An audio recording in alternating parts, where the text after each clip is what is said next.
Jensen hovers in the skies above Ny City, capturing the attention of a news crew who begin filming the peculiar figure. The reporter describes the cultivator as an enigmatic individual with long hair and unconventional attire, evoking a sense of demonic presence.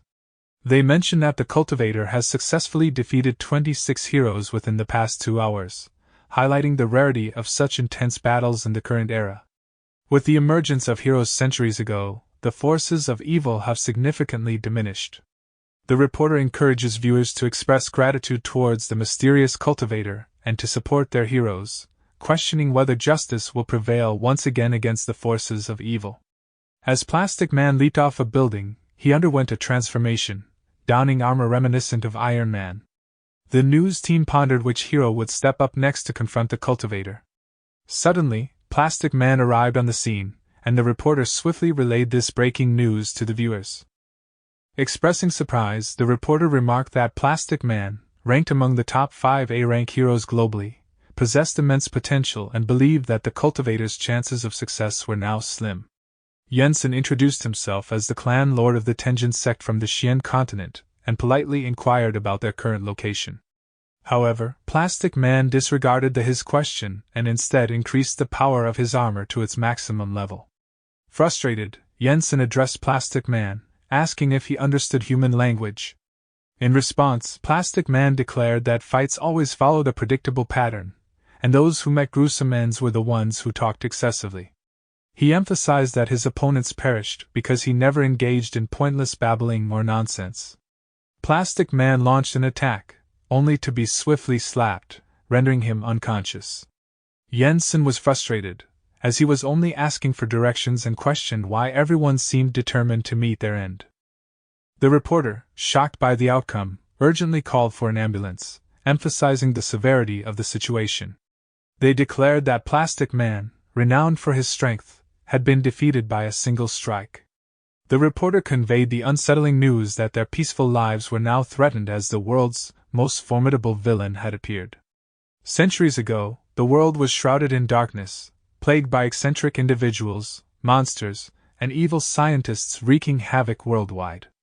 However, the emergence of heroes brought a ray of hope. Through their determination, they managed to defeat the villains and restore peace to the world. Over the course of 11 years, the world finally experienced a lasting period of peace, leading the heroes to retire from the limelight. The remaining monsters became companions and pets to the heroes, while some heroes found themselves needing to work to sustain their livelihoods. A new S-rank hero named Macho Man made his appearance. The reporter enthusiastically announced the arrival of this esteemed hero, emphasizing the rarity of S-rank heroes and the anticipation it brings to the battle. The reporter expressed their admiration for Macho Man's honorable reputation, expressing great excitement at the opportunity to witness the unfolding events firsthand. Macho Man, sticking to his principle of avoiding unnecessary chatter during battles, confidently stated that his opponent was no match for him. Despite acknowledging the opponent's strength displayed by defeating Plastic Man, Macho Man emphasized their existence in different dimensions. He proposed a unique proposition, suggesting that if the opponent agreed to become his pet, it would elevate Macho Man's rank and prevent further trouble. The reporter highlighted Macho Man's immediate invitation, indicating his intention to not attack directly but rather take the opponent in as a pet. The reporter expressed curiosity about the decision the opponent would make, noting that accepting the offer would greatly increase Macho Man's rank. In response, Jensen playfully interpreted the term pet as referring to a same-sex partner and politely declined, asserting his lack of interest. After being rejected, Macho Man emanated a murderous aura and launched himself towards Jensen to initiate an attack. However, Jensen swiftly countered with a powerful body blow, sending Macho Man hurtling into the reporter's helicopter and causing him to crash into a nearby building. Macho Man was left unconscious from the impact. Reflecting on the situation, Jensen commented on the existence of individuals with strange interests regardless of the world they inhabit. The reporter, recovering from the crash, expressed confusion and dismay, unable to capture the sequence of events due to the helicopter's destruction. They wondered about Macho Man's and Jensen's whereabouts. Jensen, a cultivator from the Xian continent, introduced himself as a 2,603-year-old individual.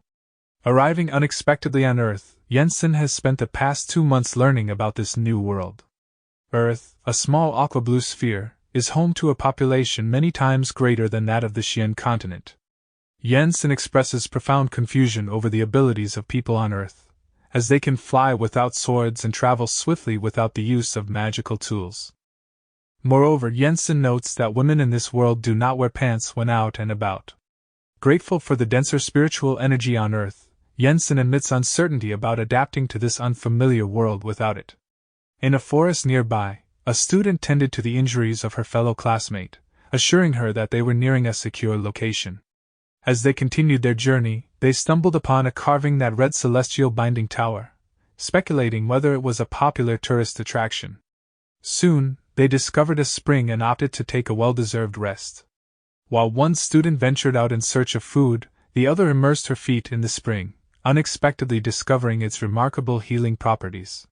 With no one else in sight, she decided to take a bath, unaware that Jensen happened to be present as well. She contemplated the existence of a healing spring in the absence of nearby volcanoes. It was during this thinking that Jensen and the woman unexpectedly crossed paths, causing the girl to let out a scream of surprise which alerted her classmate, and demanded to know who Jensen was. Calmly, Jensen addressed the young girl, expressing no intention to delve into the details of how she arrived and assuring her that he wouldn't pursue the matter further. He advised her to leave the location immediately after finishing her bath. Bewildered by his request, the girl questioned his identity, prompting Jensen to reveal that they were trespassing in his residence, as indicated by the engraved words on the stone wall upon entering. The girl made up her mind to leave, heeding Jensen's advice, while Xiaoying held a different perspective, insisting that they could stay a little longer. Xiaoying expressed her belief that Jensen was not a malicious individual, and would not harm them. However, she found his unconventional manner of dress and speech to be peculiar. In contrast, Minchi disagreed, asserting that Jensen had no intentions of assisting them and saw no reason for them to stay. The news team successfully located Jensen in a canyon, eliciting their excitement. The reporter highlighted the previous occurrence of a mysterious man who had appeared in the skies of End City a month ago, defeating multiple heroes before disappearing. The reporter pondered who would be brave enough to challenge this man next. Turning to the person beside him, known as Steel Beetle, the reporter sought confirmation for their statement. Steel Beetle expressed approval, emphasizing the importance of portraying the mysterious man as a formidable opponent. He believed that by defeating him, he would gain an invincible reputation in the eyes of the public. With no need to wait for his team, Steel Beetle made the decision to confront Jensen personally, leaping off the helicopter with determination. Upon seeing Steel Beetle, Minchi immediately recognized him as one of the top 10 heroes in the world. She couldn't help but wonder about Jensen's identity, as it was intriguing for such a renowned hero to challenge him. Steel Beetle confronted Jensen, expressing both admiration for his strength in defeating Plastic Man and others, but also frustration with his perceived arrogance. Steel Beetle acknowledged his inability to fly but claimed that on the ground, he possessed the advantage to defeat his opponents effortlessly. He warned Jensen against underestimating others, as it would ultimately work to his disadvantage. Interrupting Steel Beetle, Jensen commanded silence, asserting his authority. Steel Beetle, taken aback, acknowledged Jensen's ability to fly. He offered Jensen a fair opportunity to fight on the ground, proposing a head start of 3 attacks if Jensen agreed to the conditions. Jensen caught everyone off guard with his lightning-fast attack, leaving them astonished by his remarkable speed. The impact of the attack forced Steel Beetle to kneel on the ground. Witnessing this display of power, Minchi couldn't help but speculate about Jensen's origins and the source of his extraordinary abilities. Despite the element of surprise in his attack, Jensen's speed and strength exceeded that of a rank 7 hero. Xiaoying marveled at Jensen's strength, believing he had a genuine chance of winning the battle. However, Minchi cautioned against overconfidence, pointing out that despite Jensen's powerful attack surpassing the strength of a rank 8 hero, it might not be sufficient to defeat Steel Beetle. Minchi mentioned rumors that Steel Beetle held a position among the top 10 heroes in the God class when engaged in ground battles, emphasizing his formidable abilities. Steel Beetle, having regained his footing, acknowledged Yensen's strength and commented that if Plastic Man had been on the receiving end of Yensen's attack, he would have likely been overwhelmed. Steel Beetle used a special item that caused him to transform, unleashing a surge of powerful energy. Despite this, Yensen remained calm and unbothered. Steel Beetle's transformation resulted in him being covered in armor, and he eagerly expressed his desire to keep fighting. Yensen sighed but ultimately agreed to face the challenge. He drew his sword and introduced himself, mentioning that his body was nearly ascended. With humility, he requested Steel Beetle's guidance in their upcoming battle. Yensen and Steel Beetle engaged in multiple exchanges, with Steel Beetle expressing his excitement in finally encountering a worthy opponent. However, to Steel Beetle's surprise, Yensen appeared behind him, and swiftly threw him to the ground. Despite the confusion, Steel Beetle quickly regained his composure and stood up, while the reporter continued to document the ongoing battle. Steel Beetle couldn't help but feel overwhelmed by Yensen's aura, despite Yensen's seemingly frail appearance. In a desperate attempt, Steel Beetle unleashed a blast from his plasma cannon, only to be astonished as Yensen effortlessly blocked the attack using his sword chi protection. Witnessing this, Minchi couldn't help but ponder that Yensen may indeed have a chance at defeating Steel Beetle, as he had successfully neutralized Steel Beetle's most powerful offensive ability. Despite warnings from his armor team that the attack he was preparing was still in the experimental stage and could harm his body, Steel Beetle disregarded their concerns. He remained resolute in his determination to defeat Yensen. He wanted to show him that this world belongs to the heroes and heroes are invincible. The reporter updated the audience, informing them that the battle had escalated to its highest point, with both fighters demonstrating unwavering strength. As Steel Beetle started emitting a yellow light, speculation arose as to whether he was unleashing his newest ultimate skill. Steel Beetle's team persisted in cautioning him, convinced that he intended to eliminate his adversary. In response, Steel Beetle acknowledged that his current maneuver was in the experimental phase and primarily designed for his upcoming encounter with Rainbow Man. He assured his opponent that their strength would ensure their survival, implying that he would spare their life. Steel Beetle shot a powerful plasma flare, but Yensen countered it with his sword chi, causing the attack to lose its effect. The clash destroyed Steel Beetle's armor and sent him flying through the air, leaving the onlookers bewildered by the unexpected turn of events. Eventually, Steel Beetle crash-landed in a distant location, attracting a crowd of people who gathered around him. Xiaoying observed Yensen, who had been sitting in one spot for nearly a day, showing no signs of eating or speaking. Concerned, Xiaoying wondered if they were hungry and suggested sharing a portion of their own food with them. She went up to Yensen and offered him some food. Yensen declined, saying he wasn't hungry. Curious, Xiaoying asked if he was from a different world. Yensen wondered how she figured it out. Xiaoying explained that his immense strength could have allowed him to do anything he desired in their world. The fact that nobody knew who he was, despite his extraordinary powers, indicated that he came from another world. She wanted to know where exactly he came from and how he became so powerful. Yensen introduced himself, revealing that he hailed from the Xian continent and identified as a cultivator. He embarked on his cultivation journey at the young age of 6. By 10, he had reached the pinnacle of martial arts, and by 12, he achieved the highest rank in Qi cultivation. At 17, he delved into spirit refinement and laid the groundwork for the path of coalescence before reaching adulthood. Remarkably, within a span of less than 100 years, he ascended to become a ruler among heavenly deities. Progressing further, he advanced from a heavenly deity to a golden deity, and eventually to a meta-deity. Yensen's extraordinary journey encompassed accomplishments that typically took people thousands, or even millions of years to achieve. In his later years, he assumed the role of the patriarch within his sect, imparting his extensive knowledge of martial arts and deityhood to others. Yensen, sensing a change in the heavens, realized he had become the highest rank, the Emperor Deity. To ensure the sect's progress and limitless refinement, he chose isolation to cultivate. However, despite his long seclusion, he couldn't achieve a breakthrough. During this time, the hostile forces led by the Kueyo sect attacked, aiming to seize the sect's most precious treasure, the heaven-shaking halberd, and wipe out the sect entirely. They subjected his disciples to humiliation and slaughtered everyone, leaving the corpses of the slain disciples hanging on the sect's door under the scorching sun for 300 years. Yensen emerged from seclusion, still a formidable semi-emperor deity. Witnessing his sect in ruins and bones scattered, an intense anger surged within him.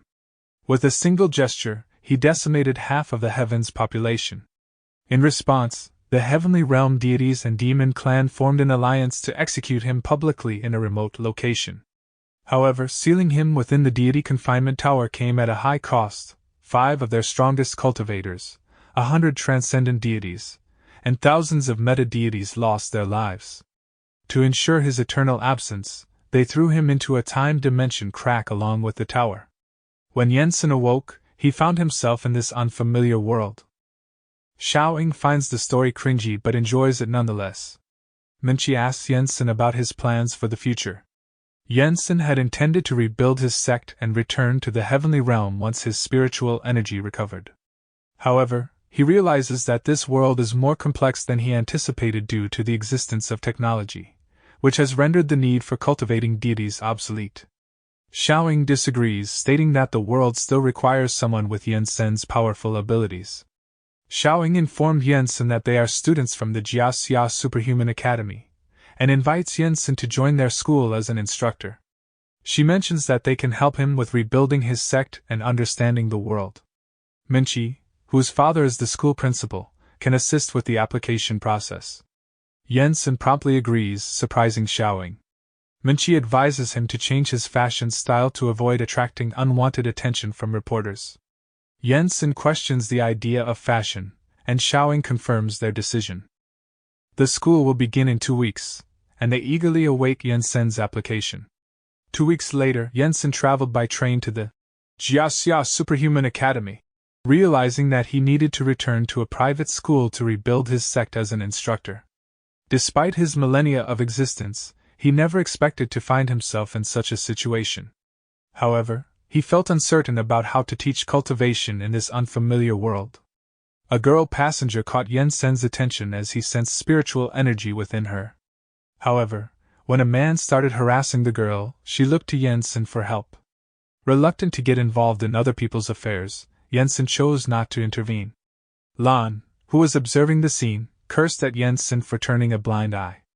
The secretary tried to calm Lan down, mentioning that Yensen was recommended by Hu Minqi and had defeated God-class heroes in the past. Unconvinced, Lan dismissed the idea, suspecting that Yensen had influential support, and dismissing his victories as fraudulent. Lan refuses to believe that the person in question has any exceptional abilities. The secretary suggests that it may not be true, but Lan argues that the truth is irrelevant. Lan believes that even renowned heroes are taking menial jobs, making it easy for someone to spread false information with enough money. The secretary reminds Lan that the person was recommended by Hu Minqi, but Lan dismisses Minqi's recommendations, stating that she would recommend anyone without considering their abilities. Lan concludes that there is no chance of accepting this person without knowing their true capabilities and dismisses the idea of letting them in through the back door. Lan decided to intensify the provocation towards Yensen. The man spat on Yensen's boot, enraging him. Lan was eager to witness Yensen's abilities. In retaliation, Yensen stood up and spat on the man's face before leaving the train. Lan was infuriated by Yensen's lack of response and planned to confront him. The secretary attempted to calm Lan down, mentioning Yensen's connection to the principal's daughter. However, Lan pushed the secretary away and remained determined to face Yensen. The secretary expressed concern about the potential outcome of their meeting. The secretary warned the 2 train passengers about Lan's intention to fight Yensen and urged them to intervene. Yensen had sensed that he was being observed and anticipated a fight. The secretary then approached Yensen and informed him of the situation. However, Yensen couldn't understand the secretary's words initially. After healing the secretary's injury, Yensen expressed his intention to leave. The secretary explained that as a healing-type user, it would be challenging for Yensen to defeat Lan, whose abilities were focused on combat. Yensen, however, stated that there was no need for further explanation, as he had already grasped the situation. He realized that he had been monitored for some time and admired the impressive technology of this world, as he hadn't detected any fluctuations in spiritual energy. The secretary was amazed by Jensen's mind-reading ability. Jensen explained it as the soul-probing technique, and mentioned injecting spiritual energy during the process. The secretary suggested taking a detour to avoid conflict with Lan, but Jensen insisted on becoming an instructor at the academy to rebuild his sect. The secretary mentioned the need for a hero license, but assured Jensen that he could obtain it when someone else was on duty. The secretary pleaded with Jensen to take a detour, and Jensen agreed to do so. The secretary expressed gratitude and thanked him for the decision. Lan arrived in a dramatic manner, declaring that Jensen wouldn't be able to obtain his hero's license. The secretary scolded the others for failing to prevent Lan's arrival. They admitted that they had been defeated by her. Worried about the consequences, the secretary urged Jensen to abandon the idea of getting the license, emphasizing that it was not a joke and that he couldn't defeat Lan. In response, Lan threatened the secretary, warning him to stay quiet or face the same fate as Jensen. Jensen inquired about Lan's intentions, and she revealed that she wanted to defeat him. She activated her power and began undergoing a transformation. Jensen was perplexed by Lan's technique. The secretary expressed shock at her immediate use of such a powerful move, acknowledging that Jensen's past victories over God-class heroes like Steel Beetle were irrelevant in this situation.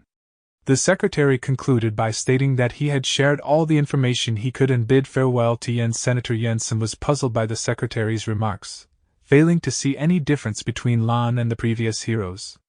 Lan challenged him to prove himself, stating that there were few people capable of gaining her respect. Jensen questioned the aggressive nature of warriors in this world and suggested resolving conflicts through peaceful means.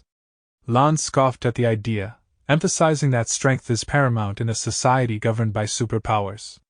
Jensen expressed concern about facing destructive attacks like the beams used by the previous hero, Steel Beetle. Lan launched a powerful attack, causing a massive explosion. She followed it up with a beam attack, but Jensen effortlessly swiped it away. Lan acknowledged his strength and declared that she was just getting started. The secretary admitted his mistake, realizing that he underestimated Jensen's strength. He also commented on Lan's hot temper, mentioning that she used to be different 3 years ago, resembling a typical magical girl. The subordinate wondered why Lan became so aggressive, as she often beats up people who come for the hero license. The secretary reflected on the encounters he and Lan had during their time together. They came across individuals with bizarre abilities and witnessed peculiar techniques, ranging from a wall-breaking headbutt to a legendary technique called the stinking fart cannon. These encounters gradually influenced Lan, leading her to change her perspective. She started asserting that a magical girl doesn't have to be cute, and vowed to beat up anyone who said otherwise. The secretary and his subordinates observed the ongoing fight, noticing that Lan didn't quite fit the image of a typical mage. Lan expressed her excitement at encountering someone like Jensen. Jensen then requested the weirdo license, to which Lan responded by challenging him to unleash his full power. Jensen stressed that Lan might be frightened if he did so, but Lan confidently laughed, claiming that no one had ever scared her before. Lan unleashed a flurry of attacks that Jensen skillfully evaded. Determined, she pushed her power to the limit and charged forward. However, Jensen swiftly slapped her, resulting in a powerful explosion. Despite the impact, Lan utilized her healing ability to rise to her feet. She confronted Jensen, questioning why he struck her in the face. The secretary explained to his subordinate the significance of Lan's healing ability, referring to it as the healing spell. He recounted how in the past, during the Heroes vs. Monsters era, Lan's versatile skills, ranging from high critical damage, long-distance magic attacks, to healing buffs, made her highly popular among her teammates. Her exceptional performance earned her the title of a God-class hero, and a devoted following of hero fans.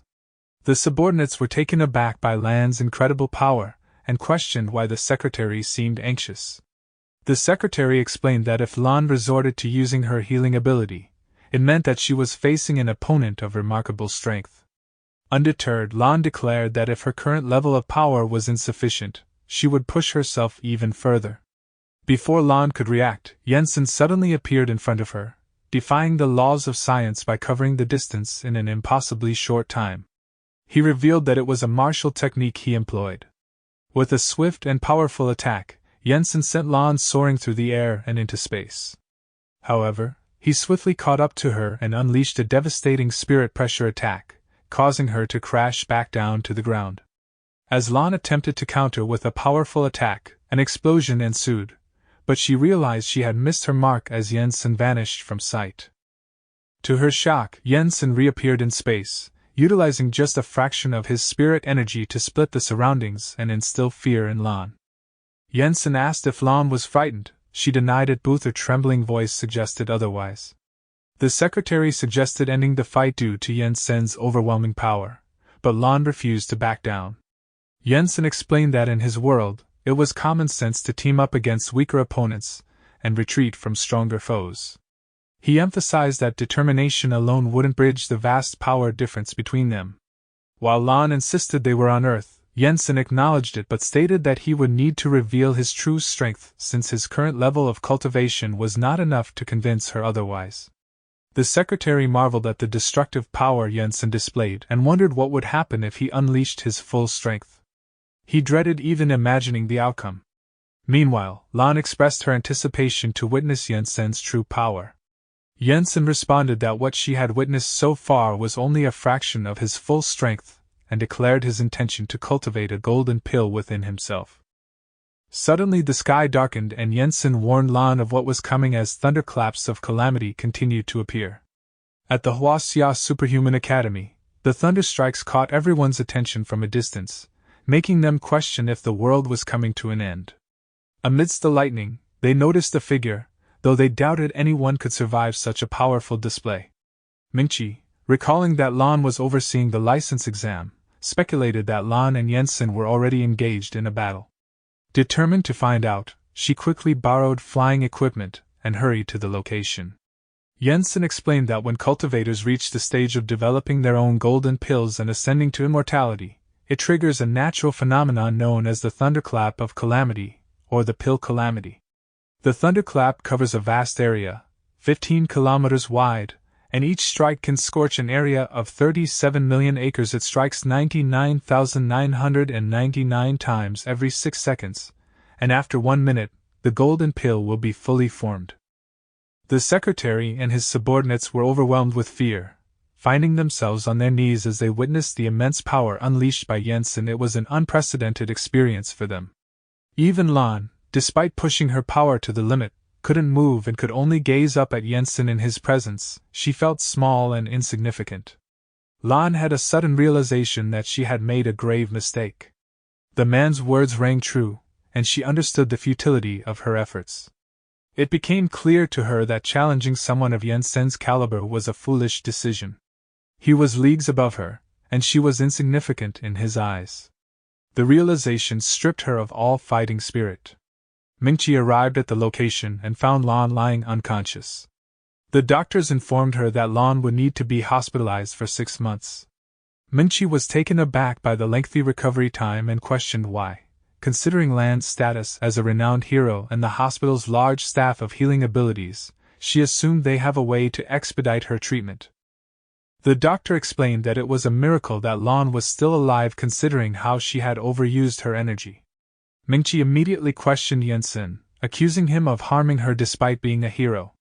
Jensen defended himself, stating that it was Lan who wanted to see him at his full power, and he had merely begun developing a golden pill. Despite not fully understanding the details, she sensed that Jensen was intentionally showing off his power. Mingqi, realizing that no one was seriously injured, brushed off the incident and asked Jensen if he had passed. Jensen inquired about the weirdo license, and the secretary begrudgingly confirmed that he could have it. With his passing confirmed, Mingqi offered to take Jensen to the staff hostel, where instructors were housed. Keshin mentioned her intention to return to class after finishing his part-time job. Mingqi recognized Keshin and acknowledged her presence. Mingqi asked Jensen why he was flying, to which he responded by questioning the purpose of walking when one could fly. He then asked about the concept of class in their world, as he was unfamiliar with some of their customs. Mingqi explained that in their world, the abilities of heroes are divided into classes based on their levels of ability. Mingqi explained the classification of superpowers in their world, ranging from Class 1 to 10, with God-class heroes being the strongest. She mentioned that Yensen had already defeated 3 God-class heroes. Yensen found that the heroes in this world were truly weak, even someone at his cultivation level could easily defeat them. He believed that unleashing his full power would result in their death. Mingqi acknowledged Yensen's strength but clarified that the people in their world were not as weak as he assumed. She introduced the concept of ancient heroes, a class above the God class, who possessed unique abilities that differed from those who relied on equipment and mutant superpowers. Mingqi shared legends about the ancient heroes, who were said to possess incredible powers such as time control, manipulation of celestial energy, and even the ability to create higher-dimensional worlds. However, she emphasized that these were only legends and not confirmed facts, serving as the ancestors of all superhumans according to historical records. Yensen found the notion intriguing and expressed his curiosity to study and learn from these extraordinary individuals. Mingqi reminded him that these stories were merely legends and might not reflect reality. She then questioned why someone as strong as Yensen would be interested in re-establishing his sect. Yensen revealed that before his master's passing, he entrusted him with the responsibility of leading the sect. The words spoken by his master during that time remained deeply ingrained in his memory. Yensen's master, recognizing Yensen's strength but also his areas for improvement, thanked him for his humility. The master, having lived among deities, revealed his own inability to become an emperor deity and his declining health. He explained that he could no longer absorb spiritual energies. Yensen expressed disbelief, believing his master to be one of the strongest deities. However, the master acknowledged the inevitability of his passing, stating that only the emperor of the deities is immortal. He entrusted Yensen with the title of sect leader, urging him to lead the sect towards true immortality. He emphasized the importance of moderation, advising against pushing others into difficult situations. Yensen gratefully accepted his master's teachings, promising to cherish them. The master then allowed Yensen to leave, stating that he was feeling tired and wanted to rest. Yensen reflected on his past carelessness, which led to the destruction of his sect. He resolved to re-establish his sect and fulfill his master's dream.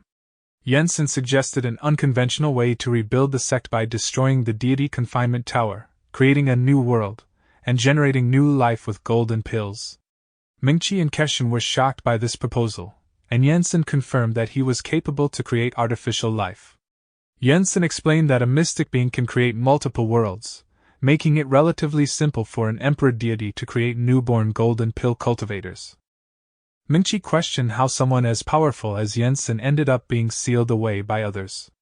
Yensen admitted that it was embarrassing to say, but when he had recently emerged from seclusion and declared himself an emperor, hostility arose, causing things to spiral out of control for a period of time.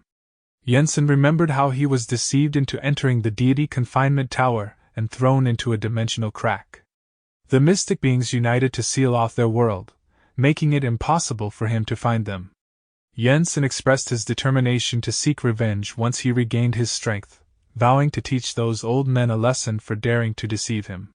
Reporters outside recognized Yensen as the ones who had defeated the God-class heroes. Mingqi commented on the presence of the reporters, and reminded him that this was the reason she suggested changing his fashion style. Yensen questioned the need for change, stating that he hadn't done anything wrong. The reporters surrounded Yensen, bombarding him with multiple questions. Keshin and Mingqi were surprised by Yensen's patience as he calmly answered their inquiries.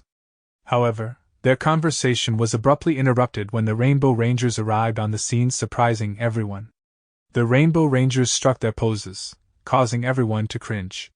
Bamboo Red declared that they were the main examiners for this occasion and expressed the hope that the younger generation would take on the responsibility of protecting the Earth.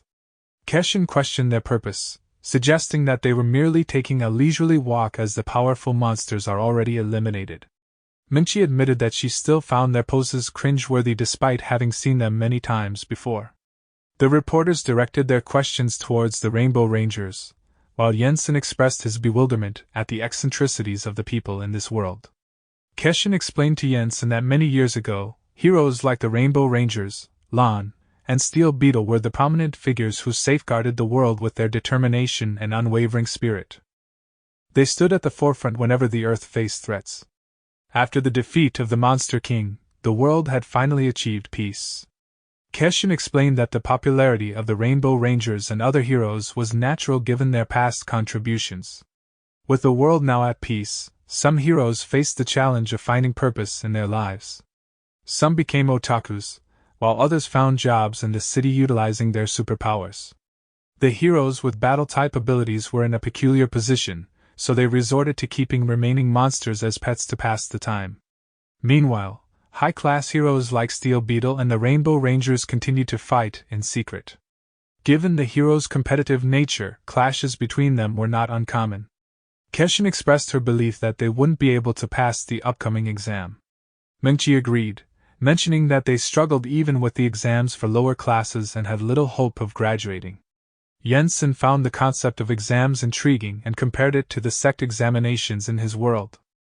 Mingchi explained that passing the examination was necessary to graduate and become a hero, with the requirement being a superpower above Class 10, according to the rules of the Superhuman Union. Mingchi explained that in the examination, professional heroes would release their pet monsters, and students had to defeat them to graduate. She mentioned that her superpowers had surpassed Class 10 and reached the level of Legend Class, but she still couldn't graduate. Yensen found it unreasonable, stating that her powers met the standards. Keshin explained that the heroes were fiercely competing for the students' success. Yensen remarked on the peculiarity of the people in Mingchi's world. Mingchi shared that many students who couldn't graduate had quit school, causing concern for her father. Yensen assured them that as an instructor, he would teach them a move that would guarantee their success in the exam. Mingchi was delighted, and Yensen assured her that he wasn't joking. The Rainbow Rangers engaged in a discussion about Yensen's strengths and capabilities. Bamboo Red was curious about Yensen's strength and ordered Bamboo Yellow to find out. Bamboo Yellow activated her power, and scanned Yen. Senator Yellow expressed surprise upon realizing that Yensen lacked superpowers. Black speculated that Yensen might be using some kind of flying device powered by batteries, suggesting that his abilities were exaggerated. Yensen's group made their way into the school, where Red and Yensen accidentally bumped into each other, attracting the attention of curious reporters. However, Yensen simply let the Rainbow Rangers pass without any confrontation. The reporters were surprised by this unexpected behavior from the Rainbow Rangers' usual mocking attitude. Mingchi had expected Yensen to start a fight with the Rainbow Rangers. However, Yensen admitted that the leader of the Rainbow Rangers, specifically the one wearing red clothes, was the strongest individual he had encountered since arriving in this world. Mingchi remarked that it was the first time she had heard Yensen speak highly of someone in such a manner. Yellow and Blue were puzzled by the leader's unusual behavior after he remained silent during a previous encounter. Yellow suggested that the person behind them might have influenced the leader's actions, but Red warned against looking back, sensing danger. Yellow asked the leader about the importance of the encounter. The leader acknowledged the other person's exceptional strength, surpassing his own abilities. Pink and Blue were astonished, reminding the leader of his status as the second strongest superhuman. However, the leader explained that his instinctive sense of battle told him that the person they encountered posed a significant threat, surpassing what mere numbers or superpowers could measure. Yellow, still unconvinced, attempted to gauge Yensen's power once more. However, when she noticed Yensen staring at her, it frightened her, causing her to flee. Yensen remarked on the unfriendly nature of the people in this world, suggesting they needed to learn basic manners before learning cultivation. Wu Mingchi took sect leader Yan to the instructor's dormitory and informed him about the rules and responsibilities of being a hero instructor in this world. The next morning marked the beginning of sect leader Yan's work as an instructor. Mingchi visited Yensen in his room and handed him his hero license. She shared the news that he had taken the number 7 spot on the list of God-class superheroes, previously held by Lan. Mingchi also showed him a newspaper article. Yensen brushed off the negative comments and expressed his indifference toward them. He then inquired about the number of students in the class. Mingchi informed him that there were a total of 42 students, with 22 males and 20 females. Yensen noticed that he was referred to as the black-robed man Yensen. Mingqi advised him to be grateful for having a name, as he didn't specify a hero name during the exam. She also mentioned that he was the only one to become one of the top 10 God-class heroes without defeating the Monster King. Mingqi assured him that she had informed her classmates about the news being fake to save him from unnecessary trouble. She even offered to help him deal with the reporters. However, Jensen declined, stating that cultivators must not be reckless, and that he was prepared to take thousands of years to re-establish his sect. Mingqi was left speechless and informed him that he didn't need to register before attending class, as she had spoken with the teacher in the academic office. The students discussed their new teacher and learned from Mingqi that the news about him was fake. Mingqi also mentioned that they could learn a superpower from the new teacher. Ran Zihao, a student who hadn't been able to graduate, expressed hope that the new teacher could help him. Lan Bin was skeptical about the possibility of graduating even with a powerful teacher, while Xiaolu had accepted that they wouldn't be able to graduate in this lifetime. Jensen arrived and introduced himself, stating that his presence meant that everyone had a chance to become a cultivator. He encouraged them to let go of their restlessness and strive to become true immortals. As the first batch of disciples from the Tianxin sect, their first class would focus on learning the basics, including manners, etiquette, and familiarizing themselves with the sect's rules. 1 week later, Ran Zihao, a student in Superpower Class 1, had hoped that the mysterious teacher would provide a glimmer of hope for graduation. However, the teacher's unexpected demand to copy 36,000 sect rules had caught him off guard. Ran Zihao had already copied them more than 200 times, with the teacher insisting that it was necessary for mind training. Yet, this was just the beginning of the changes brought by the teacher's arrival. The classroom and uniforms underwent a transformation. Despite enduring these changes to strengthen his mind, Ran Zihao, a young person educated in the modern world, was thoroughly astonished by the very first class taught by this teacher. Zihao expressed his confusion about the teacher's unconventional teachings. In their previous education, they were taught that the world is round, but the teacher claimed it is flat, with 2 layers housing 2 types of people, mortals and immortals. The teacher's words were incomprehensible to everyone. The teacher explained that cultivation for mortals is divided into 4 stages: Qi cultivation, spirit cultivation, spirit refinement, and Tao coalescence. After that, there is the foundation establishment, which leads to the path of coalescence. Immortals also have 4 ranks: Heavenly Deity at Foundation Establishment, Golden Deity at Golden Pill Formation, Meta Deity at Nascent Soul, and Transcendent Deity at Spirit Transmuting. Those beyond Transcendent Deity are not called deities but mystic beings. The students were confused and asked about immortals. Jensen explained that immortals are beings who can go to heaven, the underworld, and even destroy the world. They are immortal and live for a very long time. He asked the students why they were cultivating. Mingqi answered that she wanted to graduate and become the strongest hero in history, but she was hit for her answer. Jensen explained that cultivation is not about being better than others, but about seeking eternal life.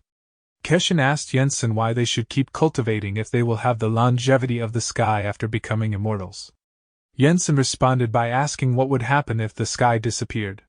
He explained that even though mystic beings can create a sky and spiritual energy, they will still eventually die.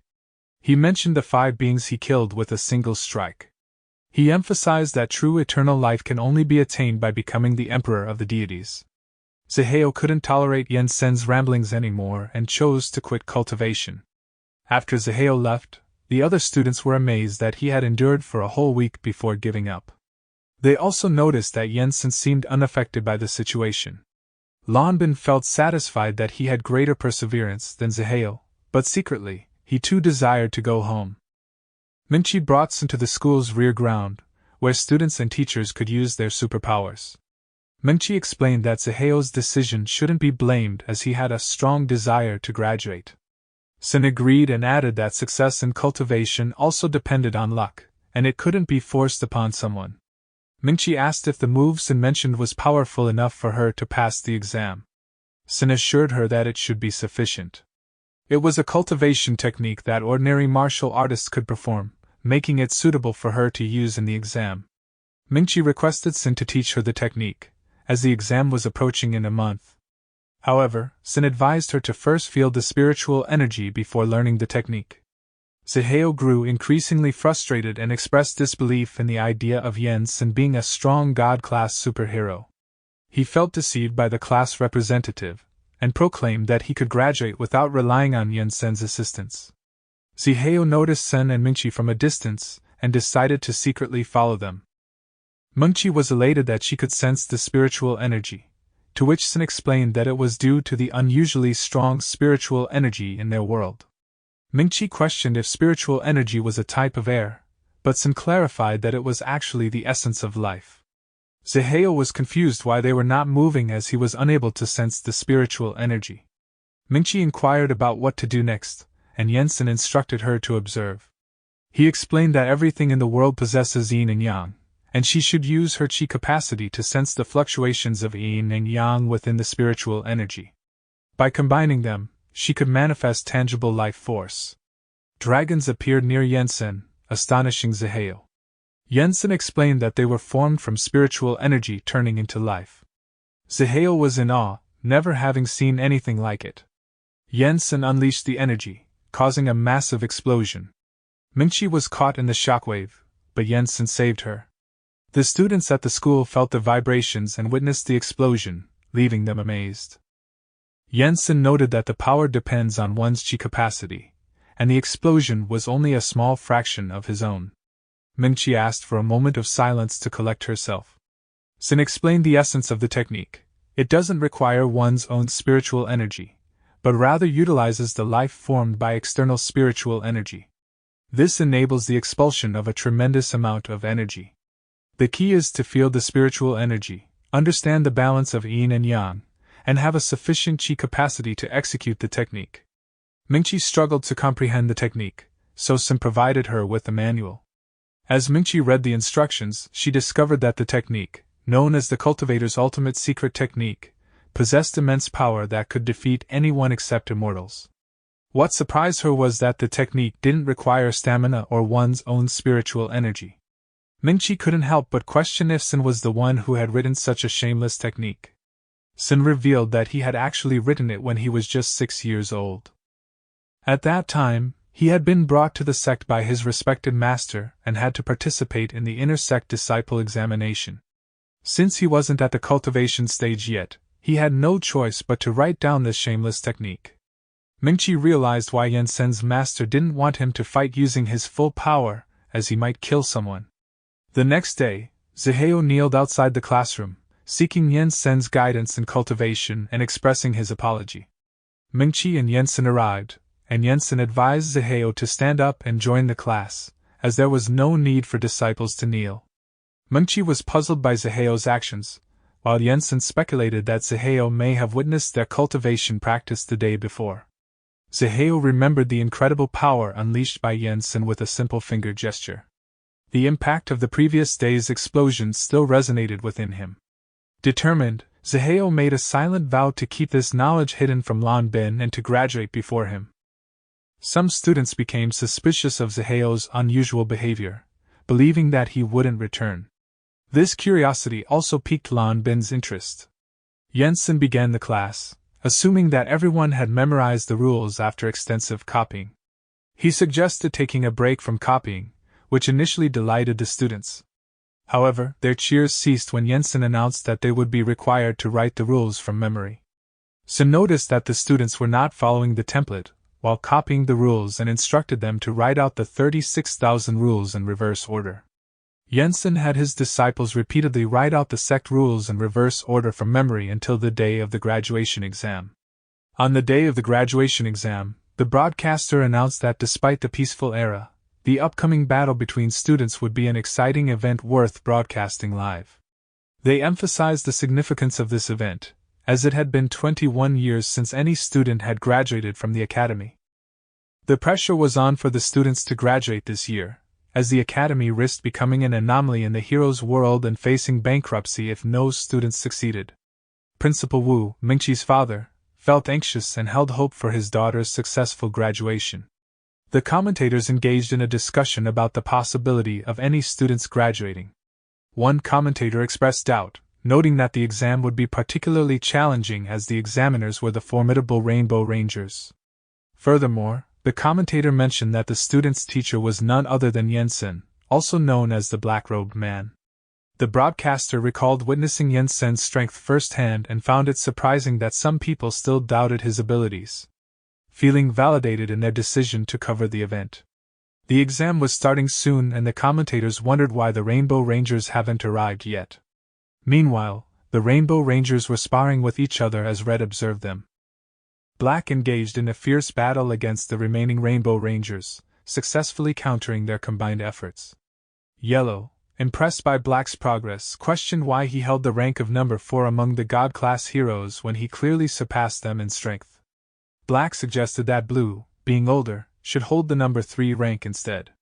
Red halted the timer and observed that Black's performance had significantly improved since their last encounter. Meanwhile, Red summoned his pet, the Mechanic Eye. Red mentioned that the military denied responsibility for a recent massive explosion over the Pacific Ocean and sought their assistance in investigating the incident. Mechanic Eye reported having found evidence through an extensive search of security cameras and laser battle records, revealing that the explosion was man-made. Mechanic Eye presented Red with a video showing Yensen causing the explosion, leaving Red astonished and realizing that Yensen possessed greater strength than he had initially believed. Mechanic Eye further shared their findings on Yensen's unique ability called Cultivation, which seemed to differ from ordinary superpowers. Concerned about the situation, Red instructed Mechanic Eye to submit the footage to the Heroes Department, portraying it as a hero lighting fireworks. Red also warned against further surveillance of Yensen, as it could result in death. Yellow reminded everyone about the upcoming exam and asked whose pet they would use. Black suggested using his pet, noting that most of the students were battle-oriented and would have difficulty passing the exam.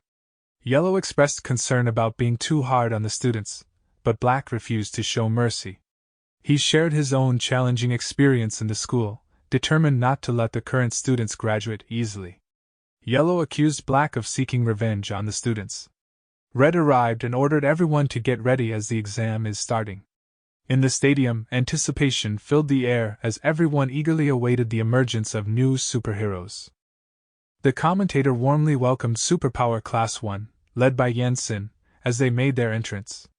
Some in the audience recognized Yensen but doubted the abilities of his students. The Rainbow Rangers also arrived, adding to the excitement. Red announced that this year's exam would be different. Instead of one-on-one battles, it would be a team fight. Students from Class 1 and 2 could form groups together. Red also revealed a favor they would be granting the students this time. There would be a time limit of 3 minutes, and as long as they could hold out during that time, they would pass the exam. The students were filled with excitement, believing that the new format increased their chances of passing and graduating. However, Seheo expressed doubt and warned his peers. Mingqi shared her nervousness with Yensen, expressing her struggles in mastering the technique and her uncertainty about passing the exam.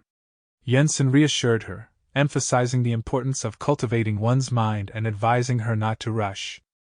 He encouraged her to be patient, and suggested that if they couldn't succeed this year, they could try again the following year. Mingqi emphasized the significance of passing the exam. Yensen advised her to let go of her fixations and suggested that by doing so, something unexpected might happen. Mingqi's nervousness lessened from Yensen's words. Yensen reassured the other disciples, telling them not to be impatient. He assured them that even if they couldn't pass the exam this year, they would have more chances in the future. He believed that they would all succeed within 100 years. Class 1 students felt disheartened by Yensen's words. Class 2 students approached Xiao Lu and Xiao Yi, curious about what they had learned. To their surprise, Xiao Lu and Xiao Yi had only been copying rules. A Class 2 student suggested teaming up, confident in their ability to predict the upcoming monster. Xiao Lu expressed doubt, but the Class 2 student insisted their prediction would be correct this time. After the students finished grouping, the commentator announced the start of the exam. Black then summoned his pet in the middle of the stage. The commentator introduced the first team comprised of 2 pairs of twins from Superpower Classes 1 and 2. Lu Xiaoyi and Lu Xiaolu from Class 1, and Wu Xinke and Wu Xinxiu from Class 2.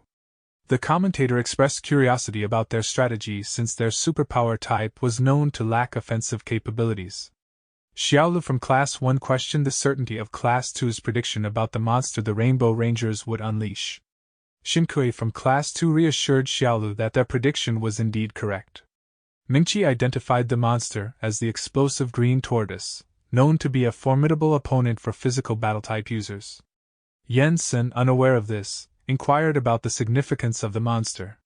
Mingqi explained that it represented type suppression, where certain superpower types struggle against others, just like fire powers struggling against water powers. Mingqi explained that the green tortoise had the ability to convert oxygen into carbon monoxide, leading to a powerful explosion upon contact. Furthermore, the monster possessed rapid cell regeneration, making it extremely difficult for battle-type users to defeat. Yen-sen acknowledged the danger and agreed that touching the monster would result in an explosion. Mingqi expressed her frustration at the disadvantage the students faced, given that many of them were battle-type users.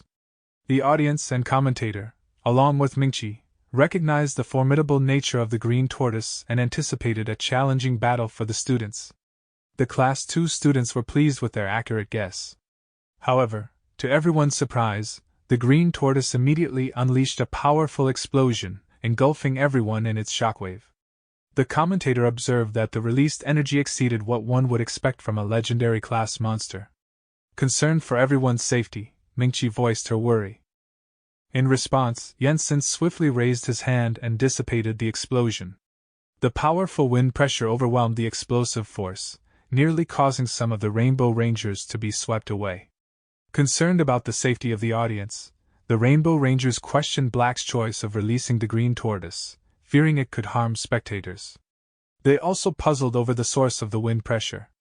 Meanwhile, Red grew increasingly nervous.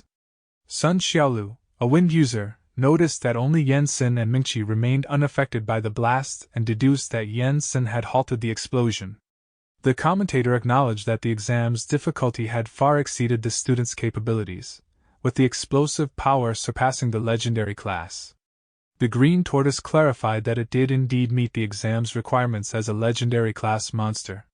It had taken certain measures to gain fame in the monster world, including instructing Bamboo Black to throw it into a swamp filled with poisonous gas, the stench of which still lingered in its memory. The green tortoise boasted of the power it had accumulated over the past few months and promised to demonstrate its explosive force. The green tortoise was taken aback to see that the twins team had survived its attack, while the Class 2 students taunted it. The Class 1 twins explained that even though they could merge the stones around them to protect themselves, they still felt the impact of the explosion. However, the Class 2 twins assured them that they would heal their injuries, expressing confidence that they could pass the exam by holding out for 3 minutes. The commentator admired the students' cleverness and preparedness, expressing surprise that they had anticipated the monster chosen by the Rainbow Rangers. Observing that the school had only 2 pairs of twins, one specializing in healing and the other in defense, the commentator recognized the perfection of their formation against the green tortoise. With this advantage, there was optimism that they could successfully graduate from the exam. Mingqi was impressed by the pairs of twins' abilities, realizing they were more capable than she had previously thought. Yen-sen acknowledged that the green tortoise might have anticipated such tactics from the students, indicating that it was prepared for their strategies. The green tortoise chuckled with anticipation, revealing its new move. It spat out multiple copies of itself, and each copy replicated the process, shrinking in size. The twins in the Class 1 team noticed this development, and prepared for the imminent attack. The copies detonated upon contact with their defensive barrier, inflicting damage on the Class 1 team. Meanwhile, the Class 2 team cheered them on and provided healing support. However, a monster managed to breach their formation and caused an explosion, disrupting their defenses. The twin teams' attempt to pass the exam ended in failure, disappointing the audience. The strength of the monster seemed impossible for the students. The green tortoise then summoned the next challenger. As time went on, more than half of the participants failed the exam, unable to withstand the overwhelming power of the green tortoise.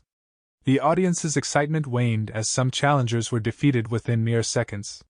During the break, Ziheo practiced the technique that Yensen displayed previously while Mengqi and Yensen watched. Yensen expressed his doubt that Ziheo would succeed. Mengqi then offered Yensen a lunchbox, hinting at her request.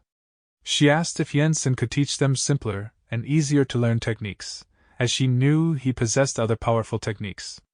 Ziheo was surprised to learn about these other techniques. However, Yensen explained that those techniques required the use of spiritual energy, which they couldn't harness without chi cultivation. Mengqi questioned Yensen's lack of techniques, urging him to create another one to help them succeed. Ziheo suggested using Yensen's ingenuity to create an invincible technique. However, Yensen stated that his master's words forbade him from creating any more techniques, and he would adhere to that. Mengqi and Ziheo were disappointed. Ziheo then asked why his master forbid him from creating techniques.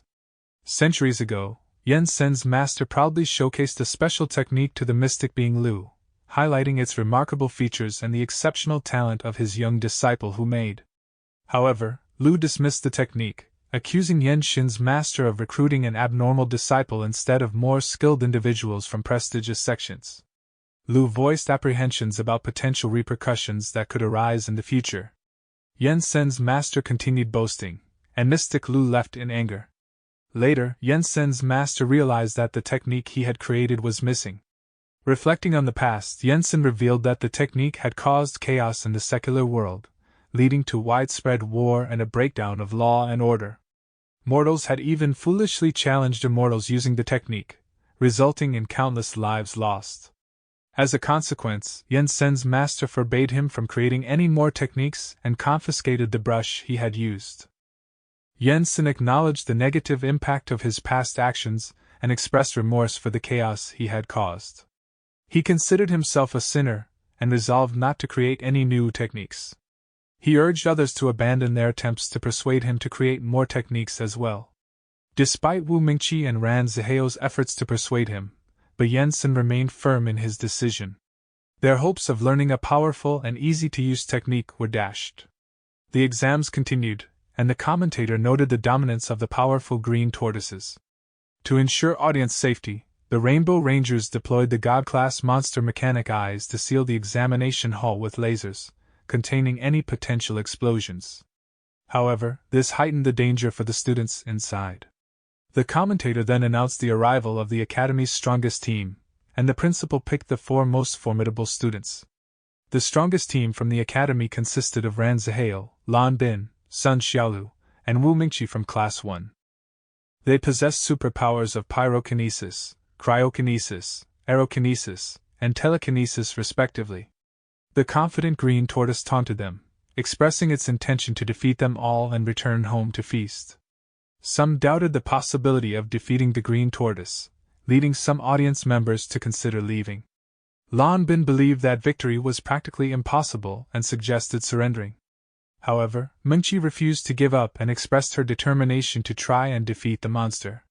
Lan Bin questioned her decision, but Mengqi requested a minute's time. Ziheo hinted at Mingqi using something specific, which she confirmed. Mingqi acknowledged the uncertainty of her plan but expressed that it was their only option, promising to give it her all. Ziheo agreed to support her by risking their lives to create a distraction, while Mingqi executed her strategy. They intended to buy her time to send nukes. The audience was surprised by the team's determination not to quit and watched as they prepared for the fight. Green Tortoise, surprised by their resolve, suggested they try again next year and released his minions. Ziheo unleashed his fire ability and used Xiaolu's wind ability to enhance it, successfully blocking the monster's attacks. Impressed, Green Tortoise summoned more minions, catching Ziheo off guard. The relentless barrage of attacks started overwhelming the team, and Ziheo told Lan Bin to assist. Lan Bin expressed his willingness to help but pointed out the practicality of the situation. He explained that his ice ability would extinguish Ziheo's fire because they were in an updraft, and using his ability would only cause more harm than good. Lan Bin concluded that his ability would be a burden in this particular scenario. Green Tortoise, drawing from his experience as a villain, proclaimed that it would be foolish to prolong a battle that could be swiftly concluded with a single decisive move. The team noticed the monster's preparations for another powerful explosion and became uncertain if they could withstand it. Zaheo inquired if Mingqi was ready, but she was still trying to compose herself and recollected Yensen's advice on learning the technique. Yensen had told her that cultivators needed to possess innate talent. Some could grasp a technique at a mere glance, while others might never succeed in their lifetime. Mingqi then asked how they would know if they were gifted, to which Yensen replied that they would realize it when they were able to detach themselves from their fixations. Mingqi successfully formed spiritual energy, leading her to question if she had a talent for immortality. Yensen observed her achievement and recognized her talent. Despite the audience's concerns about the monster's increasing size and the anticipated explosion, the mechanical eye reassured them of their safety. Lan Bin utilized his freezing ability to halt everything, and then the explosion finally occurred. Zaheo expressed relief that Lan Bin's timely action saved them from serious injuries, despite the discomfort of being frozen. Lan Bin mentioned that he had depleted all his energy and could no longer use his abilities. Xiaolu criticized Zaheo and Lan Bin for prioritizing their own safety over protecting the squad leader, but Lan Bin assured her that the ice formed by the air current and the explosion did not harm Mingqi. The audience was astonished by the team's survival of the massive explosion, but they also noticed that the team had completely depleted their energy. To everyone's surprise, Mingqi continued to gather energy and merged it, summoning 2 dragons, a superpower that no one had ever witnessed before. Even Mingqi's father was amazed and puzzled by her newfound abilities.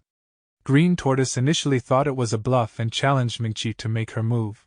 Mingqi unleashed the energy, resulting in a devastating attack that obliterated everything in its path and caused a massive explosion, leaving everyone in shock. The Green Tortoise, missing half of its body and unable to regenerate, grew furious. Zaheo suggested another round to the squad leader, and Mingqi confidently agreed, stating that the technique didn't consume energy and could be released without limits. Everyone was taken aback when they learned that Wu Mingqi could use the technique without any limits. However, Mingqi suddenly appeared exhausted, leading Yensen to explain that it was not a side effect but rather a result of her loss of calmness, causing damage to her sea of qi. He assured everyone that she would recover within a year or 2. The other students were puzzled about how Yensen knew this, unaware that he was the creator of the technique. Green Tortoise remained skeptical of Mingqi's ability to use the technique unlimited times, especially as she continued to struggle to collect herself. Mingqi expressed her frustration, stating that if the explosion had occurred directly beneath him, he wouldn't have survived. Zaheo asked Mingqi if she could still release the technique, to which she admitted that she was in an unstable state of mind and needed time to gather her aura. Zaheo pointed out that there was no time to wait for her to gather her aura, as the exam would be over by then. Mingqi, reflecting on her previous success in transforming the dragon, admitted that she had underestimated the need to keep her mind calm. She acknowledged her pride and expressed her apologies for the current situation. Green Tortoise prepared for another explosion, but to everyone's surprise, Xiaolu performed the same technique as Mingqi, leaving Zaheo and Lan Bin astonished. They questioned how Xiaolu knew how to do it. Xiaolu nonchalantly explained that it wasn't particularly difficult and could be learned at a glance. She attributed her quick grasp of the technique to her lack of concern for graduation and her naturally calm personality. Inspired by Xiaolu's example, Zaheo and Lan Bin decided to give it a try as well. Zaheo and Lan Bin surprised Yensen with their ability to emit an aura while performing the technique. Yensen was delighted to see their progress and emphasized the importance of protecting the young talents, as they were destined to become future immortals. Lan Bin recognized the technique and expressed surprise at its destructive power. The team members then engaged in friendly competition, showcasing their skills while Yensen observed them. Yensen acknowledged that not everyone could learn the technique quickly and praised the team for their exceptional talent, considering them to be top geniuses. The commentator announced that the battle had intensified, with both sides gathering energy. With less than 30 seconds remaining, the outcome of the exam hung in the balance, leaving everyone in suspense. Yensen abruptly ended the battle by throwing a white cloth in the air, indicating Class 1's surrender. Xiaolu scolded Lan Bin and Zaheo for not realizing the practicality of the situation, emphasizing that their safety was more important than winning. Yensen urged them to try again in the following year. Despite Class 1's surrender, Green Tortoise ignored the rules and activated another explosion. Yensen, furious at Green Tortoise's disregard for safety, saved the students from the blast and unleashed his immense power. The ground shook, causing the audience to mistake it for an earthquake. Yensen's pressure overwhelmed Green Tortoise, leaving him unable to breathe. The enraged Yensen chastised Green Tortoise for his actions, and the terrified Green Tortoise immediately apologized. Black, witnessing the situation, attempted to summon him back, but Yensen completely obliterated the monster. Frustrated, Black used recycling but noticed that the monster's rank had dropped to half-star. In anger, Black confronted Yensen, accusing him of violating Section 1653 of the Law of Heroes by attacking another hero's monster pet without permission. Black considered Yensen's actions to be provocative. Yensen asserted that as immortals, they must adhere to etiquette, and hurting his disciple was a grave offense. Black argued that with a superhealer present, it was impossible for a student to be harmed. Yensen responded that while he could heal them physically, he couldn't restore the time it takes to repair the damage to their inner energy. Frustrated, Yensen refused to explain further, challenging Black to come down and fight if he was not convinced. Black defiantly declared that he was not afraid of Yen. Senator Blue and Pink intervened to stop Black from speaking further, and claimed that he was only joking. Minchi remarked that it was the first time she had seen their teacher so angry. Ziheo understood that their teacher was protecting their weaknesses and shortcomings. The commentator announced that Yensen, the world's number 7, has challenged the Rainbow Rangers. This is a rare occurrence that hasn't been seen in 10 years. And the Rainbow Rangers have accepted the challenge from Yen's senator. The commentator's plan to stir up excitement worked as the audience started chanting for the Rainbow Rangers. However, Yellow questioned the announcer's statement about accepting the challenge. The Rainbow Rangers were nervous about facing Yens, and Black wanted to go down and fight him, but Red shut him down, highlighting his limited power. Yellow turned to the captain for guidance on what to do next.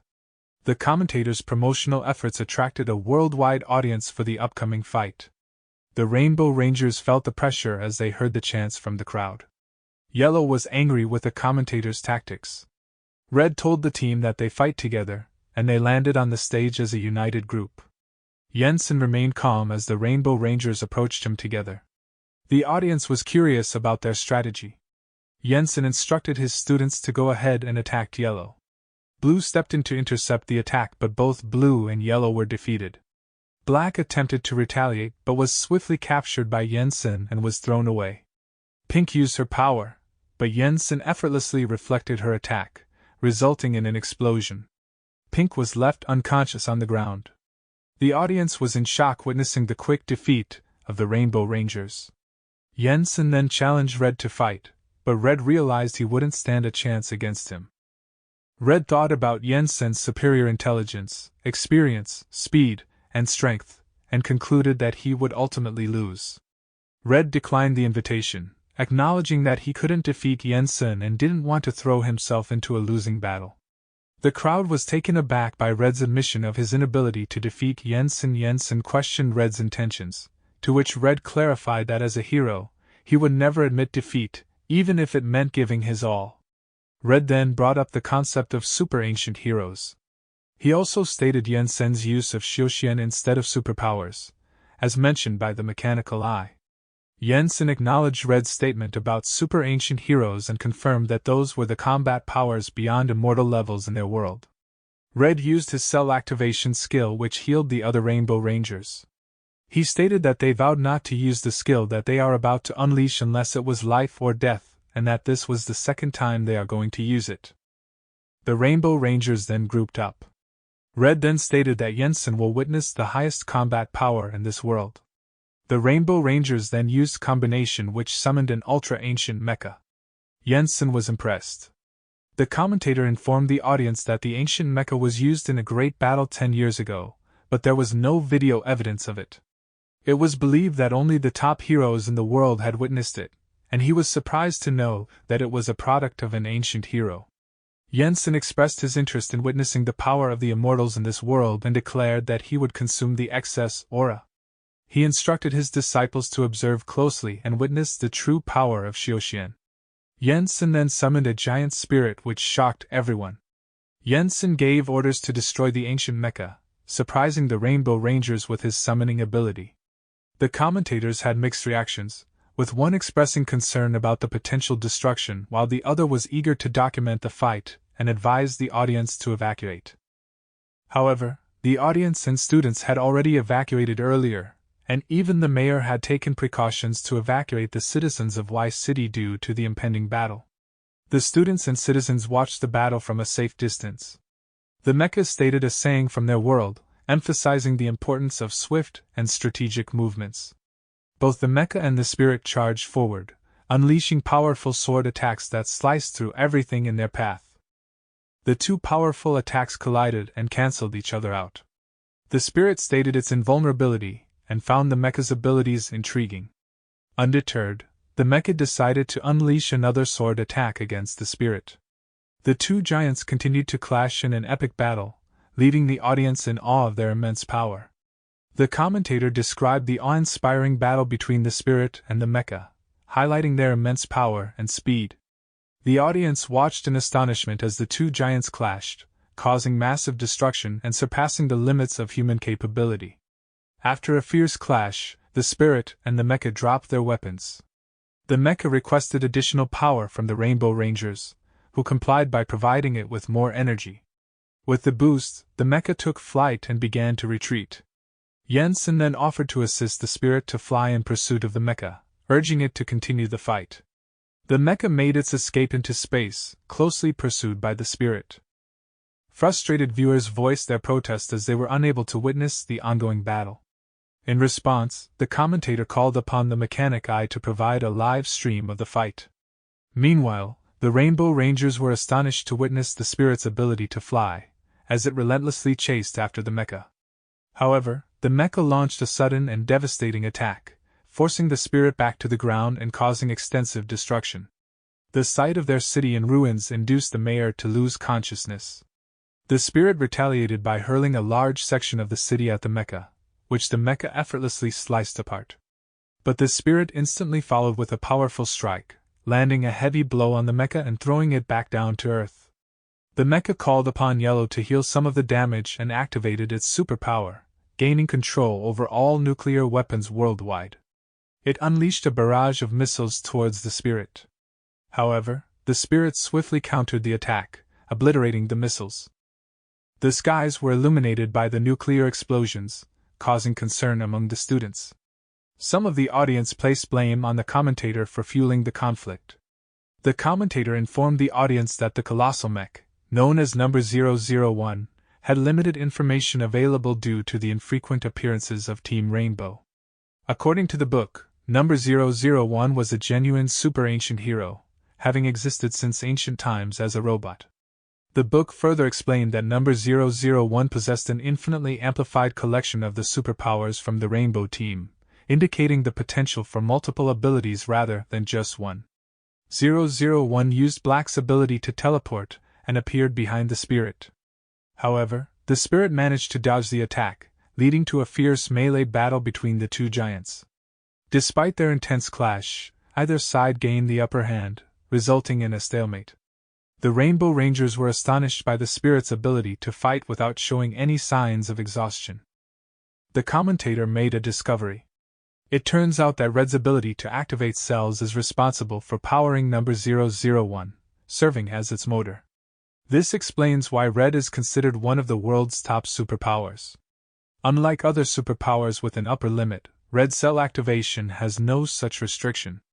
Therefore, if Red acts as the motor for Number 001, the mech will have an unlimited energy supply. However, the commentator couldn't comprehend how the opposing giant could sustain its energy levels for such an extended period without showing signs of fatigue. Jensen confidently declared that his spiritual energy would not deplete until the spirit's life came to an end. Despite the concerns of Pink and Black, Red made the decision to fuse with Number 001, fully committing himself to the fight. 001 unleashed a surge of formidable energy, catching Jensen off guard. It then activated its superpower, which allowed it to harness the power of nuclear fusion.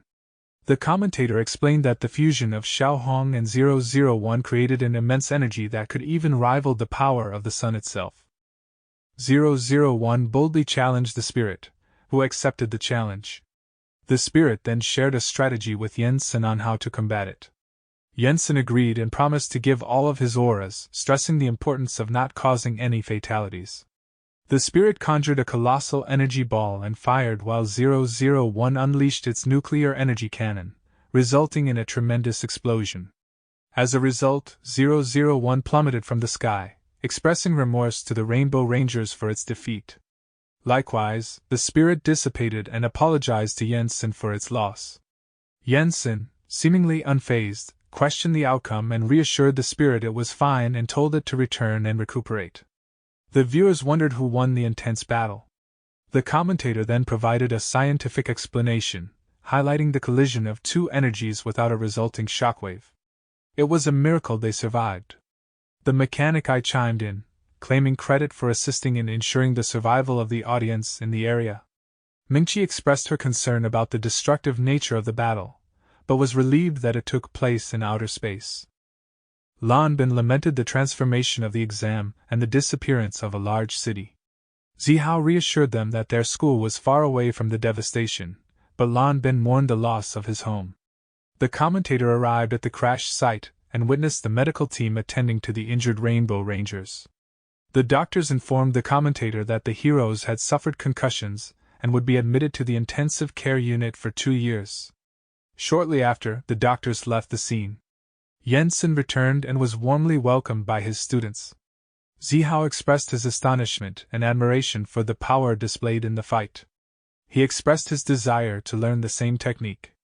Jensen explained that it was a summoning formation involving a sword spirit from the heavens. However, he cautioned Zihao that learning such a technique would require 40 years of dedicated training to assemble the necessary aura in his body. The revelation left the students shocked. The students inquired about the outcome of the fight and who emerged as the winner. Jensen responded by emphasizing that the result of the battle was not significant.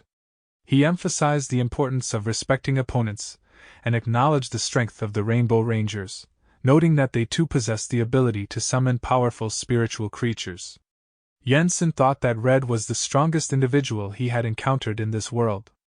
Jensen's masterful display of power ended the battle, solidifying his reputation as the world's second superhero. News of his victory spread rapidly, with media outlets worldwide praising his unmatched combat skills. Jensen's name, as the Black-Robed Man, became synonymous with extraordinary strength. Fortunately, the impact of the battle was limited and the school remained intact in a corner of the city. Students decided to set up temporary camps on the school grounds while waiting for the architecture department's heroes to restore the city. The class resumed, and to Jensen's surprise, all his students kneeled requesting to learn from him to become masters themselves. Jensen told them to rise and expressed his anticipation for the day when they could travel together everywhere. Since then, Jensen has risen to become the world's most powerful superhero. As a result, Wu Mingqi's father, the college principal, not only bestowed upon him the highest salary but also granted him full authority over the college. Jensen renamed the college to Tianshan Sect and made changes to most of the school's operations and infrastructure. After witnessing the immense power of their teacher, Zihao and the others no longer resisted the task of copying the rules. However, Jensen still insisted that they continue copying for another 6 months. Jensen commended everyone for their hard work over the past 6 months and welcomed them to embark on a new phase. He declared that he would take over their diet, sleep, and daily routines to ensure their well-being. To maintain a calm environment, Jensen decided to change their classroom setting. Jensen, with a snap of his fingers, relocated their classroom to an astonishing altitude of 12,000 meters, leaving the students in awe. Zihao realized that this move eliminated their previous notion of casually escaping the classroom to play. The students' rigorous training commenced, with Jensen leading them to run in Antarctica. He set a demanding schedule, requiring them to run 10 kilometers in the morning, afternoon, and night, every day for a week. The objective was to push their physical endurance beyond human limits within 246 days of intense training. In the Pacific Ocean, Zihao and Lan Bin swam, towing a boat with Jensen aboard. Jensen motivated them, stating that they would have to swim 10 kilometers in the morning, afternoon, and night for 246 days, just like their running training. He emphasized the goal of gaining immense strength. Inspired by his words, Zihao and Lan Bin engaged in a friendly competition. Meanwhile, Keshin was receiving swimming lessons from the sword spirit. The spirit reminded Xiaolu and Mingqi to continue their training, as failing to do so would result in Yansen's reprimand. During a class session, Yansen addressed the students, explaining the concepts of martial artists and energy refining. He defined martial artists as individuals who have mastered various forms of combat, such as martial arts, swordsmanship, and marksmanship. He referred to the students as ordinary warriors, and explained that mortals who practice martial arts and focus on cultivating their vitality can live up to 150 to 200 years. However, by successfully incorporating energy into their bodies and utilizing it to sustain themselves, they could extend their lifespans further. Jensen explained to the students that in order to become an energy refiner, they must first reach the martial peak, which is the limit of human abilities. By pushing their speed, strength, and mental power to their limits, they can then incorporate energy into their bodies. Jensen took on the responsibility of cooking for the students every day, ensuring that they consumed nutritious meals made with medicinal ingredients beneficial for their training. He strictly prohibited them from eating junk food to maintain their health and progress in their practice. The students were reminded of a previous incident where Lu Xiaolu and Xiaoyi were fined for drinking half a can of Coke. Xiaolu's dedication to her practice was evident as she continued to meditate even while eating. Her impressive display of catching a fly with a chopstick amazed her classmates. Jensen acknowledged her achievement, proclaiming her as the first student to reach the martial peak. This inspired Zihao and Lan Bin to intensify their training efforts. Despite the demanding training regimen, Jensen also ensured occasional breaks for the students. He would take them to hot springs, which he described as medicinal baths beneficial for their spiritual practice. The students shared their experiences of bathing at an altitude of 12,000 meters, although some had concerns about falling. As the students trained diligently, subtle changes were observed in various parts of the world. As the sky cracked, two swords emerged, while multiple spaceships approached Earth from space. This event triggered the awakening of the first-level Great God. 2 years later, the students made significant progress in their training. Xiaolu became the first in their class to successfully entrain the energy into her body, reaching the early stage of energy refining. Wu Mingqi, the class monitor, followed closely behind. Zihao expressed his frustration that he and Lan Bin reached in training the energy at the same time. Mingqi seemed to struggle with understanding the exercises, comparing it to someone's innate difficulty with mathematics. Xiaolu sought Jensen's guidance for a technique similar to Qianying Nibu. Jensen provided her with a swordsmanship skill that will grant her the ability to fly. Mingqi, on the other hand, felt frustrated as she struggled to comprehend the Qianying Nibu technique. Meanwhile, upon hearing about the ability to fly, Lan Bin and Zihao attempted to take the manual from Xiaolu in their eagerness to learn the skill. Zihao reflected on the challenging but enjoyable training, realizing the fun it brought upon reaching the energy refining period. With energy in their bodies, they could explore various unique exercises. Moreover, in addition to individual skills, they learned about group skills. Jensen taught them not only how to perform exercises but also how to set up formations like lightning arrays and Gossip's psychedelic arrays. As these formations required significant energy, the students formed groups to release their power effectively. Jensen explained the concept of formations, emphasizing the importance of placing formation flags correctly. By altering the concentration and order of the aura, formations allowed them to harness the power of nature. Zihao learned this lesson the hard way when he placed the flag in the wrong location and was hit by Jensen. Jensen cautioned everyone to be careful and avoid such mistakes while releasing formations. The students who hadn't yet accumulated energy continued their running exercises, while Keshin suddenly collapsed, causing concern among her classmates. Jensen was quickly notified and promptly arrived at her side. The other students speculated that her unconsciousness was a result of excessive exercise. However, Jensen suspected that Keshin had been secretly training on her own, pushing herself beyond the prescribed limits.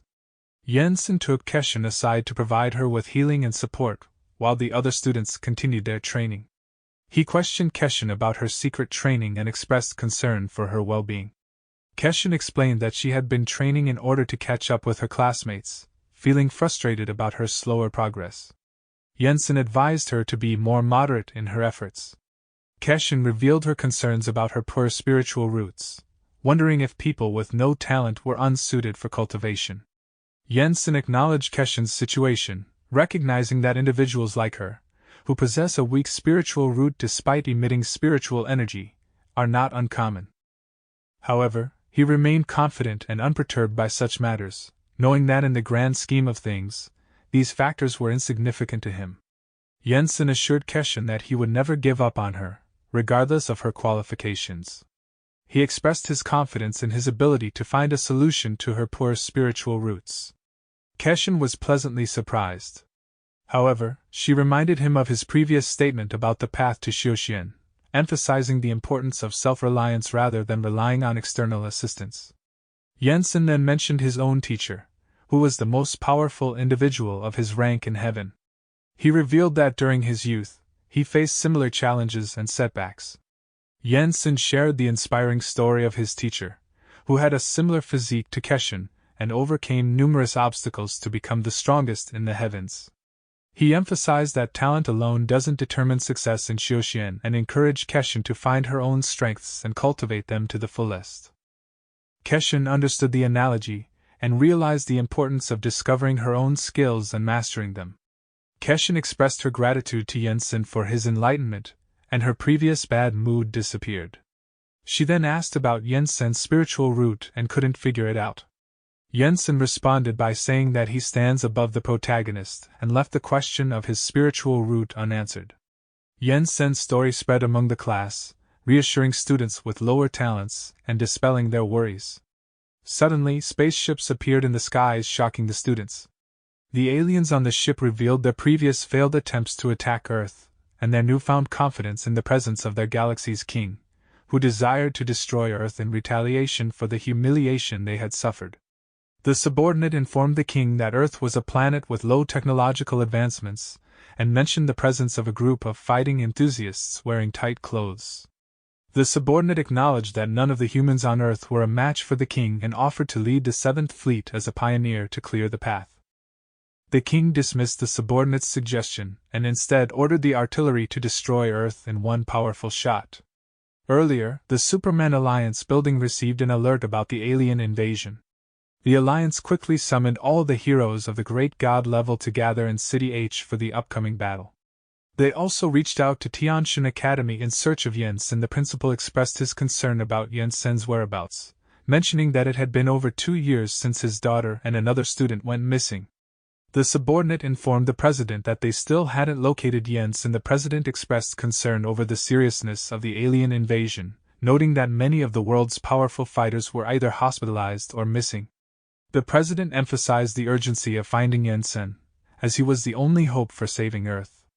The president also mentioned the presence of another strong individual on the alien mothership. 001 informed the Rainbow Rangers at the hospital about the strong dark energy detected on the alien mothership. Black expressed his desire to fight, but 001 reminded them of their current physical condition after being disabled for 2 years. Blue shared their concerns about not wanting to sit idle. However, 001 speculated that the aliens might not be planning to land this time. The principal contacted Mingqi and urgently informed her about the situation, emphasizing that Jensen is the only one who can save Earth. A large number of heroes gathered in the city, prepared to confront the enemy. The king was informed that the star cannon was fully charged, and he ordered it to be fired. A hero resembling Astro Boy emerged from the Alliance building and intercepted the cannon fire, single-handedly destroying the enemy's ships. The reporter asked Mechanic Eye to identify the hero's identity, and Mechanic Eye began capturing an image, which will be available later. Zihao noticed that Jensen had yet to make a move and wondered who had defeated the aliens. 001 revealed that they might be meeting an old friend. Pink questioned who 001 was referring to, and 001 revealed that it was none other than Guang Bai's Superman, the top-ranked Great God-level hero. The Rainbow Rangers were surprised, as they believed Guang Bai's Superman was dead, and Pink recalled her past experiences with him. Guang Bai continued his fierce attack on the aliens, determined to annihilate them all. He unleashed his ultimate light energy, obliterating the surrounding enemies. The king, who had survived, was taken aback by the power displayed by the Earthlings. Guang Bai proudly declared he is still alive, and believed Earth was the highest civilization in the universe. The citizens erupted in joy upon learning that Guang Bai, the #1 great god-level hero, was still alive. Yansen, unaware of Guang Bai's identity, questioned the excitement of the crowd. Zihao explained that Guang Bai was the world's top hero, even surpassing Yansen in rank. He revealed that Guang Bai was a highly advanced modern robot, originally a real person transformed into a powerful entity. The energy within Guang Bai's body was said to rival, or even surpass the strength of ancient heroes. He was presumed dead during a battle with a monster 10 years ago. Yansen expressed his astonishment at the irregularities of the people in this world. As Guang Bai boasted about his victory, the king and his subordinate managed to escape, promising to return in the future. Guang Bai attempted to pursue them but was unable to catch them as they used space jump and disappeared instantly, leaving him frustrated. Mingqi informed Yansen that they couldn't let the king and his subordinate escape, as they possessed a destructive weapon capable of firing from tens of thousands of light years away, making it difficult to stop. While the aliens attempted to flee, they were confident that Guang Bai would not be able to pursue them. However, their confidence was shattered when they witnessed Guang Bai appearing after using the space jump. They found themselves trapped in a seemingly endless loop, unable to escape. Even Guang Bai himself was bewildered by the situation. Recognizing the need for action, Mingqi urged Yansen to stop playing and put an end to it. Yansen unleashed a devastating attack, causing space to shatter and destroying the alien ship, and the aliens offered their apologies. Guang Bai was shocked by the shattered space, questioning the existence of such a formidable individual on Earth. He wondered why he had never heard of this person before. 001 relayed the message to the Rainbow Rangers that the battle had come to an end and acknowledged that Yansen was even more powerful than they had initially thought. Yansen, on the other hand, urged the students to resume their cultivation. Guang Bai returned with the captured aliens and handed them to the president. The president expressed surprise at his survival when everyone had believed him to be dead. Guang Bai inquired about the individual who shattered the space. The president indicated that it was likely the second-ranked hero among the great god-level beings, not Xiao Hong but a recently emerged hero. Guang Bai found it interesting that even 001 had suffered defeat and expressed his intention to fight with the newcomer. The president urged him to stop causing trouble, highlighting that after 2 years, half of the city remained adrift in space. Guang Bai reassured him that he was only joking and mentioned that he had other matters to attend to upon his return. Guang Bai asked the president about the upcoming global monster catching contest. The president confirmed that the contest would take place in 2 months and explained its significance in the hero world. Guang Bai expressed his suspicion of a potential accident, as the system had alerted him about an Earth crisis. He asked the president if he had any guesses about the source of the crisis. The president questioned the existence of a crisis, assuming it had already been resolved. Guang Bai clarified that the 2 individuals they encountered were not responsible, as they were not as strong as the native monsters. The president had a realization, and Guang Bai confirmed it by mentioning the name, Gugyos, the king of monsters king. 2 months later, as the monster hunting contest approached, Yansen was out shopping. He overheard people discussing the comparison between him and Guang Bai, debating who was stronger. Yansen felt puzzled as he observed a parade and wondered about its significance. The reporter announces that the Monster Hunt Contest, a highly anticipated event held every 3 years, is approaching. This contest serves as both a thrilling carnival in the world of heroes and a day for the repositioning of hero rankings. The week-long battle royale will be broadcasted on numerous TV stations worldwide, allowing audiences from all over to witness the action. The president stated monsters and heroes are categorized based on their energy levels, ranging from demigod to great god. However, there exists a king of kings above the monster king, and our knowledge about this entity is limited.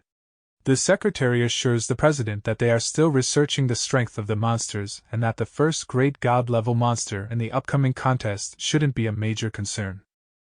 However, the president expresses his worries about Gyos, emphasizing the potential devastation if they underestimate him. He instructs the secretary to contact the Superman League headquarters and convene a meeting with the top 10 gods to discuss strategies. The president suggests finding the king of monster kings and uniting to defeat him for the safety of their world. The secretary expressed concern about whether the heroes would attend the meeting, considering that it had been a while since the superhero community had gathered. However, the president remained confident that the heroes would indeed come. Meanwhile, some of the students managed to learn the sword technique. Ming-Chi asked Jensen if he had bought all the necessary ingredients for their upcoming journey. Jensen confirmed that he had bought everything from the city's food supermarkets and filled Ming-Chi's ring with the supplies. Ming-Chi reminded Jensen to be familiar with the order of their world, to which Jensen replied that he basically understood it. Ming-Chi showed Jensen an interview with Guang Baya on the morning news. The reporter mentioned that Guang Baya would be participating in the contest, and asked if his sisters would also achieve great results.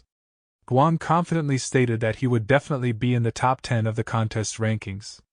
The reporter asked Guang Baya if his recovery was specifically designed to deal with the alien crisis.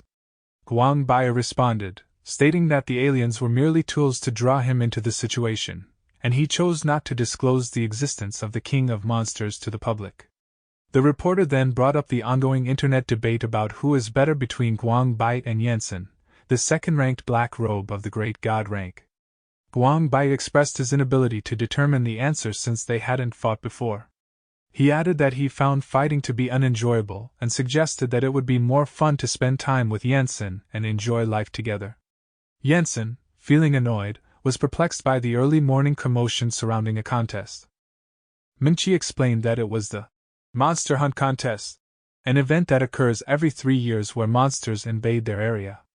Jensen commented on the terminology, suggesting that it should be called a hunt rather than an invasion. Ming-Chi expressed frustration about a previous contest where they were chased and beaten by a P-monster, causing embarrassment and humiliation. Determined to redeem themselves, Ming-Chi proposed a plan to outshine the neighboring Super Academy in this year's contest.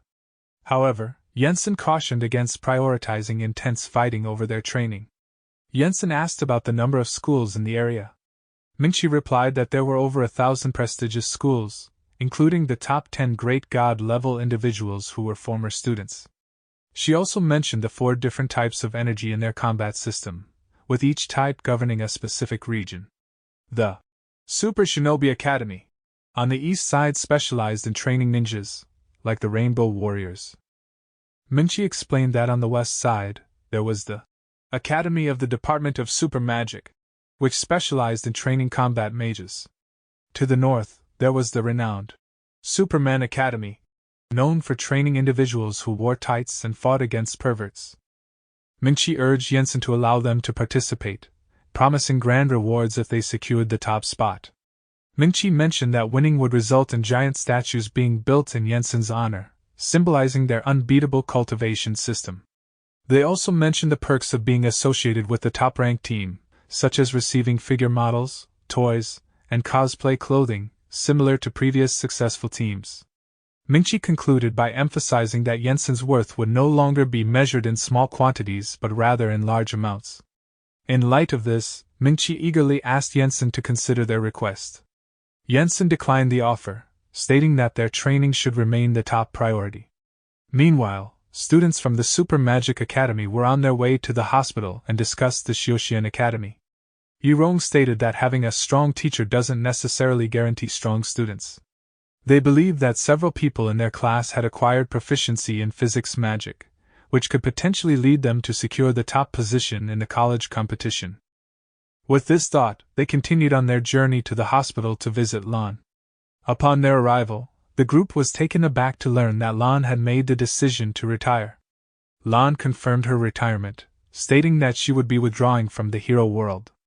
Yirong expressed her disappointment, emphasizing that Lan was the only fully capable combat mage in their school. They feared that without Lan, their school would be reduced to a lower rank. However, Lan was firm with her decision and her assistant is already making the necessary arrangements for her retirement. A student expressed concern over Lan's retirement, emphasizing her significance as one of the top 10 combat forces in the world. They questioned how the world would handle a crisis without her. Lan dismissed the idea of an imminent crisis, stating that the world had enjoyed a long period of peace. Yi Rong argued that the purpose of having the top-ranked person in the great god level was to address crises. Lan thought that the alien crisis had already been resolved, as previous alien invasions had always ended in their defeat on Earth. Yi Rong informed Lan about the existence of the King of Monster Kings, which surprised her. The secretary confirmed the information and mentioned an urgent superhero meeting called by the president of the Superman League. Realizing the magnitude of the situation, Lan understood that this powerful monster needed to be dealt with, despite its challenge even to the top 10 god-level individuals. Lan told the students to return, and then told her secretary that they need to go somewhere. The secretary grew terrified upon realizing their intention to meet Jensen and desperately attempted to persuade Lan to turn back. Lan stressed that their purpose was to seek Jensen's aid, not engage in combat. She expressed confidence that with Jensen's intervention, the king of the Monster Kings would be swiftly defeated. The secretary's fear intensified as he sensed the overwhelming presence of Jensen's power permeating the surroundings. He firmly believed that they would die if they step inside. Lan inquired about Jensen's location from the students, who directed her to the first class where Jensen was in charge. The secretary asked the students what they were doing. The students explained that they were copying the school regulations repetitively, having completed the task 1,000 times that month. They further revealed that they were en route to deliver their homework to Mr. Manhwa. This shocking revelation left both the secretary and Lan astounded. Mingqi arrived flying on her sword, catching Lan's attention. Lan asked about her extraordinary ability, and Mingqi revealed that it was the sword manipulating skill. Surprised, Lan inquired if Mingqi had prior knowledge of their presence. Mingqi explained that Master Yan had informed her about 2 people lurking at the door. Mingqi then guided them inside and assured them that their master was a good person. Jensen served Lan a calming tea that intrigued her. She asked what it was, and Jensen explained it was a meditation tea for health maintenance, and stated that one more sip could extend life by 30 years. Lan requested more and expressed a desire to take some with her for testing. Jensen declined, stating that it was reserved for guests and rarely consumed personally. Lan pondered the tea's potential for immortality, but Jensen dismissed the notion, explaining that mortal lifespans typically range from 200 to 300 years and immortality required the refinement of qi. Lan was confused about refining qi and becoming immortal, but praised Jensen's politeness. Jensen clarified that it referred to the fundamental practice of achieving immortality. He then inquired about the reason for Lan seeking him out. The secretary was amazed by the incredible surroundings, and Mingqi explained that they were in the inner area of the school. Mingqi disclosed that the place was originally on Earth but had been transformed by their teacher. She described the enchanted barrier and the vastness of the space, along with the formation of the stone mountains over thousands of years. The secretary marveled at the school's grandeur, considering it the most impressive he had encountered in the superpower world. Mingqi acknowledged Master Yan's fondness for such peculiarities. The secretary speculated about the structure being a teleportation portal, and Mingqi confirmed its similarity. She mentioned that the tour of the school was not finished yet, indicating that there was more to see. Lan informed Jensen about the powerful king of Monster Kings and expressed her hope for his contribution to their world. Jensen agreed to abide by the world's rules and expressed willingness to help. However, he declined the offer to participate in the contest, stating that he could handle the situation himself and asked if they have any belongings of the king of the Monster Kings. Lan mentioned that there were no personal belongings of the king of Monster Kings left after the previous hero's demise. Jensen explained the difficulty of locating the king of Monster Kings without psychic fluctuations or personal belongings. Lan agreed, realizing the challenge of finding and defeating him without knowing his whereabouts. Jensen apologized but declined to participate in the contest, citing his busy schedule with curriculum writing as his reason. Lan observed Jensen's seemingly impeccable nature, noting that he didn't desire money, fame, or women. However, she realized that he still cared deeply about his sect. Lan pointed out to Jensen the potential benefits for his school if they achieved a good score in the contest, emphasizing increased recruitment and growth. Jensen responded by expressing his belief that the path of cultivating immortality is determined by destiny. He stated that he would welcome those who wished to learn but acknowledged that not everyone would be able to achieve immortality. Lon found that he has a calm attitude in recruiting students. She cursed and wished Jensen to go bankrupt. Jensen inquired once more if he would be left undisturbed after defeating the king of monster kings. Lon confirmed. Upon hearing this, Jensen agreed to participate in the contest. He expressed his willingness to follow Lan's lead and do whatever was necessary, but emphasized that it would be a one-time occurrence. Lon was delighted, and Jensen stated he would be the guest fighter of Earth for a while. Lon and Jensen arrived at the Superman League headquarters for the meeting. Lon apologized for the need to dress up, and they entered the building, noting that they were among the last to arrive compared to the other high-level combat system heroes in attendance. The heroes discussed the king of monster kings being alive. Meanwhile, Guang Baya took the opportunity to mock the Rainbow Rangers for their loss to Jensen. In response, Red challenged Guang to fight Jensen himself. However, Guang dismissed Red, mocking him for being weak. As they were waiting for the meeting to start, the president and his assistant observed the heroes quarreling with each other. Lon threatened Guang for approaching her and stated not all girls are stupid. The president intervened and started the meeting. The four monster kings convened and expressed their disdain for the aliens' failed attempt to invade Earth. Lucas stated that the aliens lost, while Das questioned their audacity to even approach Earth. Janaka revealed a long history of losses suffered by their kind at the hands of heroes, with his ancestors also falling victim. Nakus agreed, suggesting that they should resort to underhanded tactics against the powerful heroes. The king of monster kings, Oz, urged the other monster kings to cease their complaints. He emphasized the importance of unity, stating that their priority was to restore confidence among their fellow monsters. Oz recognized that apart from the four kings present, their forces were filled with fear towards the heroes, and it was crucial to address this issue.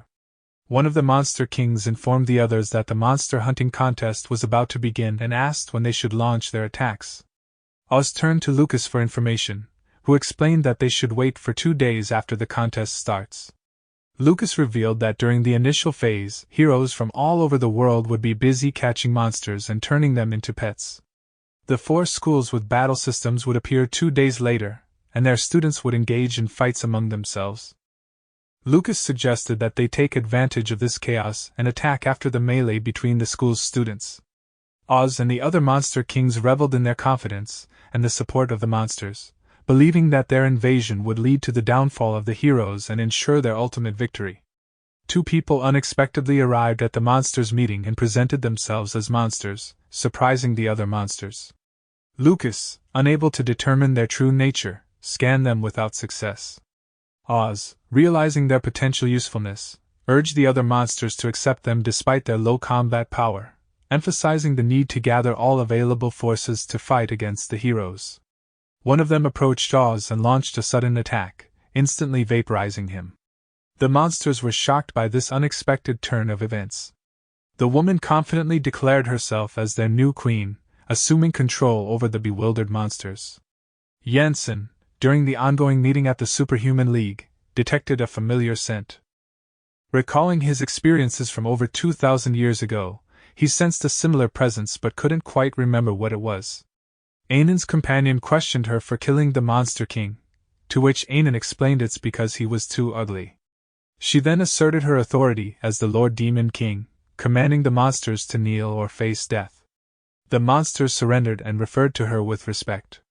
Ainan's companion expressed disappointment with the monsters on Earth, stating that they paled in comparison to the monsters in their own world, a sentiment Ainan agreed with. Janaka pleaded with Ainan and her companion for help, expressing concern that the monsters would become pets to the heroes once they left. Ainan, initially disinterested in this situation, was reminded of similar circumstances in her own world involving monks. Janaka revealed their original plan to attack the 4 major combat academies, believing that by eliminating the heroes' future generation, their own descendants would have a better chance at defeating them. Ainan's companion asked if the heroes of Earth is strong. Janaka admitted that the heroes of Earth were incredibly strong, surpassing even those in video games. As a monster king, he had suffered defeat every year due to their overwhelming power. Janaka revealed that the heroes possess a mysterious power called the hero's passive skill dagger, which manifests as tears of love and the light of justice. This power enables the heroes to create incredible weapons like the Rainbow Ranger's nuclear energy fusion and Guang Bai's light cannon. Janaka explained that the hero's passive technique is activated when the world is in peril, bringing people together in a united front. They cry tears of love and raise their hands, chanting the words, "Tears of love, the light of justice," granting them strength and turning the tide of battle. The monsters expressed their frustration at being destined to become the heroes' pets and pledged to fight until the end. Ainen empathized with their plight, being a villain from her own world, and decided to offer them some assistance. She presented them with a space bag containing 46,000 sets of magic weapons, sufficient for their needs. These weapons had the ability to be activated with flesh and blood, making them ideal for the monsters.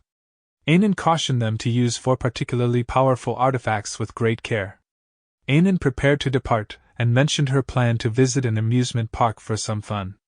Before leaving, she reminded the monsters that the space bag contained demon pigeons, which they could use to summon her if they required assistance. 2 days later, the monster hunting contest commenced, and it was set to be live broadcasted. The reporter expressed his determination to provide coverage, even at the risk of his life. This edition of the contest was unique as the heroes of the god level would gather information, and the top 10 ranked among them would act as judges. It was mentioned that the president of the academy, who typically served as a judge, had now become one of the top 10 heroes. Although the reasons behind this decision were unknown, the reporter assured the audience not to worry. The reporter highlighted the competition among the 4 major combat academies, where students surpassed professional heroes.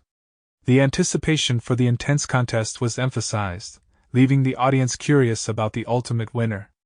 Zihao expressed his eagerness to fight students from other academies, but Xiaolu reprimanded him for underestimating their opponents and reminded him of Jensen's teachings. Meanwhile, the students discussed amongst themselves. Just then, Jensen arrived and addressed the students, mentioning the Qi refining Taoist suits worn by Mingqi, Xiaolu, Zihao, and Lan Bin. He assured everyone that the sect would provide uniforms at each stage of cultivation and made improvements to accommodate different dressing styles in their world. Jensen's decision was appreciated by some of the students. He reminded them of the purpose of cultivation, which is to avoid fighting amongst themselves and strive for immortality. Jensen emphasized that compassion is a crucial quality on the path to immortality. While they should not be aggressive, it doesn't imply weakness or fear. If they choose to fight, they should do so with unwavering determination, leaving no room for their enemies to survive. Jensen emphasized the importance of compassion for reaching immortality but also stressed the necessity of sneak attacks and shamelessness in combat. He reminded the students to adhere to the Code of the Immortals, highlighting the use of weapons for sneak attacks and the avoidance of one-on-one battles against groups. The students acknowledged their understanding. Jensen summoned a flying boat for the students to travel to the contest. Meanwhile, some monsters felt disappointed and abandoned by the new King of the Kings. One monster decided to surrender to a hero who would offer a higher payment. The contest is set to commence, with the Superman Academy taking the lead as the reigning champion. The starting point for this year's competition will be at an altitude of 10,000 meters. The rules remain consistent with previous years. A 10th level monster is worth 3 points. A demigod level monster earns 5 points, a god level monster is valued at 20 points, a sub-great god level monster grants 50 points, and a great god level monster yields a hefty 100 points. In addition, there is a rule that awards 30 points to the academy that reaches the ground city first. Ultimately, the academy with the highest accumulated points will claim victory. The participants were then announced. East Area, Ninja Academy. West Area, Magician Academy. North Area, Superhuman Academy. South Area, Xiaoxian Academy. The judges, representing the 4 major academies, will play a crucial role in determining the winner if there is a tie in points.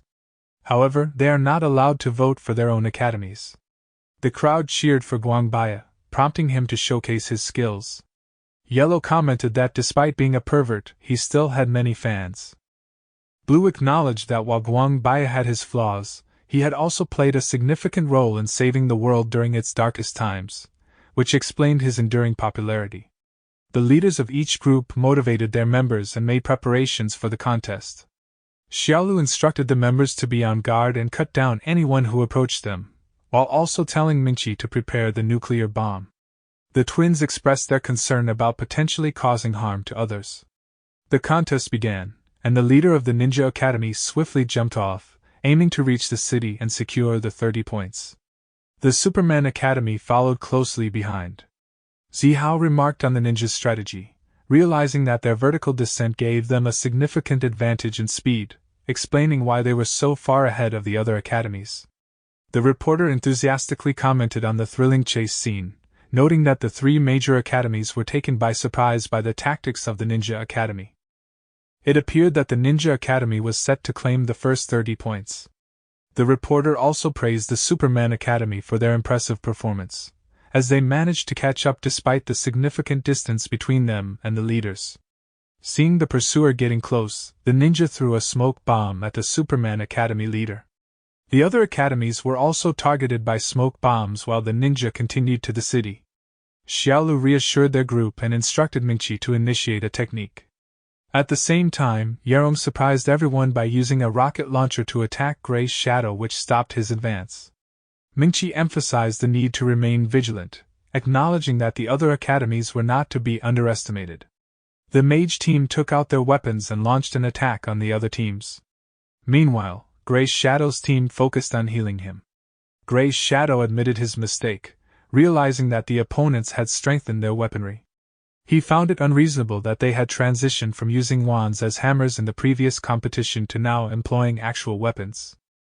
Gray's Shadow, consumed by fury and humiliation, disregarded the 30 points and commanded his team to attack. The audience cheered at the spectacle, but they also noticed the absence of the Celestial Academy in the battle. Meanwhile, Menqi revealed an upgraded version of the Qi Dragon forming technique, surprising Zihao and Lan Bin.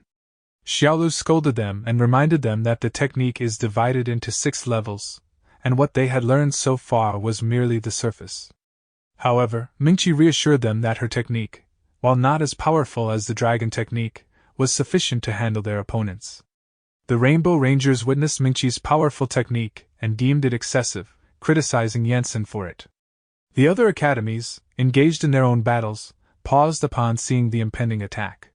A member of the Superman Academy noted that Mingqi's technique required time to unleash, and they collectively decided to eliminate the Celestial Academy as a priority. The 3 academies swiftly advanced, executing their planned strategy. Xiaolu expressed disappointment that they couldn't defeat their opponents in a single strike. Mingqi requested additional time, and Xiaolu reassured her that they would take care of the remaining adversaries. Zihao set his sights on the Ninja Academy as his target, while Lan Bin, eager to showcase the results of his training, chose to confront the Magic Academy. Gray's Shadow charged forward, berating his opponents for relying on a single technique. He declared that their trick wouldn't lead them to victory this time. Zihao confidently challenged Gray's Shadow to come and witness what else they were capable of. Zihao unleashed his 9-sword technique, grazing Gray's Shadow and surprising him with his improved skills. The two engaged in a fierce battle, impressing the audience with Zihao's progress since the last competition. Meanwhile, Lan Bin utilized his blind sword technique to halt the attacks from the Magic Academy. Yerong took a step forward, determined to confront Lan Bin, and instructed the others to prevent Mingqi's progress. Gray's Shadow also commanded his team to aid the other members of the Magic Academy in stopping Mingqi. He then called out the Superman Academy for their lack of action, questioning their fear of facing a female opponent. The 3 academies charged towards Xiaolu, but Zihao laughed, aware of Xiaolu's superior strength compared to theirs. He acknowledged that his own power was not even half of hers, as she was a half-step Divine Realm cultivator. Gray's Shadow believed they were bluffing. However, Xiaolu unleashed the formidable Tai Chi killing array, which swiftly bound the attackers, immobilizing them. She sternly warned them not to make any moves, or they will be crippled. Everyone was surprised by her power. The leader of the Superman Academy grew furious after enduring repeated humiliation. His teammates expressed concern, knowing that his anger often clouds his judgment. Despite being bound, the squad leader broke free and charged towards Xiaolu, driven by his escalating rage. Zihao cautioned Xiaolu to be cautious, as the leader's fighting spirit only intensifies as his mind becomes unhinged. Xiaolu used restraint, but the squad leader blocked the attack and Xiaolu increased her pressure. The audience marveled at Xiaolu's ability to neutralize the squad leader's berserker skill, which harnesses anger to enhance physical strength. This skill not only bolsters his courage in battle, but also enables him to surpass his limits. Even professional heroes hesitate to face this skill alone. The competition this year has brought numerous surprises, with the previously underestimated South Area Academy now outshining the other 3 academies on their own. Gray's Shadow made a strategic move to aid the squad leader, but Zihao swiftly blocked his path. However, Gray's Shadow used a cunning trick to ensnare Zihao with his cage technique, trapping him. Xiaolu realized that she couldn't face all the powerful opponents directly, especially considering her current training stage. She suspected that someone may have already escaped, and she couldn't afford to let Gray's Shadow approach her while he disrupted her energy. Gray's Shadow urgently called upon his teammates to follow him, warning them about the escalating power of the Superman Academy's squad leader's berserk skill. He emphasized that if left unchecked, the squad leader's strength would only grow, overpowering Xiaolu. Xiaolu, determined to protect herself, used her restrained technique to halt the attackers in their tracks. With a stern warning, she threatened them, claiming that any further advances would result in their hearts being pierced by her 10,000 swords. Unbeknownst to them, it was a bluff. As Mingqi neared the completion of her technique, some of the opponents began to lose hope. Gray's Shadow proposed using illusions to disrupt Mingqi's technique. One of his subordinates pointed out the limitations because of the distance. Gray's Shadow handed the subordinate the bullhorn, and he utilized an illusion skill, making Mingqi see Jensen in front of her. Gray's Shadow took advantage of Mingqi's mental damage and threw a bomb towards Xiaolu and Mingqi, causing their boat to be destroyed and Mingqi to fall. Despite the situation, Mingqi urged Xiaolu to continue with the Qi Dragon technique, explaining that even if she was interrupted, the first layer of the technique would not disappear but would explode if left unattended. The ninjas celebrated their victory, but Gray's Shadow noticed that the energy sphere was still present. Xiaolu was unsure of what to do as the energy neared its explosive point. At that moment, Guangbai prepared to intervene. Jensen observed the situation and remarked that Zihao was unfocused, Lan Bin was only concerned with his own fight, Mingqi had fainted, and Xiaolu lacked the decisiveness to kill. Jensen hoped that this battle would serve as a growth opportunity for them on their cultivation path. Jensen intervened and prevented the energy from exploding, leaving everyone astonished. Xiaolu managed to catch Mingqi as she fell and reassured her, urging her not to blame herself. Xiaolu also expressed curiosity about how Mingqi had been affected by the illusion, considering their extensive training and strong mental fortitude. This question caused Mingqi to blush in response. The other 3 academies prepared to continue the fight as they saw the exhausted Cultivation Academy. However, they were surprised to learn that the Celestial Academy had already reached the ground and earned 30 points. It was revealed that the twins, Lu Xiaoyi and Lu Xiaolu, from the Celestial Academy had retreated earlier and secretly made their way to the ground, catching the other academies off guard. Jensen was curious about the students who hadn't started practicing Qi, while the others celebrated their success. With one academy already earning the 30 points, the remaining academies also made the decision to descend. The monster hunting contest is in full swing, with the Celestial Academy from the South area winning the first round and earning the initial 30 points. Now, all the academies are preparing for the next battle. However, little did they expect that a wave of trouble was about to unfold. Lingling's anger flared up after losing a game in the amusement park, causing panic among the crowd who mistook it for a monster attack. Ainin tried to calm her down, but Lingling was so furious that she expressed a desire to destroy the planet. Just then, Steel Beetle arrived on the scene and mistook Lingling and Ainin for a new species of monsters. The monsters informed Ainin and Lingling that Steel Beetle was a god-class hero, and ranked among the top 10 in the world. They explained that while there were over 50, or even hundreds of god-class heroes in the world, the top 10 were in a league of their own, possessing immense power capable of toppling the world. Each of them had unique characteristics, and their passive skills had different effects when activated. Lingling disregarded their warnings and thought he was never afraid of anyone except the immortals. Steel Beetle, with a determined mindset, thought about his previous experiences and the preparations he made for this moment.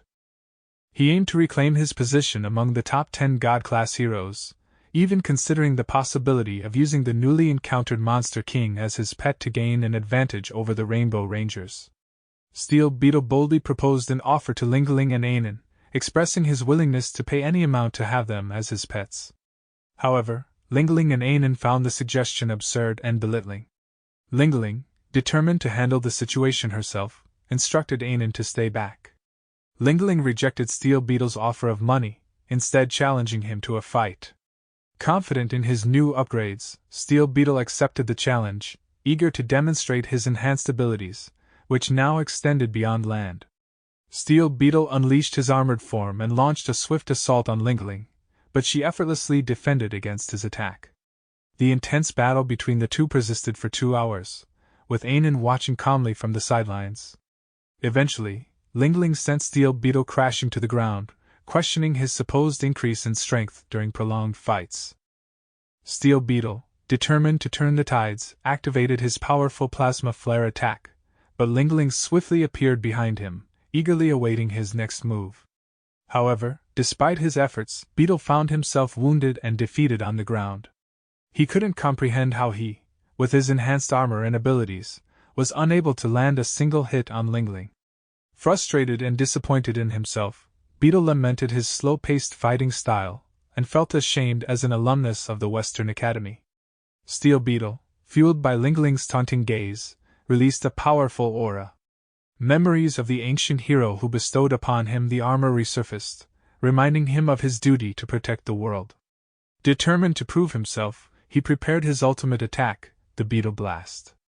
Lingling, sensing the surge in power, expressed her excitement, acknowledging the unique mechanism of strength elevation in Steel Beetle's world, comparing it to advancing to another realm.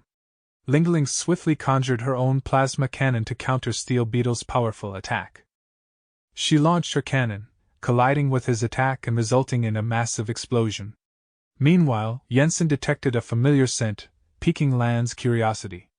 Jensen realized that despite being 2,000 years old, he couldn't recall the nature of the scent. He stated that immortals needed tens of thousands of years to reach their realm.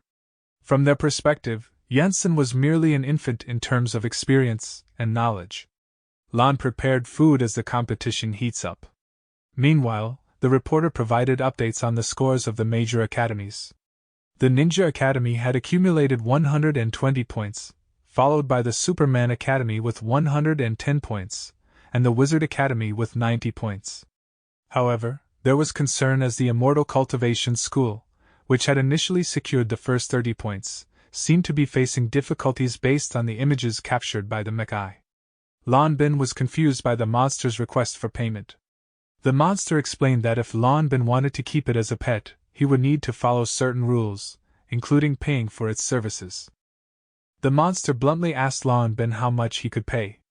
However, Lan Bin did not offer anything, leading the monster to criticize the Immortal Cultivation School for its lack of wealth, stating that even mundane tasks at the Ninja Academy would provide better compensation than what Lan Bin could offer. Lan Bin was furious with the monster's words as the other students took him away. Lan pointed out that in their world, money holds significant importance. However, Jensen revealed that he possessed a vast amount of wealth, including tons of spirit stones stored in his spatial ring, as well as numerous untapped spirit stone mines in his small world. Lan, however, dismissed the value of Jensen's wealth, emphasizing that it held no practical value on Earth. Jensen pondered the situation, recognizing that while spirit stones had significant effects in their world, the people on Earth don't know how to use them. Mingchi pursued the ninja who had used the illusion on her, refusing to believe his promises of secrecy, and stating that he must die. Xiaolu found herself in a state of confusion as there were no monsters in sight. The academy leaders instructed their members to maintain a safe distance from Xiaolu, acknowledging her overwhelming power. Meanwhile, the ninjas engaged in negotiations with the monsters and took them away, while Xiaolu remained isolated. The recent aerial battle showcased the impressive strength of the Celestial Academy, with Xiaolu, an immortal class student, being sidelined. This strategy, known as the "don't play tricks" tactic, was previously employed by the Ninja Academy against the Superman Academy in the last competition. With only 3 hours remaining in the game, the cultivation class was still struggling. Gray's Shadow confronted Zihao, taunting him about their lack of points. Gray's Shadow boasted that his academy had accumulated over 100 points, while Zihao's academy had failed to score any. He suggested that Zihao should give up and cry. Despite the despair and panic among some of the students in the cultivation class, there was a sudden surprise announcement from the reporter. It was revealed that the cultivation class had miraculously earned 130 points, leaving everyone astonished. Once again, it was the twins from the Celestial Academy who had achieved this impressive feat. The twins' strategy was then shown. They emphasized the power and potential of their teacher to the monster.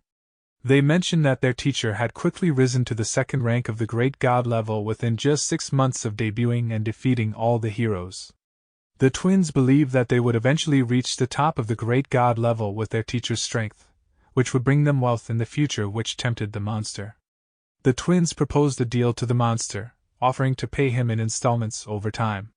The monster agreed to the terms, and they successfully captured the monster. Gray's Shadow thought the Celestial Academy's decision to pay in installments was shameless, while Lon was pleased that Jensen's image might be tarnished. In the second half of the contest, the Celestial Academy, led by Jensen, gained an advantage through Xiaolu and Xiaoyi's method of loaning monsters. Despite facing resistance from other schools, they achieved good results. As the Xiuxian Academy proved difficult to suppress, other academies also shifted their focus towards obtaining monsters. The competition grew intense, with everyone fighting fiercely to secure victory. Meanwhile, the 4 monster kings were preparing to attack. Xiaolu sensed that something was amiss when she noticed the absence of any grand monsters in the area. Zihao also remarked on this, recalling that there were grand monsters in the previous contest but none seemed to be present now. Xiaolu asked the twins to place flags on marked locations on the map as a precaution. Mingqi agreed, and Xiaolu revealed her self-made magic circle that could grant her the power of Damon's Qi in 10 minutes, requesting their help. Zihao assured her they would assist, and Lan Bin expressed curiosity about the strength of Damon's Qi. One of the twins noticed Xiaolu's behavior becoming similar to their teacher, while the other advised him to simply follow her orders. Meanwhile, the 4 monster kings observed Jensen and were filled with terror after witnessing his ability to effortlessly stop the huge ball. They then formulated a plan for their attack. Jensen sensed a familiar scent and realized it was getting closer. The monster kings began their attack, and Lucas created an isolated space in the area. The audience was taken aback when the broadcast suddenly went offline. Jensen recognized the scent as that of the Daemon Spirit Beast. Meanwhile, the monsters strategically placed weapons in various parts of the area following the guidebook's instructions. As the monsters chanted, a bolt of lightning struck, causing a powerful explosion. Suddenly, a Daemon Spirit Beast appeared in the sky, surprising Xiaolu. The others were confused by its presence. Mingqi explained it was a beast from their teacher's world, a Daemon beast at level 1 of the Daemon's Qi stage.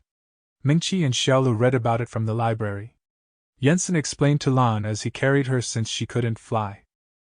He shared that the Daemon Spirit Beasts were the equivalent to monsters in this world, but they had transformed completely into human form. He mentioned that their minds were simple yet stubborn.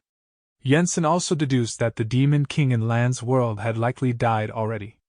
Lan asked how Jensen knew, to which he pointed out that the monsters in their world were holding the standard Demon King's weapon and preparing to attack them soon. Jensen wanted to ask the monsters a question. He then used an anti-isolated space to cover the area. However, the 2 monster kings were still busy studying their incantations, and they considered Jensen to be a significant danger. On the Celestial Pearl continent, any being that meets the required conditions can cultivate spiritually, including animals. Some animals can absorb Qi and transform it into an energy source, becoming spirit beasts. However, to reach the Daemon level, they must undergo 4 stages: shape-changing, sacred forming, recuperating, and Daemon. Once they have achieved a complete human form, they become divine entities known as divination. Because they possess the divine attribute while in their beast form, people commonly refer to them as demon spirit beasts. Lan expressed concern about the isolated space putting Jensen's students in danger. Jensen acknowledged that he couldn't protect them indefinitely, and that they needed to grow and mature on their own. Everyone remained vigilant as the demon spirit posed a question to the summoner, asking who should be killed first. The monsters responded, saying that all the students of the academy should be targeted. The demon spirit agreed, assuring them that the students would be eliminated before they ran out of blood. As the demon spirit readied itself to attack, Xiaolu urged the others to flee. The academies mocked them for being a coward. Xiaolu cautioned that they couldn't confront the monster directly. The monster initially aimed at the strongest opponent from the Superman Academy, but the demon spirit disagreed and directed its attack towards Xiaolu, hurling a sword in her direction. As they fled, Xiaolu revealed to the others that the monster was sealed within the weapon, and they needed to escape until the summoner's blood supply was depleted. Xiaoyi bravely shielded Xiaolu from the incoming sword, assuring her of his safety and emphasizing the importance of winning the contest. The demon spirit aggressively charged forward but was intercepted by the squad leader. Unfortunately, the squad leader was effortlessly sent flying with a single punch from the demon spirit. The others were shocked by the ease with which the squad leader was defeated. The demon spirit, noticing that Xiaolu had vanished, was surprised by their speed. Zihao asked Xiaolu if she could defeat the class monitor from the Superman class in one strike. Xiaolu replied that it wasn't possible as she had struggled to even slow him down. The Superman's power increased over time, making it increasingly challenging for her to defeat him. The clan master was informed about the use of space isolation and the trapped heroes and students. In response, the clan master ordered the formation of a rescue team. However, it was revealed that the top 9 and top 10 heroes were currently on a mission to find the Emperor Spirit Beast at the edge of the world and had not returned yet. The rescue team encountered difficulties in disabling the boundary and could only create a small hole. However, 2 Grand Class heroes ranked 39 and 34 arrived and enlarged the hole. The broadcast also resumed, and the reporter informed the audience about the situation. They mentioned that the evil king had used space isolation to cut off communication, and the top 10 Grand Class heroes were currently battling the evil king inside the isolated space. Additionally, a new monster had appeared and defeated all the students from the Cultivation, Superman, Ninja, and Magic classes within a span of 10 minutes, showcasing a significant increase in its power. The reporter expressed concern over the students from the Cultivation Academy who had chosen to retreat initially. As a result, the whereabouts of a few remaining students from that class were unknown.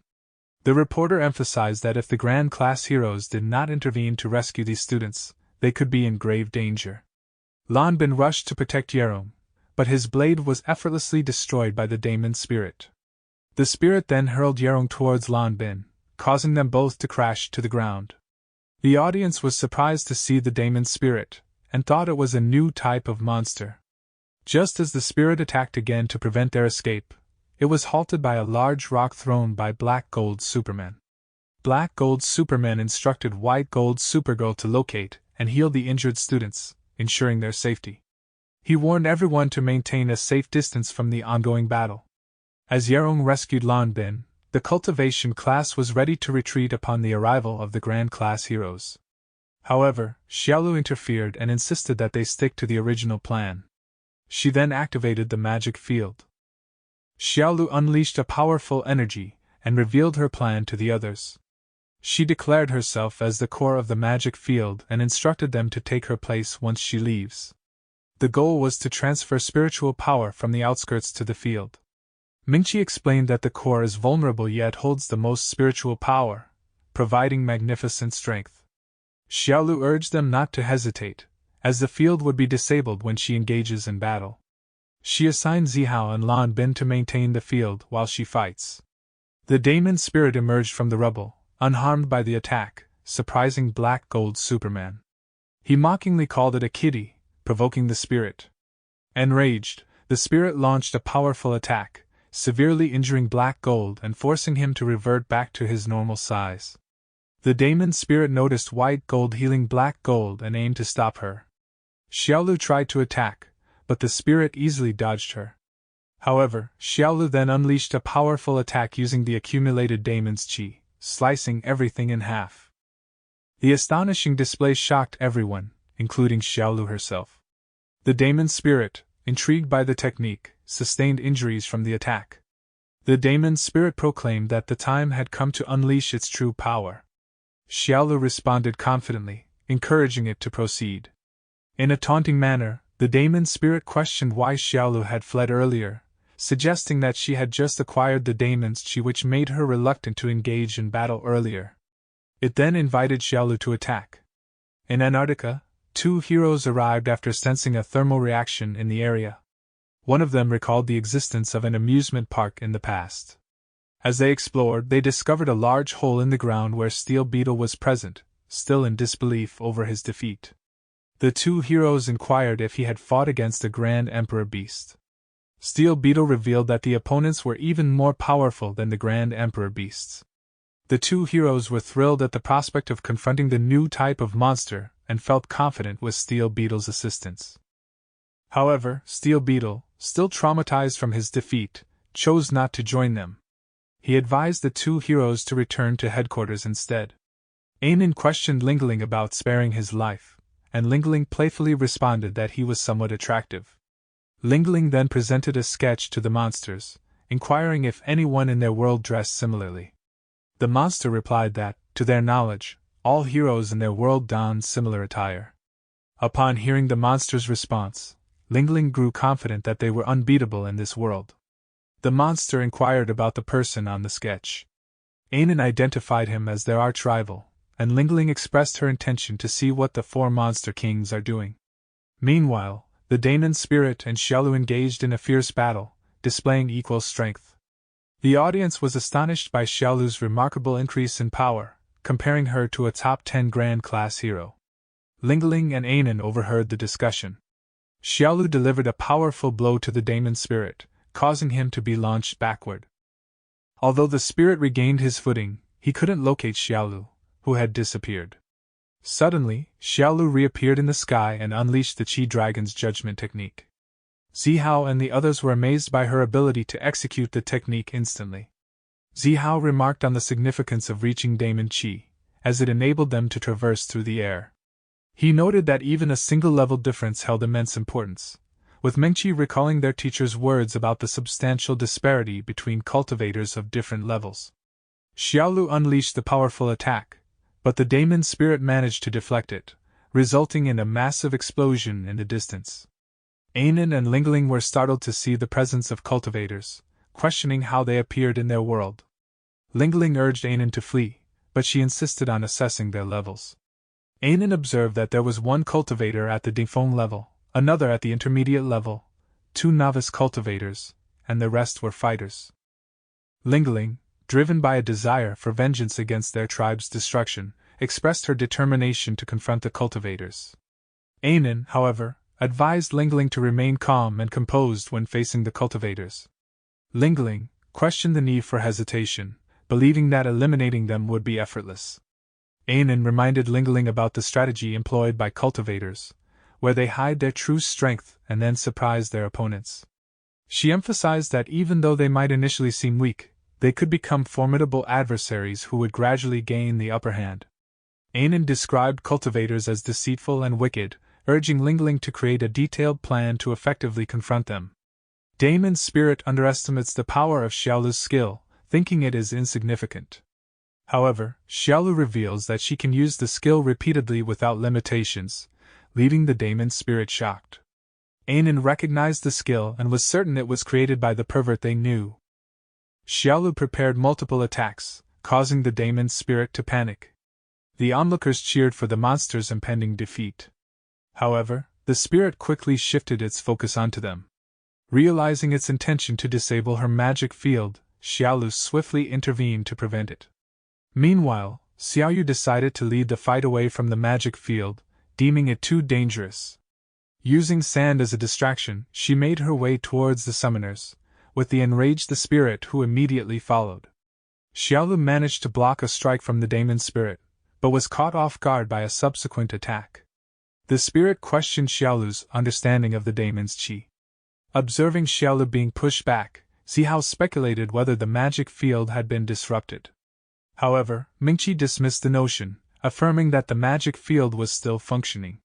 Damon's spirit relentlessly attacked Xiaolu, acknowledging the power of her skill. It feared that if she unleashed it a few more times, it would be defeated. However, it criticized Xiaolu for always relying on the field to enhance her abilities. Despite being at the same level, the spirit boasted having 300 years of experience with Damon's qi, compared to Xiaolu's few minutes. It claimed to possess superior knowledge in harnessing the power at this level, belittling Xiaolu as an amateur girl. As the battle continued, the summoners were growing weaker from their blood loss. Xiaolu found herself being continuously pushed back, unable to provoke or distract her opponent. Sensing an opportunity to end the fight, the Daemon spirit unleashed a powerful surge of energy. Xiaolu remembered her teacher's words about the limitless potential of a magic field. Determined to turn the tide, she decided to create an even greater magic field, despite unsure of its success. With a glimmer of hope, she resolved to give it a try. Zihao and Lan Bin recognized the technique Xiaolu used. It was the summoning of the Shining Fairy King. As the colossal Fairy King materialized, everyone was in shock. Anan and Lingling grew concerned and realized they couldn't allow Xiaolu to become stronger. The Fairy King reprimanded the Daemon spirit, who recognized the summoning technique and swiftly withdrew. However, the Fairy King unleashed a devastating attack that caused widespread destruction. The Daemon spirit called for assistance from the Demon King. Following the explosion, a sizable crater remained, along with the fallen monsters who had summoned the Daemon spirit. The Fairy King scolded the Daemon spirit for bullying the disciples of their sacred clan. Xiaolu admired the Fairy King's strong strike but mentioned that it had depleted all of her spiritual power. The Fairy King understood her potential, noting that if her teacher, Mr. Yensen, had witnessed her summoning him at her current level, he would have been proud. Xiaolu realized that with the backlash she suffered, she couldn't use the skill again without reaching Damon's qi at the Dingfeng level. She noticed the Fairy King was still there. He warned her about the imminent danger she was in. He sensed two sinister individuals in the north who were prepared to oppose her. Xiaolu misunderstood the Fairy King, thinking he referred to monsters. However, he clarified that the true danger came from two formidable individuals whose power could easily overwhelm her. The Fairy King assured her of his protection, but Xiaolu doubted her ability to enable his power, as she was currently weakened and unable to harness the Daemon's qi. Xiaolu observed the continuous flow of spiritual energy from the magic field and realized that the Fairy King was sacrificing his own lifespan to sustain it. The Fairy King acknowledged his long life and expressed his willingness to endure the consequences if any harm befell Xiaolu, as he feared the wrath of Yensen. He planned to request Yensen for an extension of his lifespan after dealing with the current situation. Xiaolu inquired if the Fairy King had the ability to break the isolated space and assist Yensen in escaping. The Fairy King explained that Yensen had set up an anti-isolated space, making it impossible for anyone except himself to enter. Xiaolu wondered about their next course of action. The Fairy King assured her that he would handle the situation and mentioned that her teacher, Yensen, would be freed but couldn't join him. He expressed the need for someone's assistance in the upcoming fight. Inside the isolated space, the Rainbow Rangers and 001 faced a formidable monster, causing them great difficulty. Das took pleasure in witnessing the hero's struggle against the creature he had summoned. However, 001 found himself unable to absorb solar energy within the isolated space. Just as things seemed dire, the Fairy King arrived, halting the monster's attack. The Rainbow Rangers were astonished by the unexpected arrival of the Fairy King and questioned his presence. In response, the Fairy King swiftly took 001 out of the isolated space. He commented on 001's weakness and expressed surprise that he couldn't defeat the opponent. 001 retorted, stating that he could have easily defeated him if not for the solar energy interference. He proposed a battle after resolving the current situation. The Fairy King agreed, accepting the challenge. The two monster kings pleaded for their lives and questioned why they were also trapped within the isolated space. Meanwhile, the sacred weapon spirit they had summoned desperately fled from Yensen, seeking forgiveness and claiming ignorance about the whereabouts of the divine realm. Lan commented on Jensen's merciless tactics of disabling and healing repeatedly, remarking on his ruthlessness. Jensen reflected on his actions, stating that as a child in battles within the divine realm, he never killed anyone. The worst outcome would be permanently disabling his opponents. Lan thought it would be preferable to kill their enemies. Jensen confronted the sacred weapon, accusing it of deception. He detected the distinct scent of the divine realm emanating from the dirt on its body, contradicting its claim of ignorance. Without giving the sacred weapon a chance to explain, Jensen swiftly approached and delivered a powerful slap, sending the sacred weapon crashing to the ground. Jensen offered the sacred weapon one final opportunity to reveal the truth. The sacred weapon pleaded innocence, claiming to be nothing more than a small creature. Lan interjected, suggesting that the sacred weapon's overwhelming fear indicated its lack of knowledge. Frustrated, Jensen angrily stomped on the sacred weapon. Das commanded his summoned spirit to eliminate everyone present, leading it to unleash an attack directed at 001 and the Fairy King. However, the Fairy King effortlessly deflected the attack. Undeterred, Das instructed the spirit to disregard the Fairy King and instead target the ground.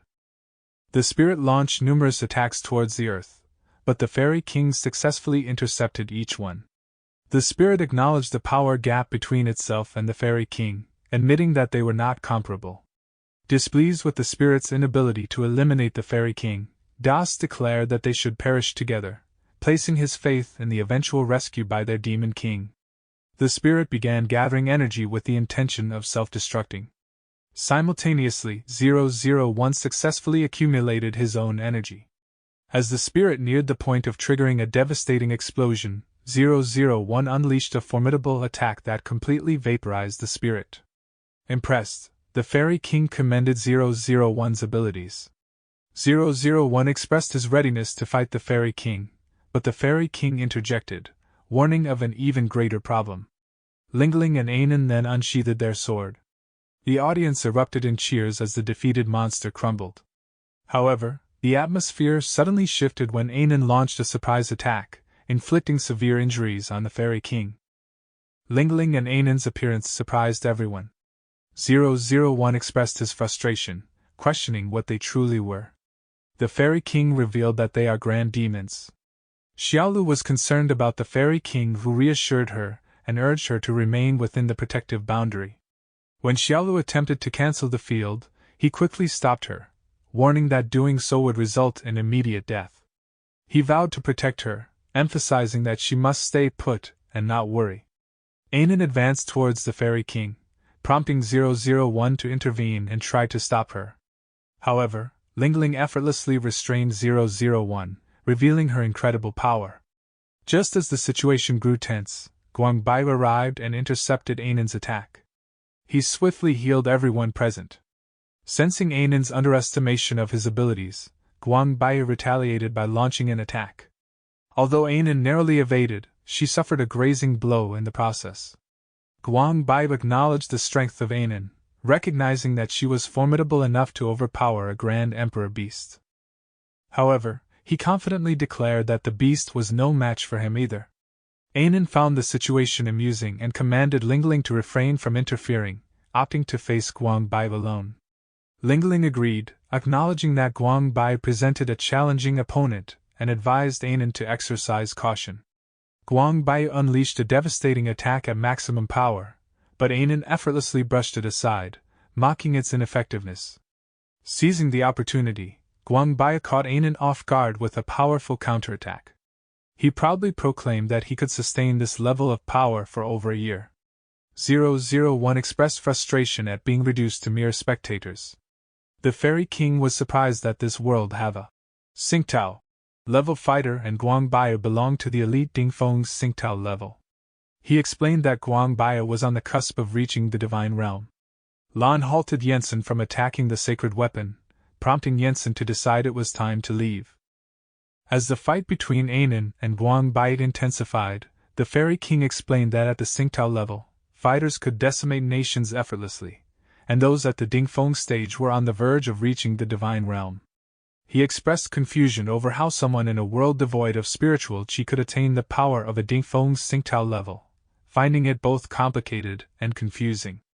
The Fairy King contemplated the situation, knowing that they needed to restrain her. He recognized that buying more time would improve the overall circumstances. Guang Baiyu unleashed a barrage of attacks on Anan, but to his astonishment, she remained unaffected and taunted him to hit harder. He retreated, realizing that Anan's power exceeded anything he had encountered in their world. Reflecting on past events, he confessed that despite years of training, he had never anticipated encountering someone as terrifying as Anan, who surpassed even the Grand Emperor Beast in sheer horror. Anan taunted Guang Baiyu, accusing him of fear, which triggered him to unleash his ultimate lightning power. However, Anan effortlessly countered the attack, inflicting significant damage on Guang Baiyu.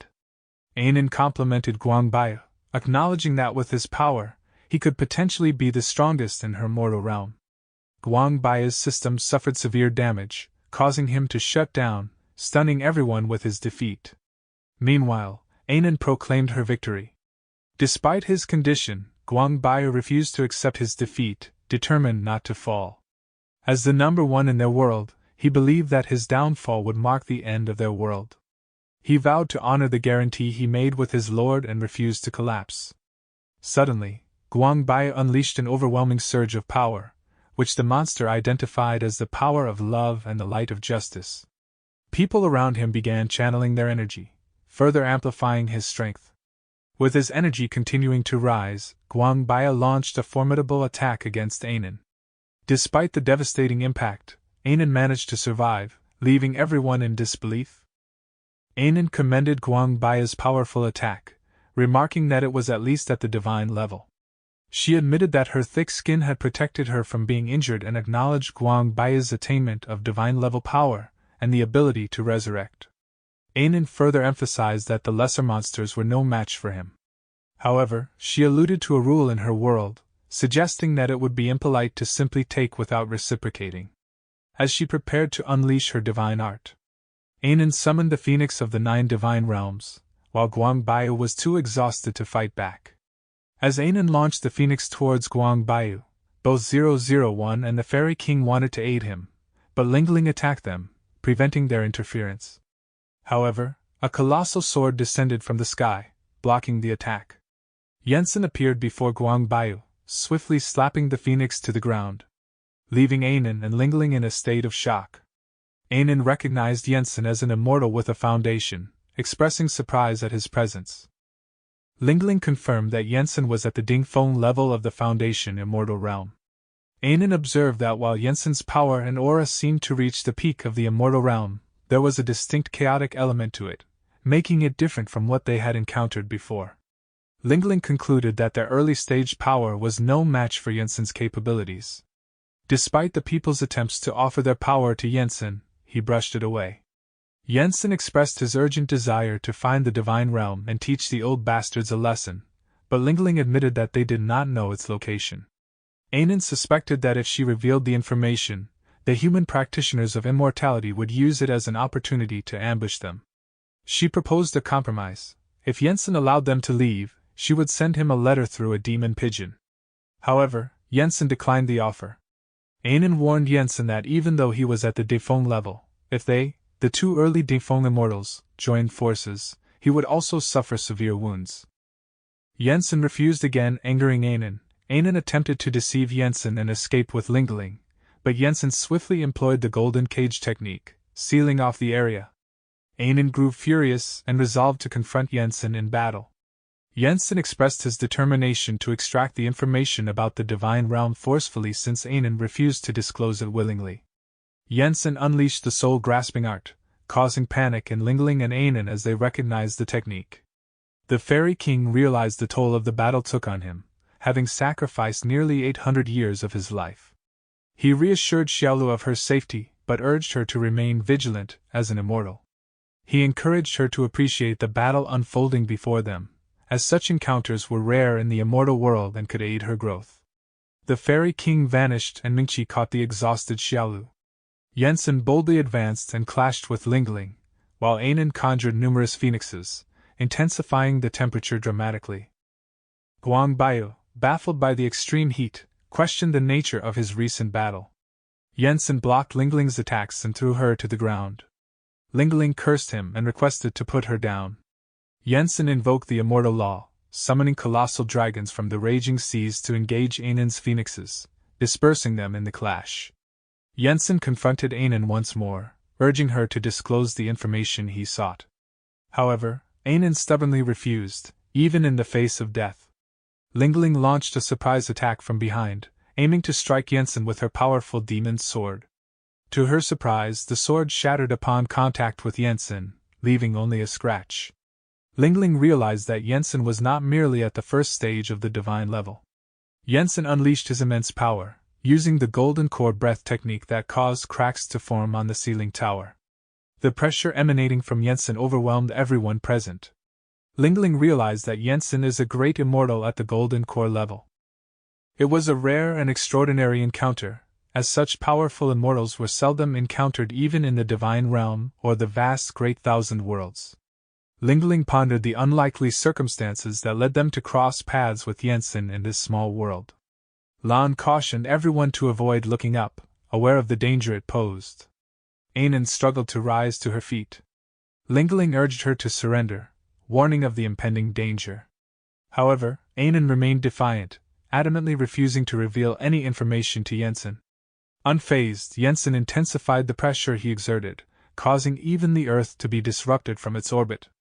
Zihao expressed concern over Yensen's extreme actions, acknowledging that he had gone too far. Xiaolu realized the true meaning behind the book's reference to a great god being able to destroy the world. Mengqi wondered if they would also attain such power in the future. Yensen ceased his assault, and the world returned to its normal state. However, Ainan still refused to disclose any information to Yensen. Lingling tried to convince Ainan to stop, but Ainan was determined not to submit to any immortal cultivator and readied herself for an attack.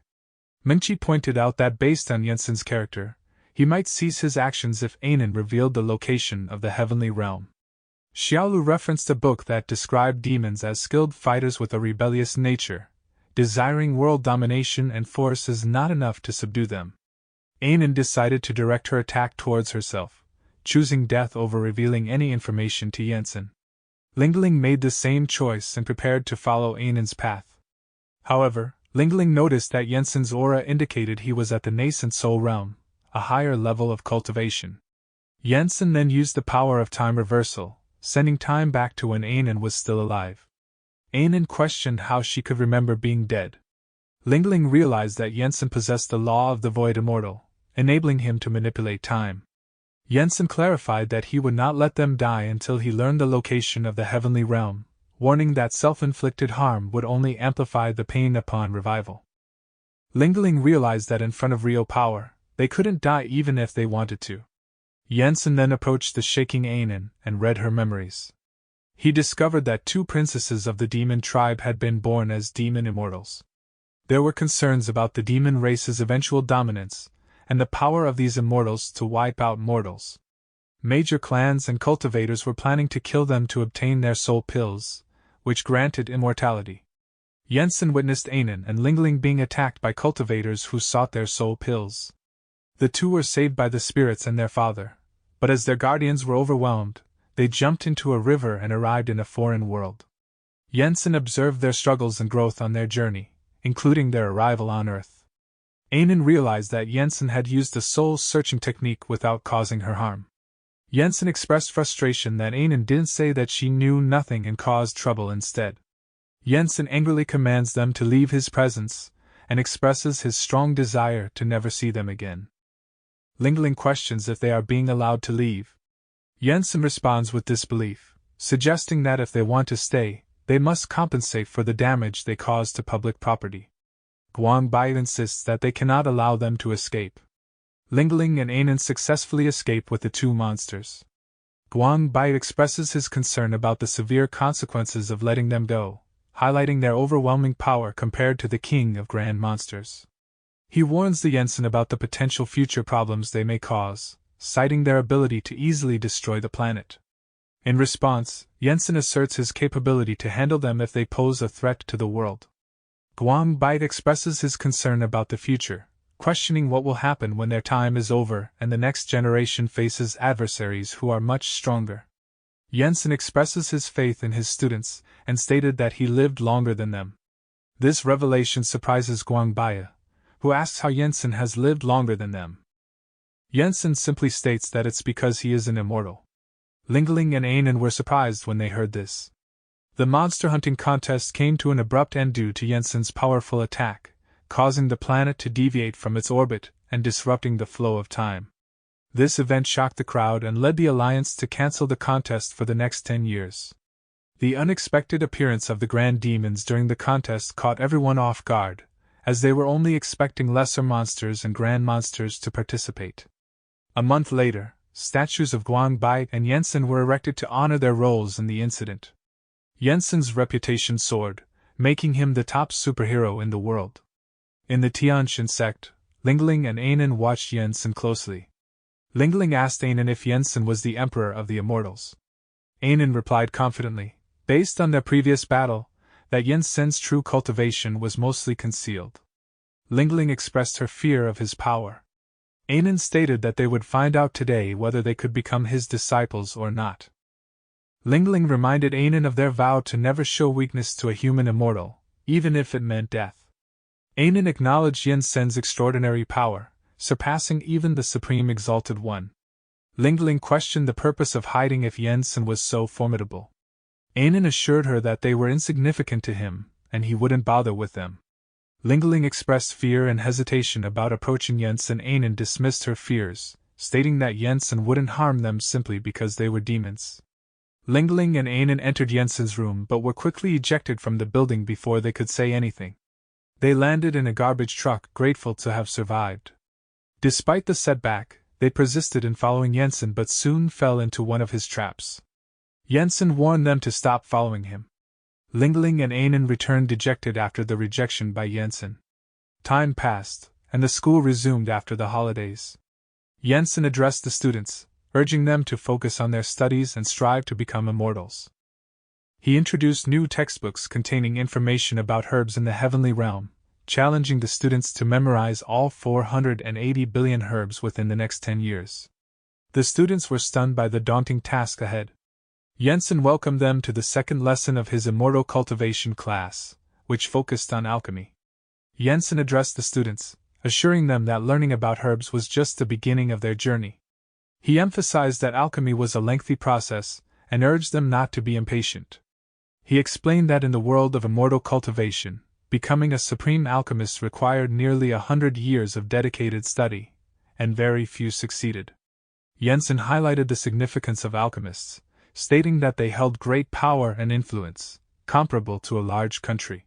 He also noted that while they might not possess strong combat abilities, they could enhance the strength of others and inspire them to fight.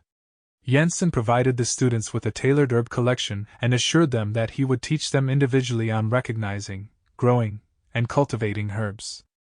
Under Jensen's guidance, the students embarked on a new chapter in the world of immortality. Meanwhile, the two demons sought an opportunity to be taught by a teacher. While Jensen's formidable display during the competition left a lasting impact, little did everyone know that it was just the beginning of a battle of wits among the diverse factions in a world where magic, immortality, ninjas, and supermen coexist. A group of cultists summoned Vampire Drake, and one of them confessed to being the summoner due to his long-standing admiration for the vampire. Surprised to find a human among the cultists, Drake decided to turn him into one of their own. Something mysterious and unprecedented emerged in the world, surpassing the understanding of both the Academy and the League of Supermen. Meanwhile, the League worked towards rebuilding the city and initiated the graduation exams for the heroes from each academy. The graduation exams are about to commence with a familiar setting and familiar faces. Munchi wonders who will be their exam proctor this time. Lan Bin confidently believes that as long as it's not Mr. Jensen, they will all pass. Xiaolu expresses excitement, as they have eagerly awaited this moment for a long time. Lan arrived and greeted the immortal class, announcing that she would be their examiner for the graduation exams. Following the union's rules, each college's examination center is located in different parts of the city. The Ninja Academy's examiner is Guangbaye from the Superman Academy. The Magic Academy's examiner is the Rainbow Rangers from the Ninja Academy, and the Superman Academy's examiner is the black-robed hero Jensen. One of Jensen's students questioned why he was present instead of being with the Superman Academy. Jensen explained that he left his doppelganger there to act as the examiner. Upon learning that Lan would be their examiner, the other students cheered, except for Xiaolu, who asked about the rules. Lan clarified that after the monster catching contest, their academy had gained recognition as the most capable. She then explained the simple rules for the exams. If they could touch her face within 10 minutes, they would all graduate. The exam commenced, and Xiaolu launched an immediate attack. However, Lan effortlessly caught her sword. Lan praised Xiaolu's skills, acknowledging her training under Jensen. She remarked that it was merely a small test and questioned whether Xiaolu wanted to kill her. Xiaolu was surprised by the statement. The group was taken aback as Xiaolu's attack was effortlessly blocked by Lan. Lan then retaliated and pushed Xiaolu back, asserting that she could fight back. She unleashed a powerful magic beam, but Mingqi swiftly intervened to save Xiaolu. However, Lan redirected the beam towards Zihao and the others, resulting in a massive explosion. Miraculously, Zihao survived the blast. Jensen quickly stepped in, using giant swords to shield the audience from the impact of the explosion. Xiaolu activated an array and the others assisted her by transmitting their energy to her. While Lan eagerly anticipated the fight, they engaged in a fierce clash, but Xiaolu found herself overwhelmed as her attacks were effortlessly evaded by Lan. As students from all colleges worked hard towards graduation, on the other side of the world, two mysterious figures approached the S-class banishment prison. Lingling and Ainen observed the students from a distance, cheering for them but hiding when Jensen noticed their presence. Lingling shared her analysis with Ainen, explaining that Jensen's eldest disciple was on the verge of losing the fight. She noted that the one dressed in pink was initially at the peak of the congenital realm but was about to break through to the golden core realm. Ainen questioned the significance, to which Lingling pointed out the difference in power between the peak and initial stages of the congenital realm.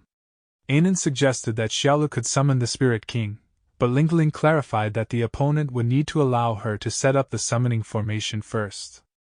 Lingling explained to Ainen that summoning the Spirit King while in the congenital realm was highly unlikely, and even if achieved, the Spirit King's power would be limited to a mere fraction. She mentioned that utilizing such a technique would greatly deplete one's spiritual power, even for those in the Golden Core realm. The summoning of the Spirit King was usually reserved as a final, deadly move, as failure to secure a decisive victory would result in the user's own demise. Lan relentlessly taunted Xiaolu while she defended against her strikes.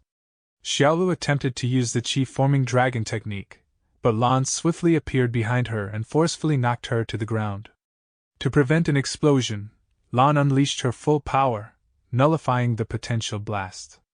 Xiaolu seized the momentary opening and launched an attack, resulting in a clash of energies. Following the explosion, Zihao and the others found the formation was already disabled. Xiaolu found herself weakened on the ground, feeling frustrated at being so close to success. Lan announced that the students had successfully graduated, prompting the crowd to cheer. They were the first group to graduate from the Super Academy in the past decade. The cultivation class became emotional with the realization of their achievement. Xiaolu questioned how they passed when they could barely touch Lan's face.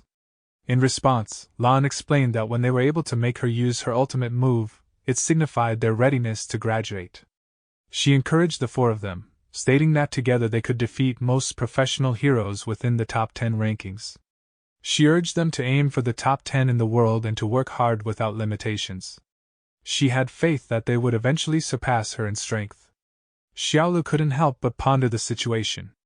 Being the first group to graduate from the academy in a decade was already surprising, but what puzzled her even more was Sister Lan's leniency. Xiaolu knew that many students, not just from their immortal academy but also from other academies, were more powerful than professional heroes.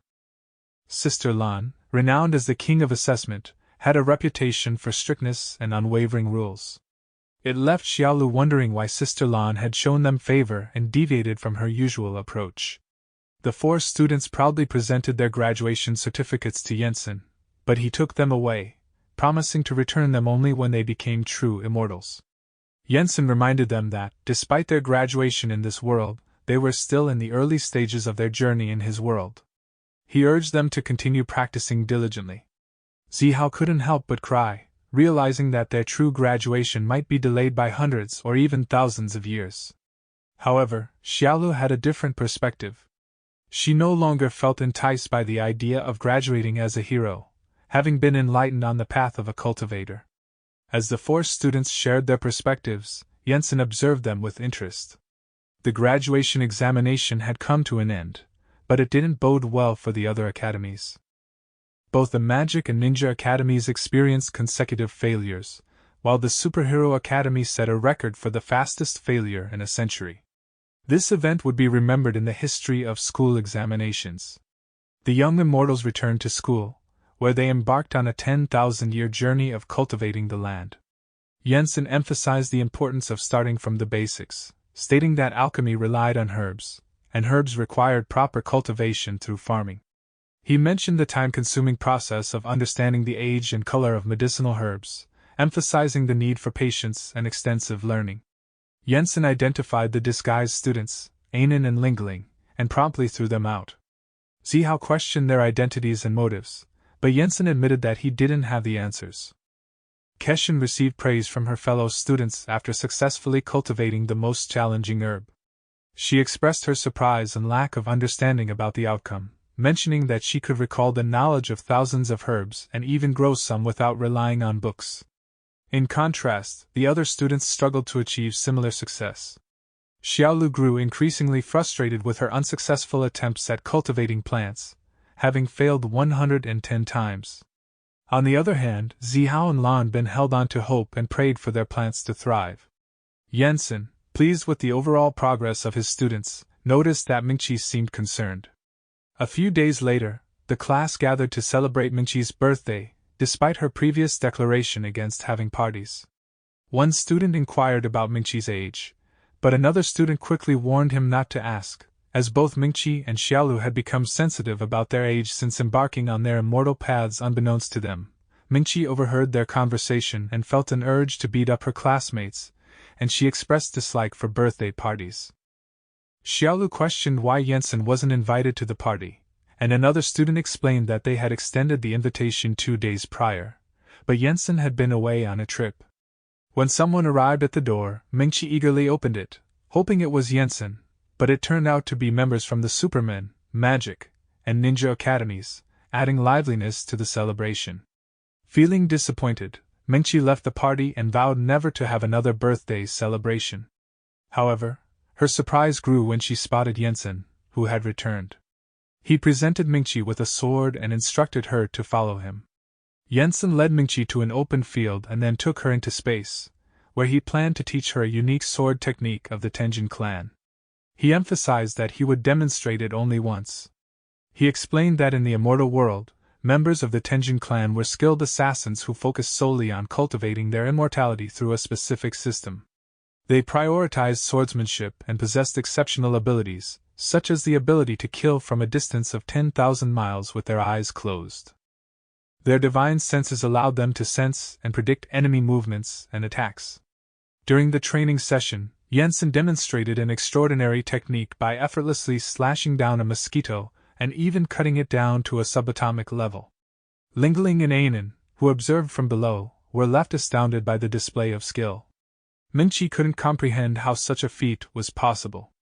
Jensen explained that reaching the perfection stage in the way of the sword allows one to annihilate entire clans with simple swings.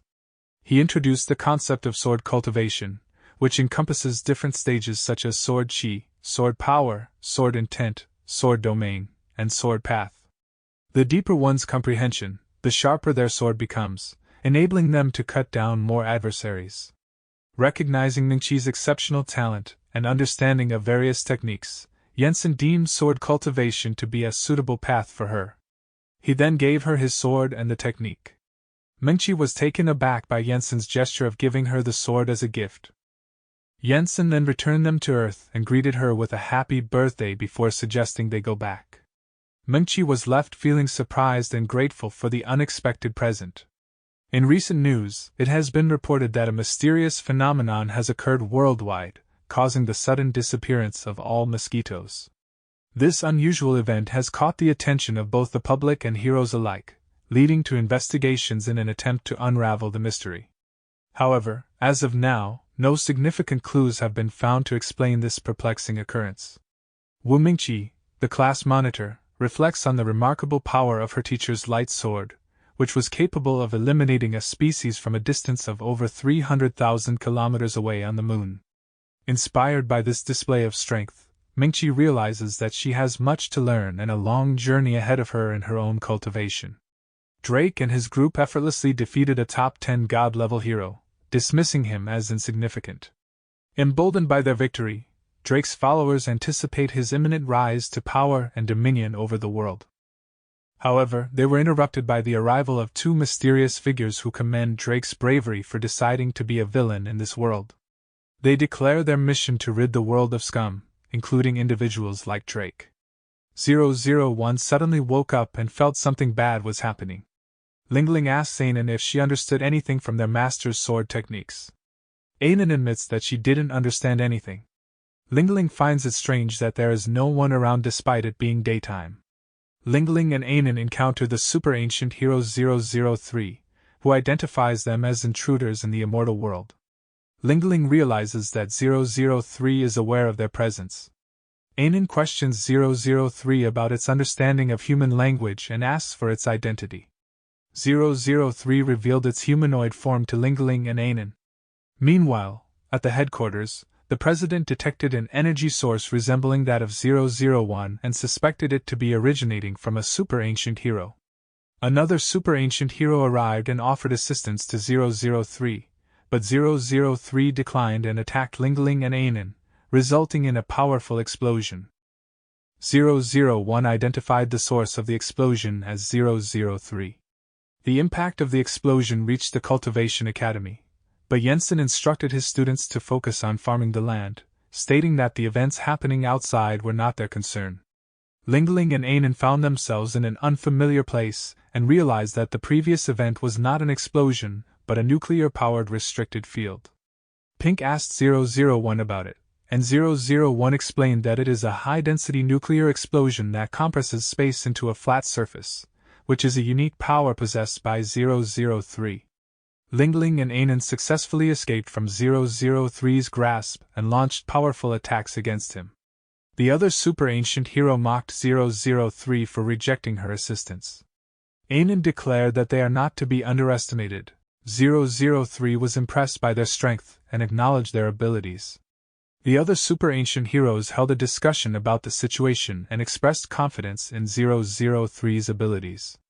They also discussed what to do with Drake, knowing that he desired to remain in this world. They decided to take severe action against him by castrating him. Lingling and Anan found themselves in a challenging situation as they struggled against 003's dimensional abilities, which trapped them in a dimensional cage. Despite the immense pressure of the double dimension field, they miraculously remained unharmed. 003 acknowledged their exceptional power and expressed admiration for their resilience, considering the fight against them to be a worthwhile endeavor. The other super ancient hero interrupted 003's dialogue and criticized him for conversing with the dolls that Lingling and Anan left. 003 realized that Lingling had deceived him by pretending to want a duel. Lingling and Anan considered 003 to be even more foolish than themselves and deemed his behavior unacceptable. They acknowledged their current powerlessness and decided to retreat, with the determination to seek revenge in the future. Lingling expressed the desire to dismantle 003 once they became stronger. 003 expressed disappointment as Lingling and Anan were the first criminals that escaped from him. News of the revival of the super ancient heroes spread, sparking conversations among the citizens. Black expressed amazement at the strength of the revived heroes and commented on how powerful they were compared to 001. 001 denied any kinship with them and asserted confidently that he could defeat them easily in a matter of seconds. 001 approached 003 and the other super ancient hero. 003 greeted 001 as his big brother, but 001 dismissed the notion, emphasizing their lack of closeness. 003 claimed that 001 had become significantly weaker and could hardly utilize his power of the law anymore. He boasted that he could defeat 001 easily with just one finger. 001 demanded to know their intentions, urging them to get to the point instead of engaging in idle talk. 003 approached 001, seeking information about an SSS-class criminal on Earth. The Corps had been unable to gather any information about this individual, leading 003 to turn to 001 for help. 001 realized that the person in question was from the Immortal Academy, and warned 003 against provoking him, emphasizing the severe consequences that would follow. 003 expressed his desire for 001 to return to the Corps, believing that he would become even more powerful there. However, 001 disagreed, stating that humans were more powerful than artificial intelligence. Black questioned what the Corps was, and 001 explained that it was a computer with artificial intelligence used to maintain the flow of time and predict the future. Additionally, the Corps drew energy from the sun. Black thought 001 was kind for warning their comrades not to provoke the individual from the Immortal Academy. 001 acknowledged that his comrades would not have taken action if he hadn't given the warning and expressed anger towards them. Meanwhile, Jensen sensed someone talking about him. Ainen expressed frustration with her monster companions for not completing the task she had assigned them. The monster confidently assured her that they were experienced professionals and claimed that making friends was an easy task, offering to share their knowledge and expertise. The monsters empathized with Ainen and Lingling's feelings of rejection by the heroes and came up with a plan to give gifts to the people close to Jensen, hoping that they would speak positively about them. Ainen and Lingling were angered by the monsters for not sharing this idea earlier. Determined, they quickly went to the Immortal Academy to meet with the students. Ainen and Lingling were met with caution. Xiaolu intervened and inquired about their intentions. Ainen and Lingling presented their gifts to the students, who accepted them. They then went to Jensen's room but discovered that the other students were eavesdropping outside. The twins informed Zihao and the others that Jensen and Sister Lan had been in the dormitory for an extended period without leaving. Zihao scolded them for their behavior initially but soon joined in with their curiosity. They asked the twins how long Jensen and Sister Lan had been in the dormitory. The twins revealed that it had been half an hour. Mingqi speculated that Jensen might have finally made up his mind about something, and the twins confirmed that Sister Lan had entered the room looking uncertain and blushing. Mingqi wondered about Jensen's expression, but the twins admitted they hadn't seen it. They suddenly heard a noise from inside the room, causing Mingqi to feel anxious. The door breaks and they were surprised to see Jensen seemingly operating on Lan. Zihao questioned Jensen about his actions, and Jensen explained that Lan had agreed to let him conduct experiments on her to understand the power of their world. Lan asked Jensen what he had learned, and he explained that there was a strange magnetic field in the galaxy of their world, and the human body could communicate with this field to obtain energy. Jensen then proceeded to demonstrate how to tap into the power of the magnetic field, leaving the others astonished. Zihao noted that the resulting fire was caused by a superpower rather than spiritual power. Jensen admitted that he had become more skilled in utilizing these powers and showcased various attributes. However, he expressed boredom with them, stating that they were not as satisfying as the power of cultivation. Lan remarked that her superpowers had awakened naturally, unlike Jensen, who had acquired them like a novice learning to walk. Jensen, after listening to Mingqi and Xiaolu's explanation about the demons, he reminded them that the demons had previously attempted to harm them and asked if they had received any gifts from them. Mingqi laughed and admitted to receiving small gifts. Jensen, seeing that they had seemingly forgotten the past, decided not to dwell on the matter any longer. Instead, he instructed his students to inform the demons to come and meet him. Lingling and Ainen, addressing Jensen as their noble master, expressed their desire to become his disciples. Jensen questioned their motivation for seeking him as their master. Ainen replied that it would be an honor for them, as lowly demons, to be his disciples. Jensen, amused by their attempts to win over his students, mentioned the gifts they had given as a proof of their sincerity. He agreed to let them guard the door for now, considering the strength of their clan's guardian beast, and instructed them to return as his bodyguards once they reached the peak of their realm. Lingling and Ainen accepted his command, expressing their gratitude for the opportunity. The super-ancient heroes were engaged in a debate about letting their targets escape. One of them revealed that Drake had managed to escape. The green super-ancient hero addressed the Corps, informing them that they had investigated the criminal beyond the SSS threat level and discovered their presence in the Immortal Academy. However, the Corps advised them not to rush, explaining that in 2 weeks, during the most intense day of the Sun's nuclear fusion, they would have maximum capacity to overpower the criminals and send them to the afterlife. The Corps expressed their determination to protect the world left behind by their mother, and not allow interference from beings from other worlds. Drake and his subordinates found themselves wandering in the desert after their escape. Curious about their next move, the subordinates questioned Drake. He revealed their objective: to find the ancient vampires, specifically the legendary ancient vampire rumored to be in the desert. Drake explained that his parents, before their demise at the hands of humans, had informed him about these powerful vampires. However, he had limited information and only knew that they could be found in the hottest locations across different worlds. Drake invoked a spell, opening a portal that led them to a forest. The group was initially skeptical, believing it was all a fabrication. However, as they ventured further, they stumbled upon a gathering of vampires engaged in a volleyball game. They speculated if these vampires were the fabled Hobbs, but they seemed unimpressive in strength. Drake, however, was taken aback when he noticed that they were unaffected by sunlight. One of the vampire girls, curious about Drake's presence, exerted her power, overpowering him and pinning him to the ground.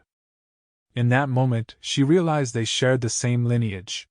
During their journey back, the group interrogated Drake and his group and ridiculed their attire. One of the vampire girls clarified that they were in a completely different world, where everyone present was a vampire. She further revealed that this entire world was created solely by a being named Hob, who also brought them into existence. The man who offered fresh animal blood was referred to as Hob, and the girl expressed her gratitude to him. Drake, intrigued, realized that all the vampires shared the same name, Hob. Drake inquired if they consumed human blood.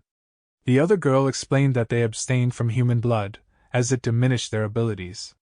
Upon arriving in the city, Drake's group was taken aback by the overwhelming strength of everyone around them.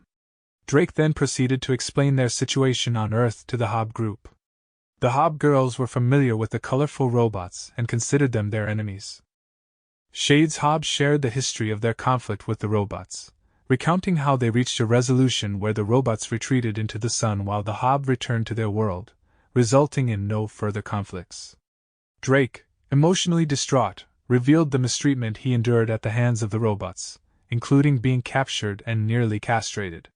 Whitehair Hob acknowledged the power gap, noting that the robots possessed the power of law, something the Hob group lacked.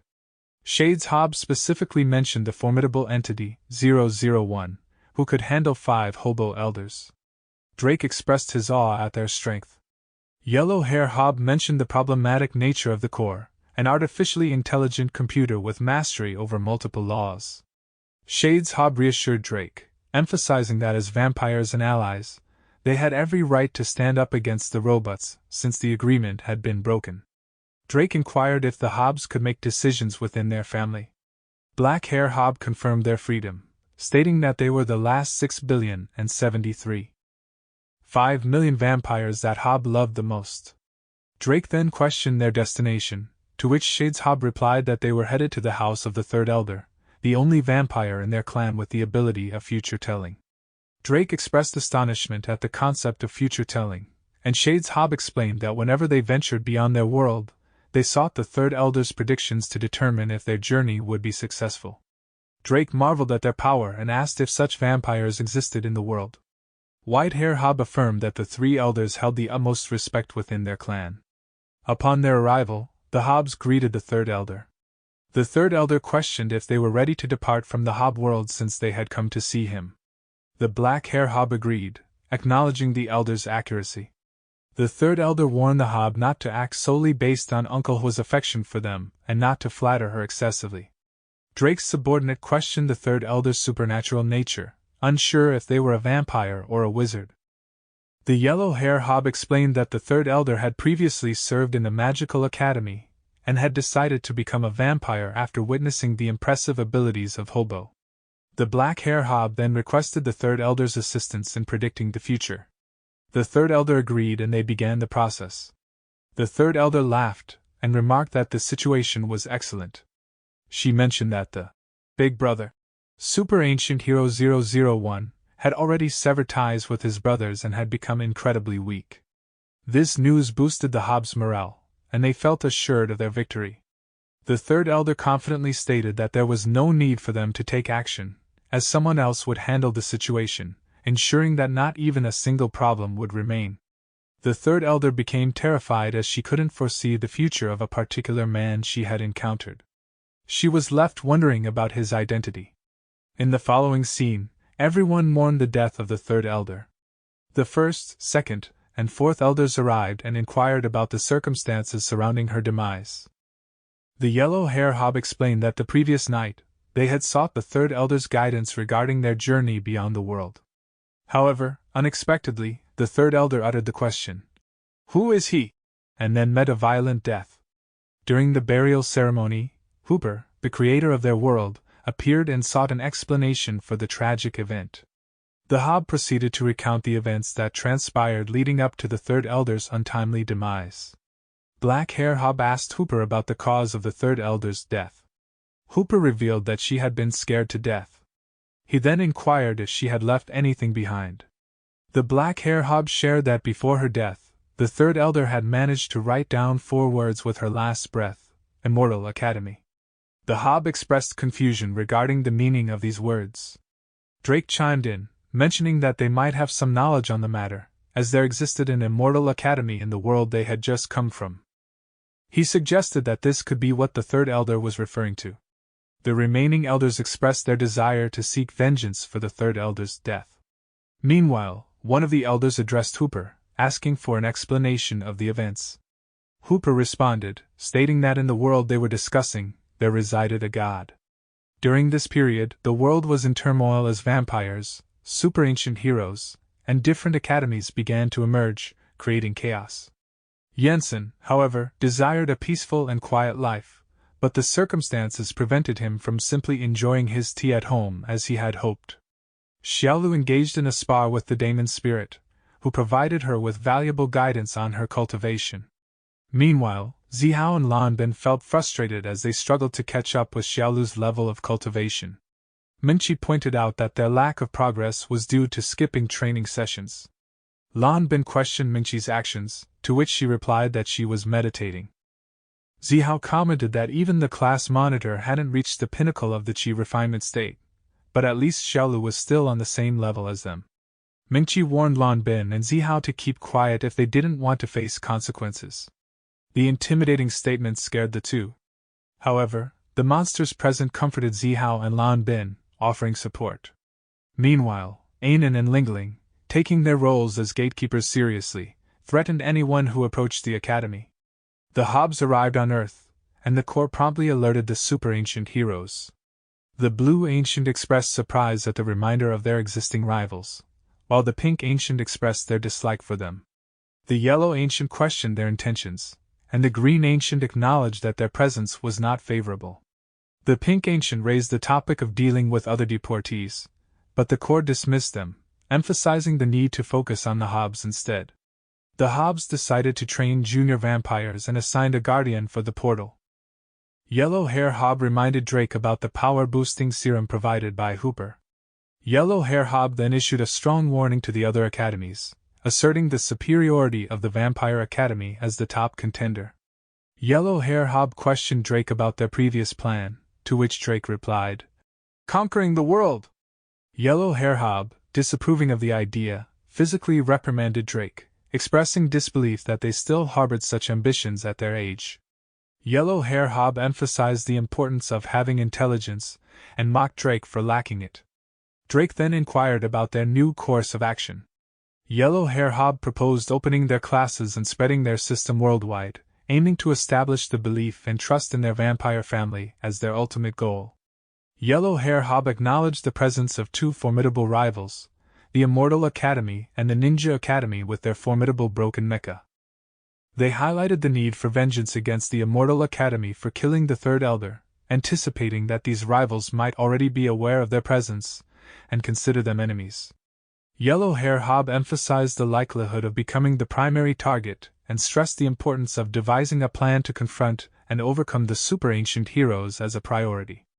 A few days later, the monsters informed Lingling and Anan that Janaka had been abducted by powerful individuals. Anan was filled with anger and desired to seek retribution against the culprits. Meanwhile, the Hobs patiently waited for Janaka's rescue. Yellow-Hair Hob questioned whether they would come to their aid. Drake confidently asserted that they would indeed come, as the powerful mechs were meant to confront both him and the head teacher of the Immortal Academy. Drake believed that once they captured these two monsters, the news would spread, showcasing their mastery in spreading information throughout the world. Lingling and Anan arrived at the location but noticed the absence of anyone around. Janaka alerted them to the fact that it was a trap. Suddenly, Drake and his group consumed the serum and rushed towards Lingling and Anan. However, Anan effortlessly sent Drake flying with a single strike. Yellow-Hair Hob expressed frustration with Drake and his group, knowing that the serum hadn't had a chance to take effect on them yet. Yellow-Hair Hob commanded his men to attack and capture Lingling and Anan, but the duo skillfully evaded and defeated the enemy with ease. This outcome left Yellow-Hair Hob frustrated and disappointed. He expressed his anger towards his own team, considering them a group of losers and useless individuals. He thought Hooper wasted his efforts on them. Yellow-Hair Hob regretted taking them out for the mission, deeming them unreliable. The four Hobs decided to intervene personally, but Lingling landed a powerful strike on Yellow-Hair Hob. Meanwhile, Anan swiftly defeated the other Hobs, overwhelming them with ease. Anan expressed her disappointment, calling them useless kids. However, the serum Drake and his group had taken finally took effect, instilling them with confidence in their ability to triumph over Lingling and Anan. Lingling unleashed the power of the Grand Demon's art, creating a devastating force that blew away Drake and the other Hobs, causing a remarkable impact on the surroundings. This display left the other leading Hobs in shock. Lingling couldn't believe that she had to take these individuals seriously, realizing that they lacked maturity and were not worthy opponents. Lingling suggested capturing two of them to inquire about their identities and intentions. However, Anan expressed her desire to kill them all, showing no interest in learning more. In response, the Hobs called out for Hooper, seeking assistance in their predicament. Hooper exerted his power, putting pressure on Anan and Lingling and causing destruction in the area.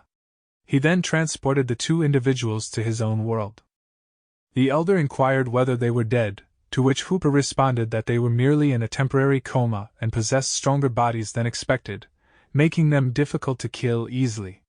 The Elder expressed astonishment at the strength displayed by the two young girls, questioning whether they were truly just gatekeepers. Hooper speculated that they were, based on their appearance. The Elder expressed outrage and questioned Hooper's motives for bringing them there, and the plans of his students.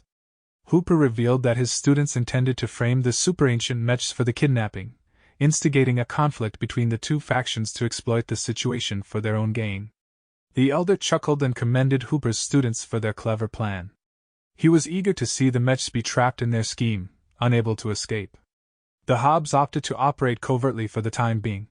One of the vampires from their group left behind a fragment of the mech they had obtained during their previous encounter with the super-ancient mechs. In the Immortal Academy, Munchi expressed frustration as they had been searching for Lingling and Anan for 2 days without success. Despite searching everywhere, they couldn't locate them. Finally, they discovered a part of the mech in the same spot where the clan beast had disappeared. Jensen, upon hearing this, appeared furious about the situation. The sudden change in Jensen caught everyone's attention. Lan tried to calm him down, urging him not to jump to conclusions. Xiaolu disagreed, pointing out that the only ones capable of dealing with their demons besides their teacher were the super-ancient mechs. Jensen acknowledged their concerns and asked them to wait for him at home for 10 minutes. Lan Bin noticed the intense expression on Jensen's face and realized that something significant was about to occur. Lan hurriedly caught up to Jensen, urging him to reconsider his actions.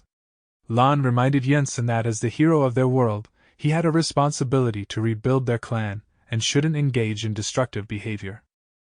Jensen dismissed Lan's concerns, claiming that he simply wanted to take a walk and denying any intention to harm others. However, Lan could see the clear signs of killing intent written all over Jensen's face, refusing to be convinced otherwise. Jensen questioned the connection between his actions and rebuilding the clan. Lon emphatically responded that it did matter, highlighting the immense influence of the super-ancient heroes in their world.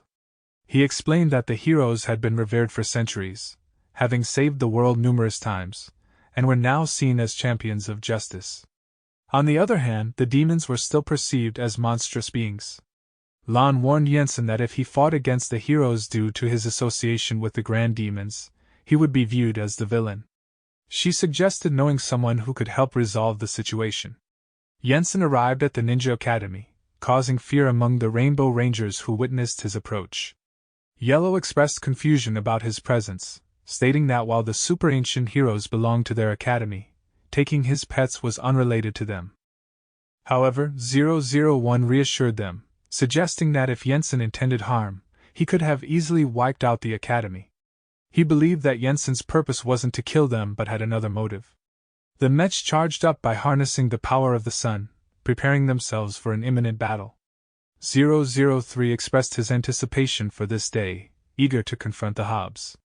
He resolved to deal with the Hobbs first before turning their attention to the otherworldly adversaries, determined to send them back to where they came from. Drake and the Hobbs sensed the approach of the super-ancient heroes. However, the mechs were intercepted by 001, who stood in their way. 003 questioned whether 001 had made up his mind and intended to return to the core. To this, 001 dismissively responded, likening 003 to a powerless chicken and expressing no interest in bullying him. 001 confirmed that he had come to confront and defeat them. 003 laughed and swiftly underwent a transformation, just like the other mechs. 003 taunted 001, stating that while he referred to him as a big brother, he actually considered him to be worthless.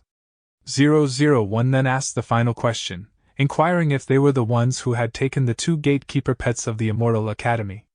To this, 003 confidently responded affirmatively, but also expressed that it didn't matter either way. He declared that a true man never needed to explain himself. 001 relayed the response to Jensen, prompting him to use a device to merge with 001. 001 stunned the other mechs by revealing his new form. Zihao and his companions noticed Jensen piloting the mech. Inside the mech, Jensen was equally fascinated by the technology before him.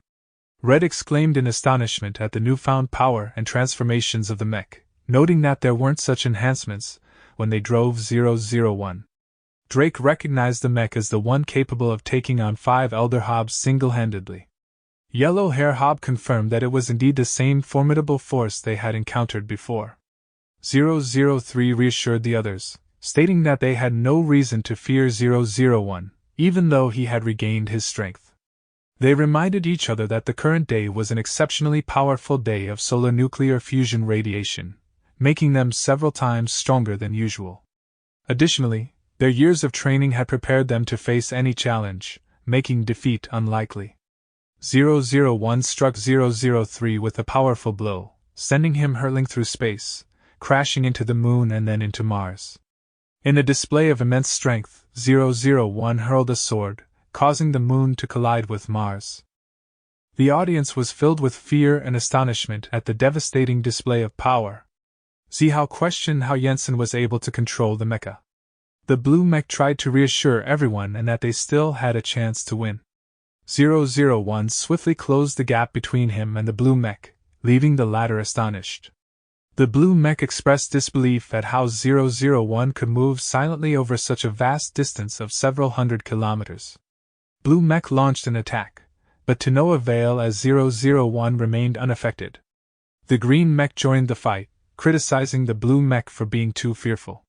They noticed that 001 was airborne, readying for an attack.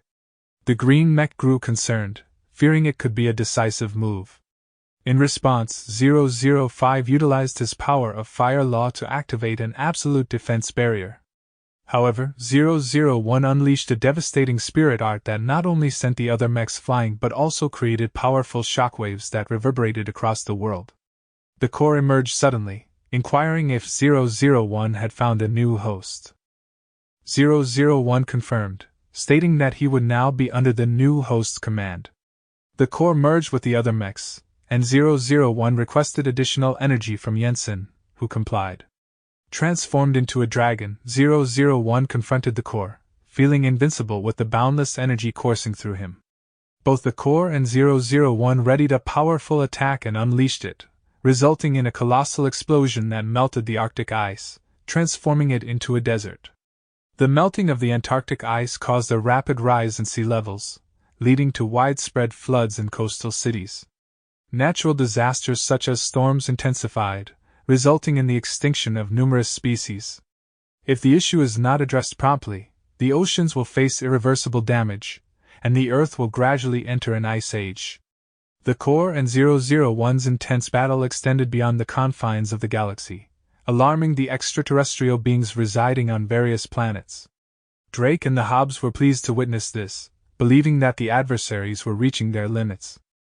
The core transformed into a cannon, while 001 unleashed the powerful immortal art annihilation arrow. However, the audience became furious as the live feed of the fight was abruptly cut off. The culprits behind this act were the Hobbs and Drake, who also captured the reporter. Yellow Hair Hobb expressed satisfaction, confident that their plan was progressing as intended. They emphasized the need for speed to prevent the heroes from discovering their nefarious scheme. Meanwhile, the Hobbs' subordinates began forcibly taking children from their parents and enrolling them into the Vampire Academy.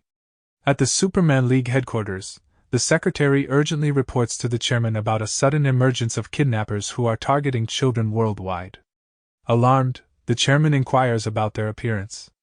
The secretary admits to having no specific details but mentions that witnesses observed a group of individuals clad in black suits and sunglasses, all appearing identical. In that moment, the chairman realizes that the perpetrators are none other than the notorious Hobbs. In Y City, Drake confronts Guang Bio after taking the serum, but Guang Bio remains unconcerned. Meanwhile, the Rainbow Rangers confront the rest of the group, and Lon also joins in to confront the enemies.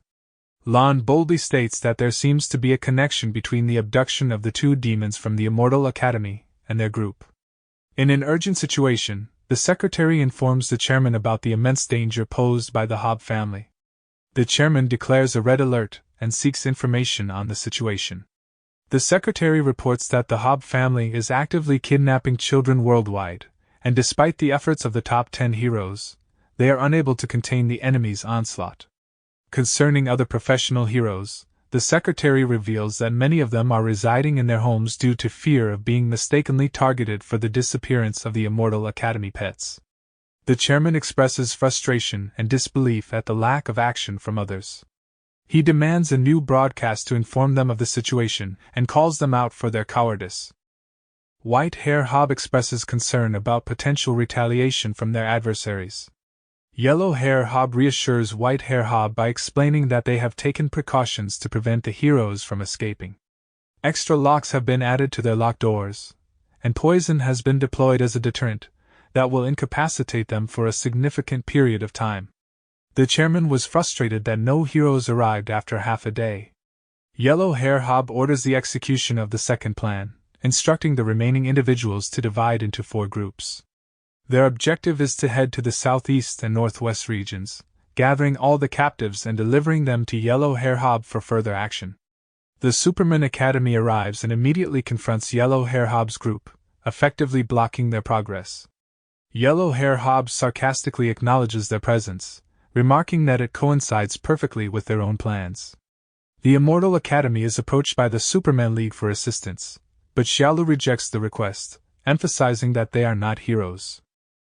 Xiaolu then instructs those with advanced cultivation to stand at the front, while the others should stand behind, indicating their intention to protect their own territory. Yellow Hair Hobb mocks the college students, claiming they are not on par with their group. Yellow Hair Hobb states that they don't deserve the Hobb family's combined fight, but to maintain their reputation, they will send their strongest member, Black Hair Hobb, to engage in battle. The Ninja Academy squad leader, feeling underestimated, launches an attack but is effortlessly sent flying by Black Hair Hobb's punch. Black Hair Hobb then activates the field of blood, causing everyone in the vicinity to struggle.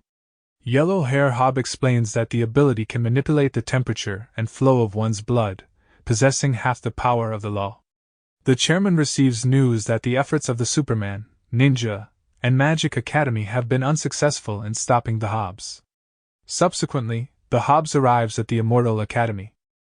Yellow Hair Hob triumphantly declares their arrival and discusses the death of the third elder.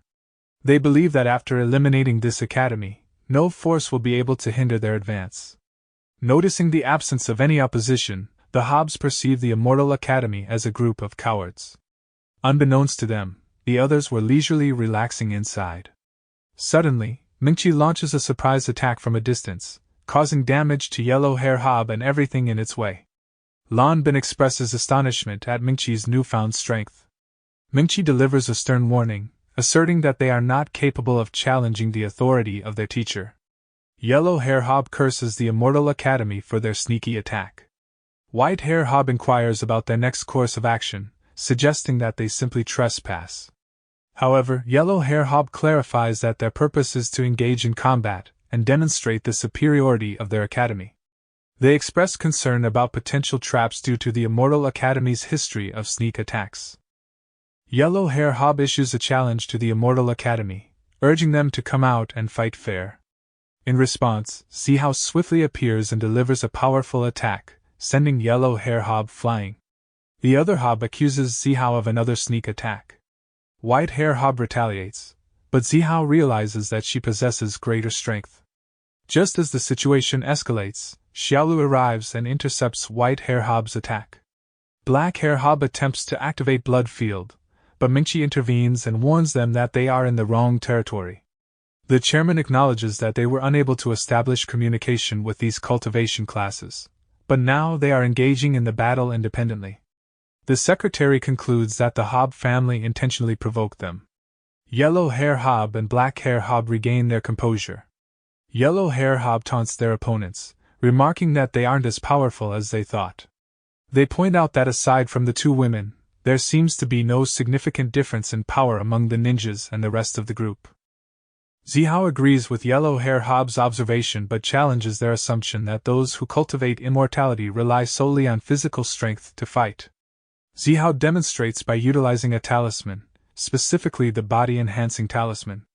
Ming-Chi astonishes Lan Bin by covering her eyes during the ongoing intense fight.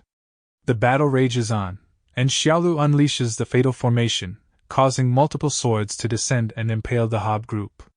Observing the fight, the other academies recognize that the technique is now even more formidable compared to when it was previously used against them.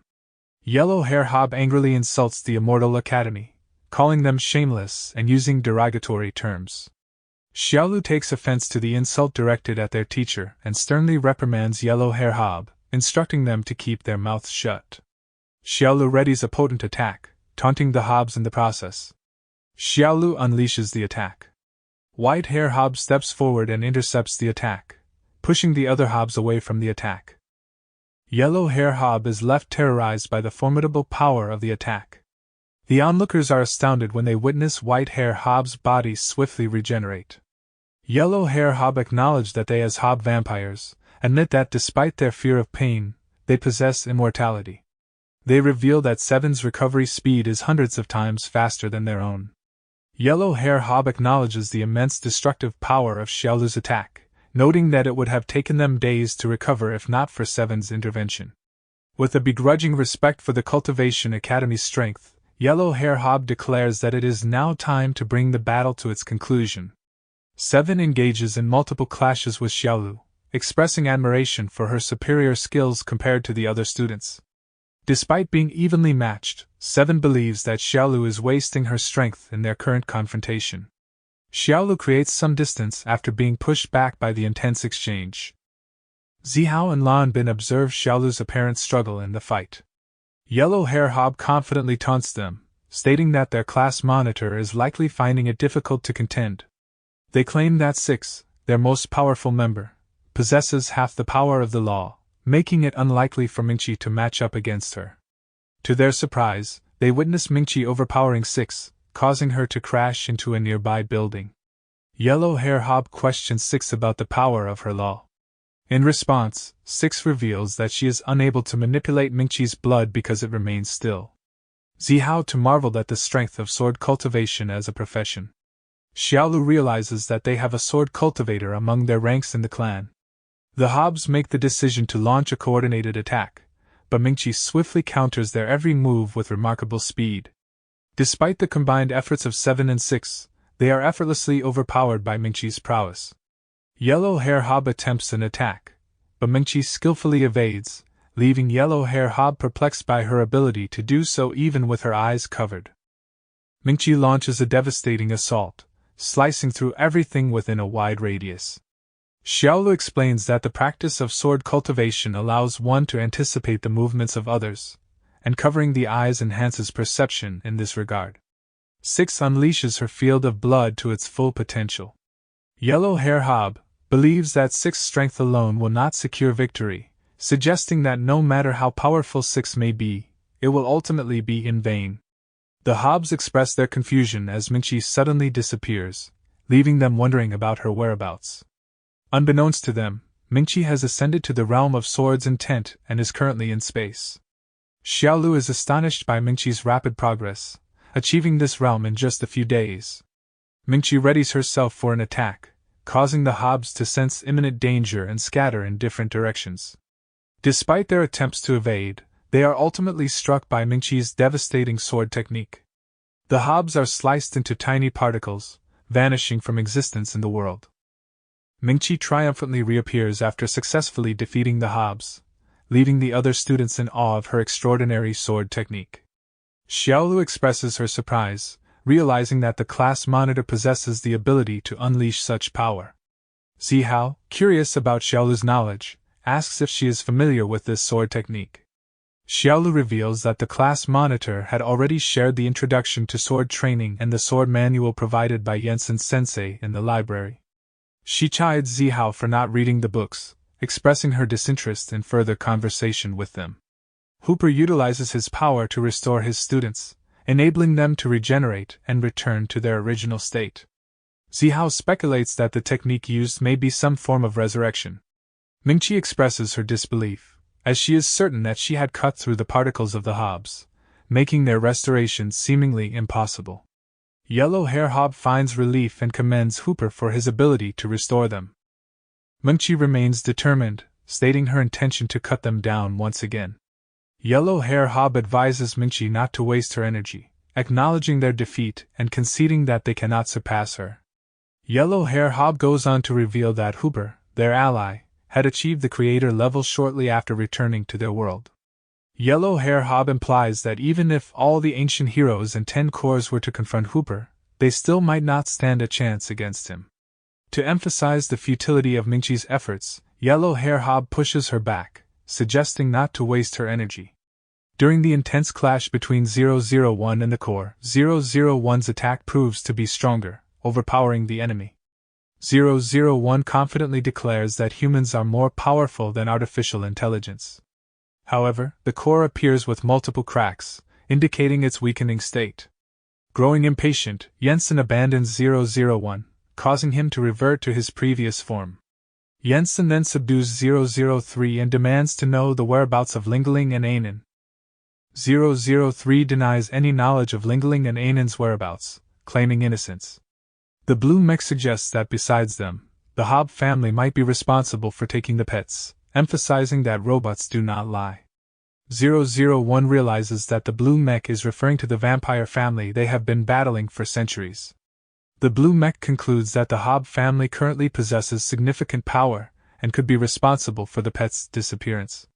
Ignoring 001's suggestion to calm down and formulate a plan, Jensen used his divine sense and hastily returns to Earth, specifically to the location where Hooper is. Hooper marvels at Jensen's ability to quickly locate their current location, considering it remarkable. He then wondered if Jensen was the rumored god. Jensen sternly warns Hooper that he has 3 minutes to return the beasts or face dire consequences. However, an elder intervenes and uses the law of space displacement, transporting Jensen to space. The elders and vampire citizens form the united front and launch an attack against Jensen. However, Jensen retaliated by unleashing a powerful beam of light that pierced through the planet, instantly killing all the vampires present. Jensen remarks that the 3 minutes he had given were not yet up, and this was just a display of his minimal power. Yellow Hair expresses shock and disbelief as the entire population of over 6 billion Hobbs has been wiped out. Everyone was filled with terror as they witnessed Jensen obliterate an entire planet. The elders, nearing death, called out to Hooper for help. Hooper sadly informed them that the gods had killed them and there was no chance for resurrection. One of the elders expressed his willingness to use his last breath to aid Hooper, but Hooper insisted that they rest, as they were unable to do anything after being struck. Hooper then addressed Jensen as the great god and stated it was an honor to fight him. Hooper took action to restore the planet that Jensen had destroyed. Yellow Hair boasted about the power of Hooper. Meanwhile, Six expressed concern for the 6 billion inhabitants who had perished. Hooper acknowledged the loss but expressed his determination to recreate them since revival was not an option. Hooper created a massive army of 6 billion powerful Hob, while Jensen manipulated the weather and formed an army of immortal cultivators from clay. One of the cultivators approached Jensen and acknowledged their understanding when Jensen pointed out that she is not the woman she thinks she was. Hooper eagerly awaited the moment, feeling that he had been waiting for this day for a long time. The Hobbs launched their attack, but the cultivators countered with a variety of impressive techniques. Zihao and his companions were astonished by the diverse and unique moves employed by the cultivators. One cultivator utilized the go board, effectively immobilizing the enemies within its range.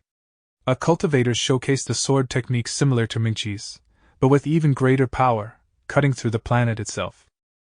Zihao recognized the immense strength of their seniors and acknowledged their superiority. The sword cultivator declared that the Hobbs were unworthy of existence. Hooper readied a devastating attack that brought about a significant shift in the surroundings. Elder White marveled at the immense power displayed by their formidable adversaries, noting that Hooper's current actions surpassed anything he had ever done in the ancient times. Elder Green understood that Hooper was prepared to fight until the very end, relying solely on his own strength, as the gods remained passive spectators. In doing so, Hooper was fulfilling his mission. As the intense battle unfolded, people across Earth watched in awe and anticipation. Elder White questioned why Hooper would engage in a fight he couldn't win, to which Elder Green explained that it was part of the Creator's mission. According to legend, the gods held greater power than creators, but no one had ever reached their level, or even laid eyes on them. However, the only one capable of touching the gods was the Creator, who sought to prove that they were not insignificant beings in the face of the gods. By sacrificing their own lives, creators would resemble moths drawn to a flame, demonstrating their resolve. Hooper, aware of the existence of nearby gods, had accepted that his life would meet its end in this battle, intending to die there today. Elder White expressed confusion over the idea of sacrificing one's life for the mere proof of existence. Elder Green speculated that perhaps understanding such a perspective required reaching Hooper's level. In response to Elder White's question about their next course of action, Elder Green revealed his intention to join Hooper in his fight. Believing that Hooper aimed to demonstrate their strength in the face of the gods, Elder Green expressed his willingness to die alongside him. Hooper launched an attack on Jensen, traversing the world and even venturing into space. However, Jensen remained unaffected and questioned Hooper's decision to stop the assault. Jensen reminded Hooper that he still had half a minute remaining. Undeterred, Hooper unleashed the power of the Great Star and resumed his assault on Jensen. As the battle waged on, Jensen declared that the allotted 3 minutes had elapsed, causing all the combatants to cease their fights. Jensen acknowledged Hooper's immense strength, recognizing his ability to potentially conquer the world. While he understood Hooper's relentless pursuit to prove something, Jensen considered him to be no more than a mere ant in his eyes. Jensen mercilessly crushed the Hobbs world, with Hooper trapped within it. Fortunately, the cultivators managed to escape before the destruction. When they encountered Zihao and the others, they were questioned about what had occurred. The cultivator informed them that their master had destroyed someone's world. Concerned for their grand demons, Zihao expressed worry, but the cultivator assured them that their master had a plan of his own. Hooper, defeated and filled with regret, acknowledged his loss and expressed his curiosity about Jensen's godly nature. Jensen, unfazed by his own power, denied feeling lonely. Hooper then revealed the whereabouts of the grand demons, mentioning that the Great Elder could provide the exact location. Jensen responded with a suggestion that Hooper should not have peeked into the future and lived a purposeless existence. Hooper, facing his imminent demise, posed a final question to Jensen, inquiring if the attack unleashed upon him was delivered with Jensen's full power. Jensen responded with a mere fraction, stating it was less than 1,000th of his true strength. Hooper, realizing the magnitude of Jensen's power, declared that Jensen surpassed the status of a god. Hooper succumbed to death, resulting in the disintegration of the planet. Jensen raised his hand and restored the planet. Zihao asked the senior sister if they would meet again. The senior sister admitted that it depended on their teacher's decision and mentioned their existence as mere clay creations. Before parting ways, the senior sister and the other cultivators shared their knowledge and insights on cultivation and formations with Xiaolu and the others. Finally, they set off to meet Jensen. Jensen was approached by an immortal. Jensen handed over his drawing of the world of immortal cultivation, instructing the immortal to experience it on their own. The blind immortal expressed gratitude and accepted the drawing, while Jensen urged them not to disturb him. Reluctantly, the sword immortal also entered the drawing, joining the other immortals within. Elder Green, startled by Jensen's presence, expressed fear at the sight of Jensen. However, Jensen reassured him that Hooper was still alive. Elder Green commented on Jensen's early arrival, stating that if he had come later, he would have sent Jensen's minions back. Jensen responded casually, questioning Elder Green's belief in his statement, and referring to his minions as shameless hostages with the ability to devour the entire world. Jensen entered the portal and discovered Lingling and Ainen casually eating and playing. Elder Green expressed his concern about the enormous appetite of the two, mentioning that they could consume the entire population of 6 billion hobs in just 1 month. Anxious to be relieved of the burden, he urged Jensen to take them away. Jensen called Lingling and Ainen, informing them that it was time to leave. Before departing, Lingling and Ainen playfully taunted Elder Green, adding a touch of mischief to their exit. In the beginning, the conflict was between super ancients and vampires, but it escalated to involve the Academy of Immortality due to the intervention of the Grand Demons. Ultimately, the battle concluded with both sides suffering defeat at the hands of Teacher Jensen. The children were successfully rescued, but unfortunately, Hooper's 4 students managed to escape. Hooper himself sacrificed his life in an attempt to prove to Jensen that he was more than just an insignificant being in this world, even though he didn't actually die. It was considered a failure in his lifelong pursuit. As for Teacher Jensen, he scolded the Grand Demons for intruding into other people's realms and being unaware of how to return home. The students continued to cultivate the land and hone their skills in alchemy as if nothing had happened. It was evident that everyone was making progress in their respective professions, and it was time for them to receive individual coaching. However, let's not forget about the unfortunate consequences of their conflicts. Due to their disputes, Earth suffered immense devastation, with an entire city vanishing without a trace. The moon ended up colliding with Mars. The ancient heroes, being responsible for these catastrophic events, had to take action. They diligently worked to bring the moon back from a distance of over 55 million kilometers and rebuild the destroyed city. Additionally, they made efforts to mitigate the ecological impact caused by the absence of the moon on Earth. The mechs engaged in a discussion about the duration it would take for the moon to traverse back to its original position. 001 shared his concerns about the numerous disasters the universe had faced due to the destructive arrows of the sun. The vast expanse of the void posed a potential threat to Earth. Fortunately, the core was spared as the arrow missed its mark. However, it now had the responsibility of using its laws and body to seal the hole created by the arrow. Mingqi handed a letter to Jensen from the Hobbs, expressing their loyalty to him and addressing him as the Lord God. Jensen was surprised that the Hooper could still communicate. Mingqi explained that the Hooper used a device to transmit his words and that the Elder assisted in writing the letter. She also mentioned that Hooper had registered and obtained his hero license, making him the second most powerful superhero in the world. Jensen noted that the world's ranking was based on strength rather than contributions to society. Mingqi confirmed this. The 4 students visited Hooper and asked the First Elder when he would wake up. The First Elder admitted that he didn't know as Hooper had suffered a fatal injury. Yellow Hair lamented the deaths of the third elder, and the serious injury to their ancestor. The first elder explained that it was a duel between gods, so it was fortunate that Hooper had survived. Yellow Hair expressed sadness over the drastic reduction in the Hobbs population, with only 90 million remaining, including those he had brought to Earth. 6 expressed missing the elders and other Hobbs. The first elder assured them to wait for Hooper's recovery, as he would create new Hobbs in the future. An alarm sounded, indicating a foreign invasion. It was revealed that the intruders were from the Dwarf Kingdom. The dwarves were aware of the existence of 6 billion vampires in the Hobb family, but were puzzled by the absence of people. Curious, they decided to proceed to the main hall to investigate the situation. Goblin stormed into the main hall, catching the attention of the first elder. He expressed his disdain for the attackers' use of such lowly creatures. The dwarf, recognizing the first elder's deteriorated state, remarked on his appearance. The first elder responded by asserting that the dwarf was unwelcome and should leave. The dwarf unleashed his powerful aura, leaving the Hobbs astonished. He taunted the first elder, claiming superiority. However, Hooper made a subtle gesture, causing the dwarf to be forcefully slammed to the ground.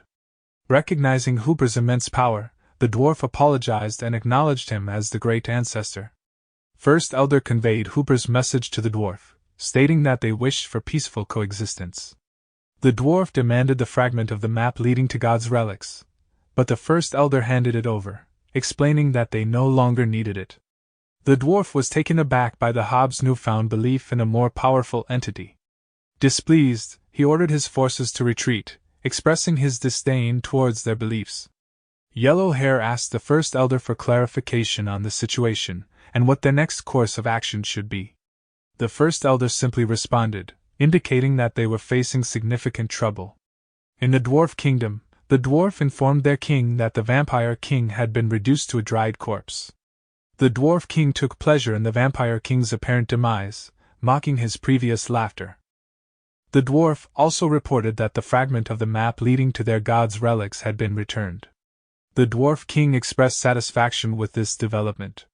When asked about retrieving the remaining map pieces from the elves and orcs, the Dwarf King advised against rushing and emphasized the need to ensure a successful outcome.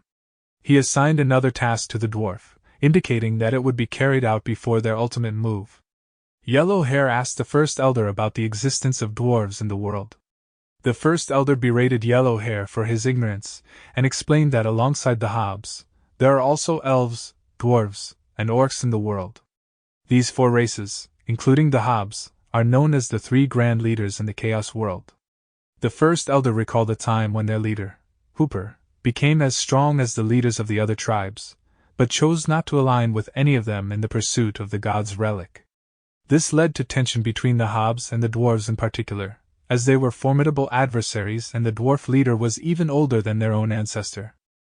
The first elder revealed that the Hobbs had a history of bullying the dwarves. Despite their leader's strength, the dwarves themselves were weak and suffered a devastating loss when the Hobbs destroyed millions of them. Unable to retaliate, the Dwarf King eventually succumbed to the pressure and handed over the remnants of the gods to the Hobbs. As for the remaining 2 pieces of the map, the elves and orcs, upon learning that their ancestor had become the creator, immediately went into hiding.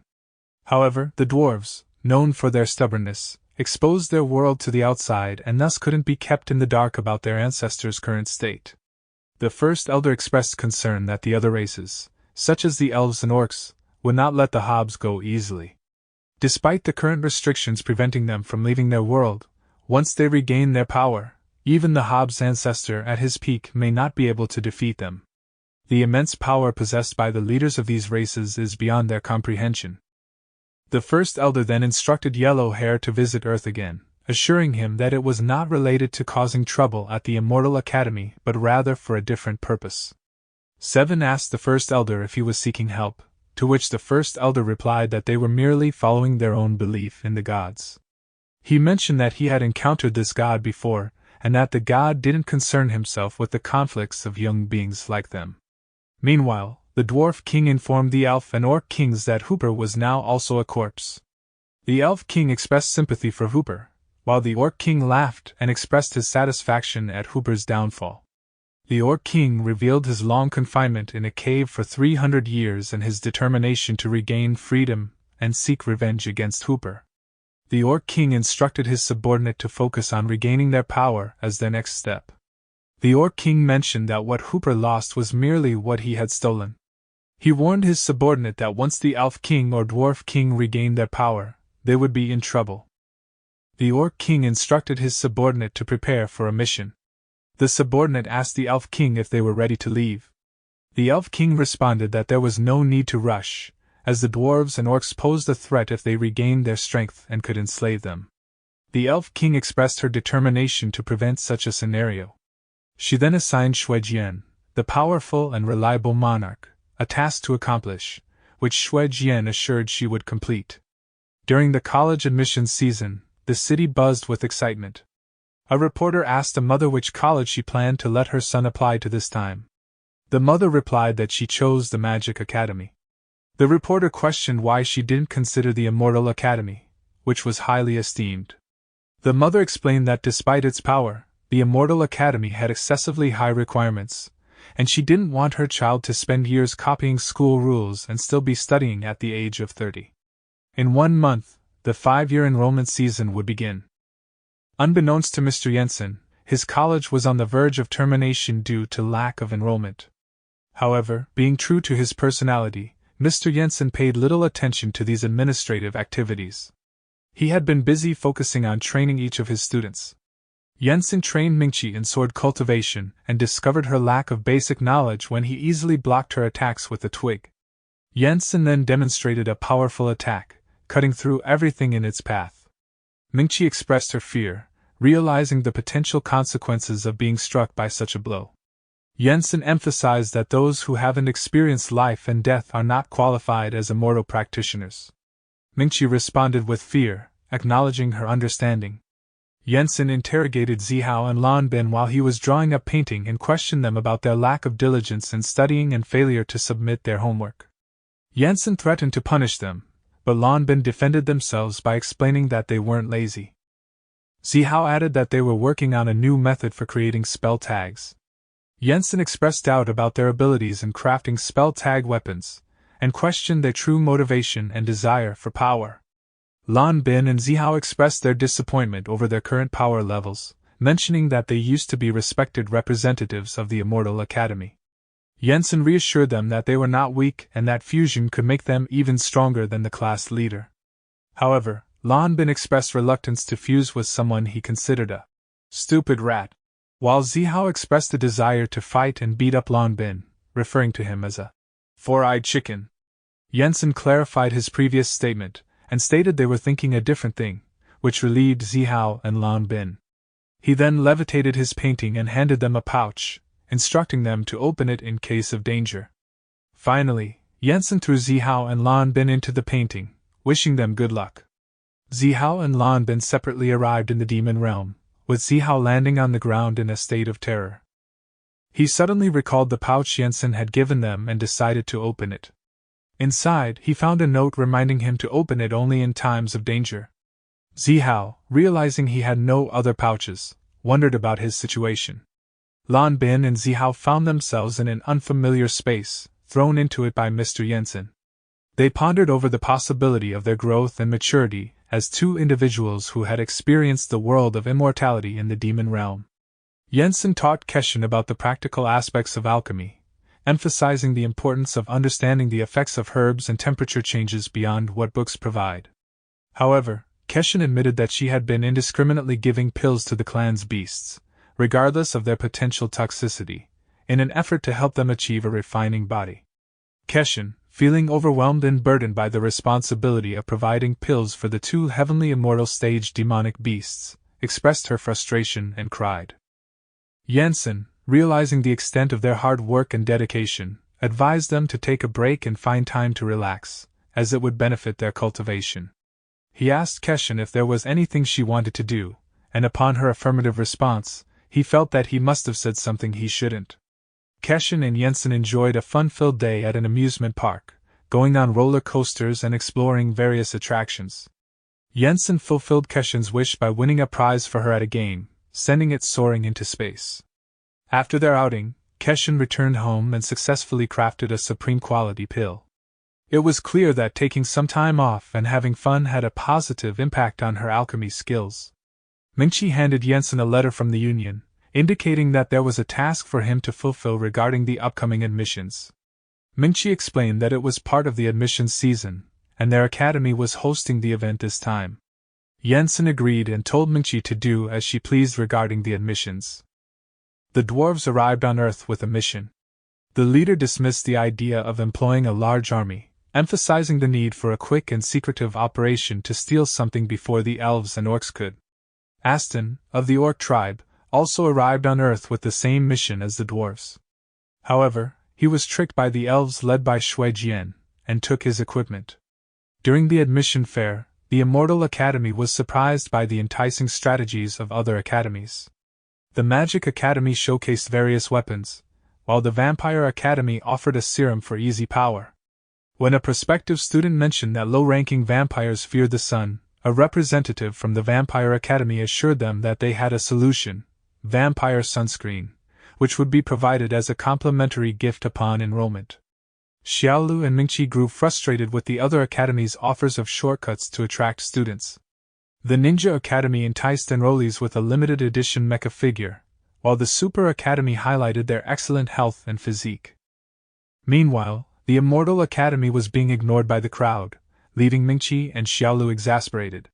The twins Lu Xiaolu and Lu Xiaoyi decided to step in, offering their assistance to address the issue and find a solution. Xiaolu questioned why Lan Bin and Zihao were not present and expressed the urgency of their presence. The twins responded that they hadn't seen them for several days and had no knowledge of their whereabouts, suggesting that their presence wasn't necessary. Without further ado, one of the twins proceeded to bring out the pills. The twins beckoned the crowd, enticing them with a remarkable offer. They urged everyone to sign up for a free pill, showcasing the Immortal Academy's exclusive pill-making technique, longevity pills that promised an additional 30 years of life. The astonishing claims surprised the other academies and piqued the interest of potential enrollees. The twins posed the question: were they still concerned about immortality, or worried about losing their hair? They invited everyone to apply to the Immortal Academy, assuring them that by doing so, they would not only receive a free pill but also one for their family. One of the twins handed a pill to a mother in the crowd, and almost instantly, a remarkable transformation occurred, stunning the other academies. They accused the Immortal Academy of cheating, but the people witnessing the incredible change rushed to join the Immortal Academy, leaving the other academies ignored and overshadowed. The enrollment process continued, while in the demon realm, Zihao found himself frightened by the menacing monsters. He was joined by one of Jensen's people. He assured Zihao that the enemies were nothing more than mere puppies. However, despite the reassurance, Zihao expressed his desire to return home. Frustrated by this, the man left Zihao behind. Lan Bin was chased by a monster and desired to go home, while Jensen and the blind immortal watched from a distance.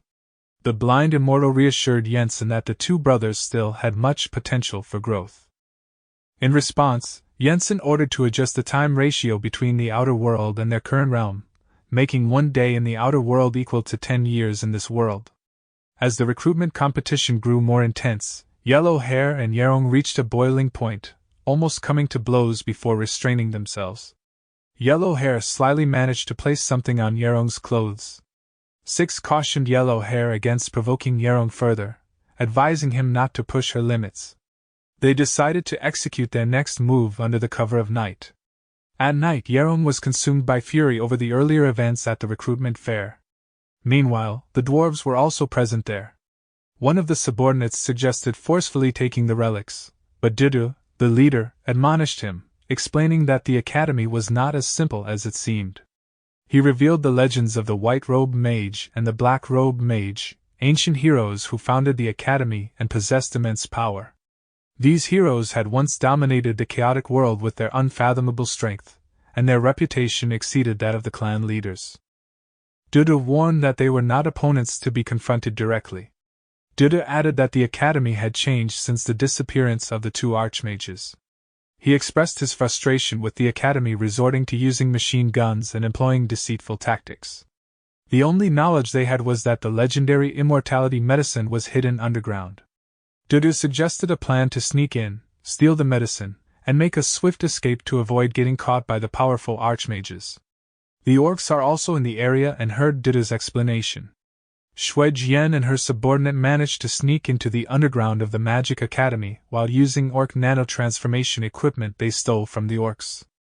They discovered a recipe for immortality medicine, but were puzzled by the presence of 2 bottles. Regardless, they decided to seize both bottles and take them along. The orcs witnessed the elves' successful escape and noticed that they were utilizing the orcs' own equipment. Aston, realizing that the elves had acquired the immortality medicine, made the decision to trail them. The dwarves, soon realizing the same, also decided to follow the elves and orcs. Dudu and Aston intercepted Shui Jian, demanding that she surrender the recipe. However, to their surprise, Shui Jian suddenly vanished, leaving them bewildered. While Dudu and Aston searched for her, Shui Jian disguised herself as a student from the Magic Academy. Jensen received a call from the chairman, discussing the summer field trip for the new students. Meanwhile, Dudu and Aston found themselves facing the 2 long-missing archmages. Dudu pondered the strange occurrence, considering why the Grand Masters would reappear after 1,000 years. The white-robed mage questioned their trespassing, to which Aston apologized, explaining their intent to prepare medicine for their king. Seeking forgiveness, Dudu and Aston pleaded with the Grand Masters. In a surprising turn, the white-robed mage pointed to a repugnant object and commanded them to lick it clean. Aston, realizing something was amiss, questioned the Grand Master's intentions. Why would they ask them to perform such a degrading act instead of outright killing them? Dudu suddenly understood the truth: they had been tricked. Only the cunning Shui Jian could orchestrate such a prank. Shui Jian emerged from her disguise and swiftly made her escape, with Dudu and Aston giving chase. Along the way, they stumbled upon a group of students and their teacher conducting a roll call. Shui Jian and her subordinate seamlessly joined the students and had managed to write their names on the list earlier. After a short while, they were called by the teacher. Shui Jian quickly devised a plan for their escape, instructing her subordinate to take the recipe and flee to the elves while she confronted Aston and Dudu. As they strategized, they noticed Yerong, who was seen preparing her equipment, surprising them with her actions. The group of Magic Academy students, including Shui Jian and her subordinate, arrived at the Immortal Academy. Aston and Dudu noticed the presence of the Ninja Academy and the Super Academy among the attendees. To blend in and gather information, Aston disguised himself and made his way towards the Super Academy, while Dudu headed towards the Ninja Academy with the same intention. While on their way to enter the Immortal Academy, Shui Jian began to tremble with a sense of unease. Tang Tang, concerned, questioned her about the cause of her distress. Shui Jian expressed her fear, feeling that something dangerous awaited them in that place and emphasizing the urgency to find an escape route. However, the teacher noticed them and insisted they proceed inside. Tang Tang, not comprehending the danger, remarked on the pleasant appearance of the academy, questioning why they should leave. Shui Jian, unable to explain her intuition, expressed a foreboding feeling that once they entered, they might never be able to leave. The elves noticed that Dudu and Aston were already ahead of them. Aston and Dudu, seizing the chance, taunted the elves and confidently declared that they would be waiting inside. Mingqi greeted Yerong upon her arrival at the Immortal Academy. Yerong expressed gratitude and inquired about the location of the Academy's field trip for the year. Mingqi admitted her lack of knowledge, mentioning that Mr. Jensen had not provided any details. She also speculated that their teacher might not be joining them. Tang Tang, noticing Ling Ling and Anan, directed Shui Jian's attention towards them. Shui Jian was taken aback when she realized that they were at the Grand Master level. Shui Jian was in disbelief, unable to comprehend the presence of Grand Master level creatures in the Immortal Academy. She questioned the nature of the place and speculated the existence of another highly ranked individual who had yet to reveal themselves. The thought of encountering such a powerful being filled her with dread, believing it would spell their demise. Dudu and Aston, witnessing Ling Ling and Anan, shared similar concerns. They lamented their fate, blaming Shui Jian for leading them into this dangerous situation. The Immortal Academy's immense size left everyone in awe and astonishment. Mingqi extended her welcome, introducing the Immortal Academy as the Heavenly God sect. The sight of the vast landscape increased the concerns of the three tribes. However, their attention shifted to Yensen, who was seen hovering in the sky. They hoped that Yensen would ignore them. Yensen called for attention, signaling an end to pleasantries. He revealed that he had received a request from the president of the Alliance to organize the field trip. Yensen made an announcement regarding the field trip, stating that the Heavenly God sect would be open to the public indefinitely. The location of the trip turned out to be a world within a painting. Yensen explained that due to an accidental stroke, the world inside had expanded, and time inside would flow at a normal pace. He stated that the world inside has been developed for 1,000 years, so he was uncertain about the current state of affairs inside. He urged everyone to prioritize their safety. Yensen casually mentioned that he wouldn't be held responsible if anyone were to die inside. This revelation struck terror into the hearts of everyone present. Yensen transported everyone inside the painting, where they were astonished by the bustling world around them. Marketplaces and busy establishments filled with people caught their attention. Inside a restaurant, Yensen sat sipping tea, expressing his dissatisfaction with its bitterness. The disguised Ainen and Lingling suddenly appeared and intimidated the waiter, demanding the finest tea. Yensen intervened, reassuring the waiter that they wouldn't harm him. Ainen commanded the waiter to bring a fresh pot of tea for their young master. The waiter hurriedly complied, promising to fulfill the request immediately. Yensen and his group noticed a woman being harassed and inquired about the situation to the waiter. The waiter explained that conflicts among disciples from prominent families were common in Wu State. He revealed that the state was home to 6 immortal sects, and these sects were about to conduct a test to recruit inner disciples. The major families of Wu State were eager to send their disciples to these sects, as it would greatly elevate their family's status. The waiter explained to Yensen's group that the disciples recruited by the immortal sects were limited. He warned them that if someone was exceptionally strong and likely to qualify for joining the sects, the major families would unite their strong masters to eliminate that person during the night.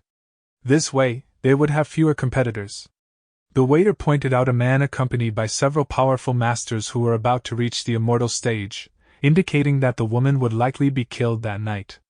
Yensen intervened by throwing something at the man, injuring him and putting a stop to his harassment of the woman. Angered, the man threatened Yensen, but his servant stopped him and pointed to the cup on Yensen's table. Yensen calmly asked for an explanation, seeking to understand the situation. The two individuals, realizing they may have underestimated Yensen's status, became terrified. The servant advised the young master not to provoke Yensen, noting the presence of Ainen and Lingling as his guards.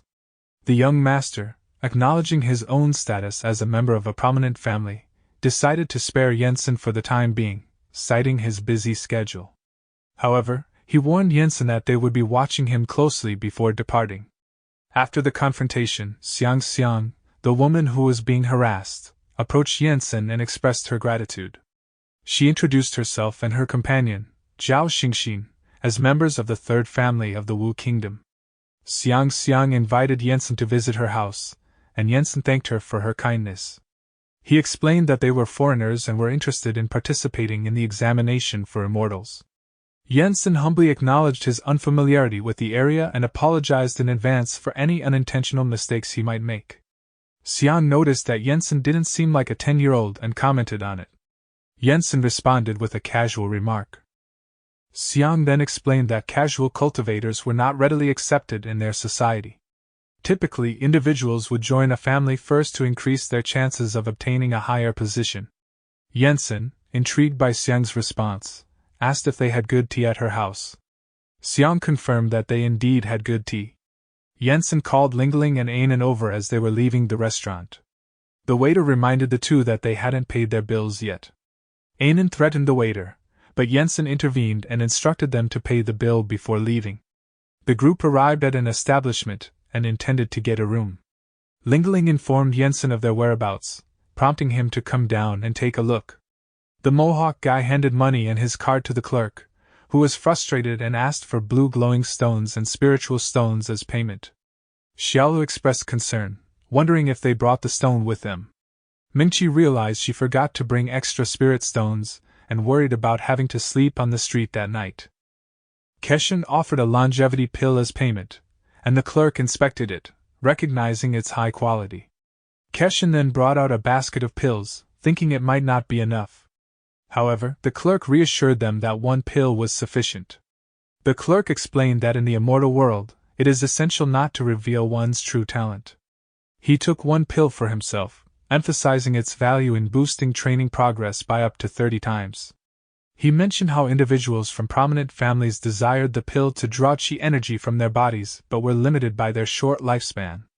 Xiaolu expressed relief that Chen Keshin was able to secure their accommodation, but Mingqi wondered if they would have to sleep on the street.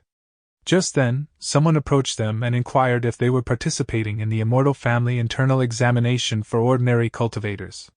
He offered if they could go with him. Xiaolu and Mingqi blushed, finding the man handsome and polite. Jensen's group observed from a distance. Lingling commented to Jensen that the two girls seemed to be attracted to handsome men, while Ainen expressed sympathy for them. Jensen reminded Ainen that they themselves were not exactly deserving of admiration. Yi Jinan introduced himself and complimented Mingqi and Xiaolu on their youth and beauty. Mingqi expressed caution, citing their teacher's advice to not trust others in a strange world. Xiaolu apologized for their wariness. Jinan praised their response, wondering about the noble status of their master, which charmed Mingqi and Xiaolu while raising concerns for Jensen. Jinan revealed his cultivation level as refining qi into god level, impressing Mingqi and Xiaolu. He explained that displaying one's cultivation level is a basic form of trust in the immortal world. However, he mentioned that as a scholar, he lacked combat power and would not travel with a stranger, and reminded that the journey to immortality was particularly treacherous. Xiaolu and Mingqi, feeling unfamiliar with their surroundings, agreed to let Jinan guide them and explore the area. Jinan extended an invitation to Jensen, calling out to him and inquiring if he would like to join their group. Jensen sought clarification, confirming that Jinan was indeed referring to him. Jinan enthusiastically confirmed, saying that he had noticed Jensen's apparent availability. However, he admitted that he was unaware of Jensen's cultivation level. Jensen showcased his cultivation level, revealing that he had reached the peak of qi refinement. Jinan expressed his astonishment, commenting on Jensen's young age and remarkable achievement. He compared his own progress at a similar age, admitting that he had been reliant on pills to advance as a martial artist. Jinan guided the group in familiarizing themselves with the social system and survival strategies of their world. He emphasized that to participate in the Immortal Family internal examination, they needed to join a family, as casual practitioners were not accepted. Shuijian, Aston, and Duda also listened attentively. Jinan further warned them about the importance of safeguarding their belongings, as outside the city, violence and killings were a common occurrence. He urged the two ladies to be cautious, as their possessions would pass on to others in the event of their demise. Jinan handed over a drink to Mingqi, and their hands touched, making Jensen angry. Lingling and Ainen tried to calm him down. After Jensen eventually calmed down, Ainen contemplated taking action, but Lingling intervened, preventing her from doing so. Jinan then offered wine to the girls while cautioning them about drinking excessively. He also extended the offer to Jensen, who declined due to being underage. Addressing Jensen, Jinan expressed concern about his recent uneasiness, and asked him if he had feelings for the ladies present. Jinan assured Jensen that he had no intention of monopolizing them and suggested a shared approach. He urged Jensen to cooperate, and not spoil the atmosphere with his current demeanor. Jensen smiled and seemingly agrees. Later that day, Mingqi assisted the intoxicated Xiaolu. Meanwhile, Jinren and his subordinate planned to target Mingqi and Xiaolu. However, when they initiated their attack, Mingqi swiftly regained consciousness and drew her sword. The commotion woke everyone up. Dudu, Aston, and Shuijian felt unwell and realized that the wine had been poisoned. Mingqi exhibited her impressive sword skills, swiftly defeating the enemies, leaving Jinren surprised. Xiaolu also joined the scene and activated her formation. Jinren's group realized that Mingqi was skilled in swordsmanship and Xiaolu possessed magical abilities. Confused by the attack, Xiaolu questioned Jinren's motives. Jinren revealed that he targeted them because of Xiaolu's wealth, and asked if she had fallen in love with him. Angered by his remarks, Xiaolu confronted Jinren, vowing to exact revenge for playing with her emotions. Xiaolu unleashed the full power of her formation, impressing everyone present. The other academies offered their assistance, but they were suddenly afflicted with sickness. Witnessing this, Jensen's group decided to pretend to be injured.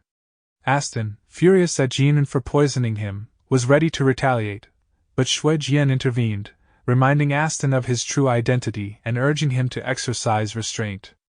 Jinan expressed curiosity about how Mingqi and Xiaolu remained unaffected by the potent poison. Mingqi and Xiaolu simply spat out the wine. Realizing his underestimation of their capabilities, Jinan decided to unleash his full power, activating his cultivation to the return to the void level. Xiaolu boldly confronted Jinren, dismissing his attempt to conceal his true strength. She fearlessly stated that she had faced opponents at the return to the void level before. Without hesitation, Xiaolu launched her attack against him. Jinan successfully blocked Xiaolu's attacks but was unexpectedly struck by Mingqi.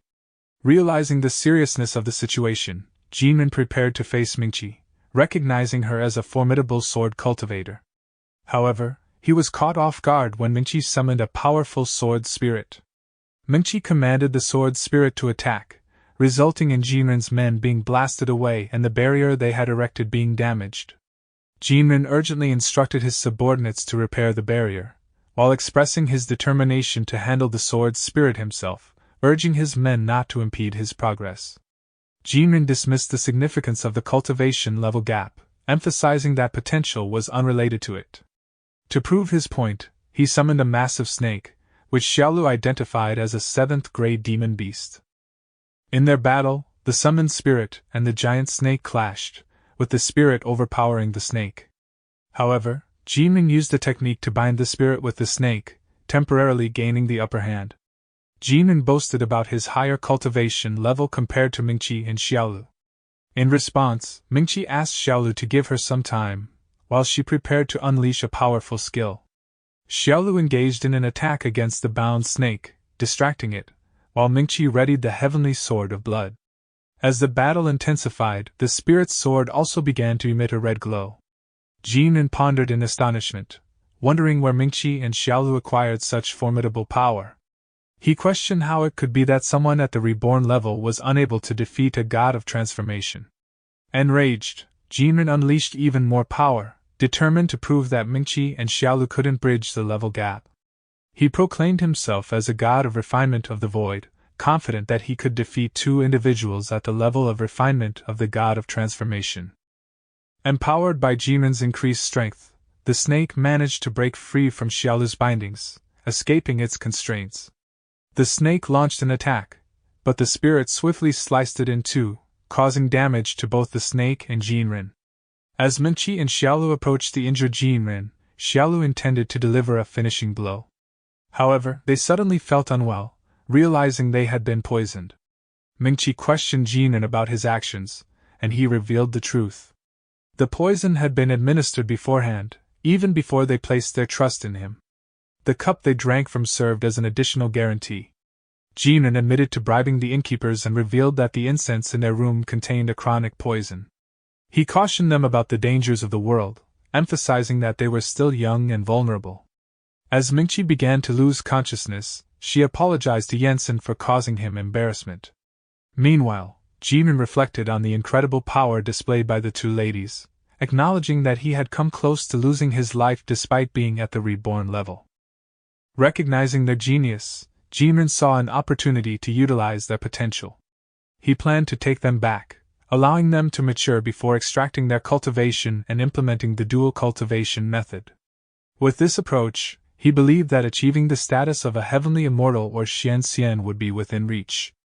Jensen intervened, preventing Jinren from taking the girls and issuing a warning to keep away from them. Sensing the arrival of the master of the two girls, the three tribe leaders became aware of the situation.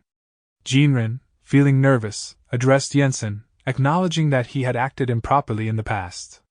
However, he reminded Jensen of their previous agreement to share the rewards they obtained. Jensen exerted force, causing Jinren's arm to break, eliciting screams of pain. Jinren quickly distanced himself from Jensen, realizing the formidable and unfamiliar power possessed by his opponent, who appeared to be at the qi refining stage. Jinren's subordinate also noticed Lingling and Anan observing from above, their cultivation levels leaving them shocked and astonished.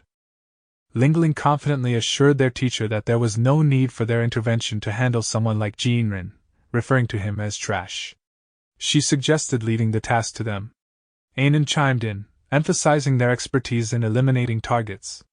However, they were promptly instructed by Jensen to step back. Jensen handed Jinren a pouch, acknowledging that he had emerged as the victor. He also made it clear that he didn't want his students to encounter Jinren ever again.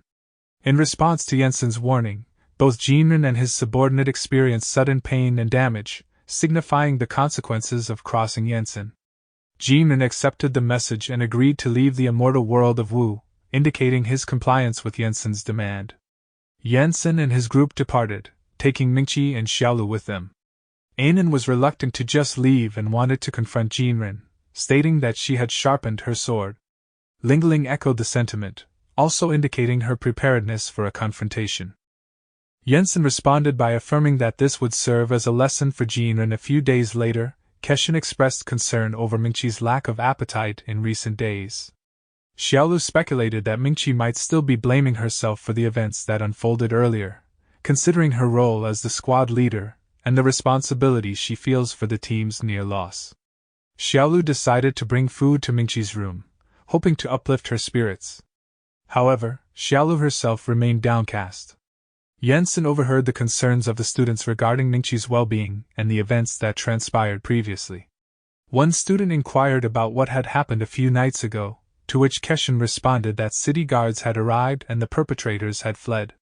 Keshin also mentioned that her potions seemed to have vanished, presumably taken by someone. Another student emphasized the importance of being well-prepared and knowledgeable in such situations.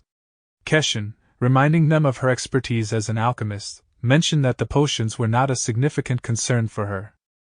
He expressed gratitude towards Jensen, acknowledging that without his assistance in distributing the herbs, Keshin wouldn't have been able to save as many people at once. Keshin and another student approached Jensen's group to express their gratitude for his assistance. Keshin was taken aback upon learning that Jensen and his group were already preparing to depart. Jensen confirmed and explained that it was time for them to leave. He bid them farewell and advised them to take care of themselves. Keshin suggested that they stay a few more days, but Jensen declined, stating that he was ready to leave. Keshin offered to fetch their squad leader, but Jensen reassured her that it wasn't necessary, suggesting that she focus on recuperating. He emphasized their need to depart promptly and declined any farewell ceremony. Mingqi contemplated the perils of the demon realm and came to the realization that humans could be even more fearsome than demons and ghosts. Meanwhile, Jensen's group floated in the air. Jensen spoke, expressing that he would only extend his assistance once, and expressing his hope for their growth. With those words, Jensen and his group departed, leaving the scene. Mingqi emerged from her room and apologized for causing concern to the others. She then declared that it was time to begin the Immortals competition and urged everyone to proceed. Keshin sensed a shift in Mingqi's demeanor but couldn't quite pinpoint the exact change. Xiaolu suggested that she had become more mature. Aston expressed his fear and unease, stating that people in this world were terrifying. Duda shared the sentiment, mentioning that it was their first encounter with such a situation. Aston expressed a desire to return home, to which Shui Jian responded with frustration, expressing the same sentiment. Aston blamed Shui Jian for their current predicament, and threatened her to hand over the recipe or face consequences. Shui Jian surprised Aston by producing the recipe, and then informed them that they couldn't take it out regardless. She explained that if they had taken it, they might have already lost it. Shui Jian emphasized that the poison used against them was relatively low level, and if it had been more potent, they would have been the first to perish. Aston, while still skeptical, couldn't deny the truth. Dudu expressed curiosity about the ingredients, but Shui Jian dismissed their ignorance, and stated her priority was to figure out how to survive in this world. Tang Tang asked Shui Jian about her conversation with the others. Shui Jian described them as scared and stated that the people in this world are treacherous and insane. They discussed the need to find a way out, and Shui Jian inquired if Tang Tang had found a way to contact the outside. Tang Tang informed her that there had been no connection since their arrival. Shui Jian expressed their precarious situation, fearing they would eventually be killed in this dangerous place.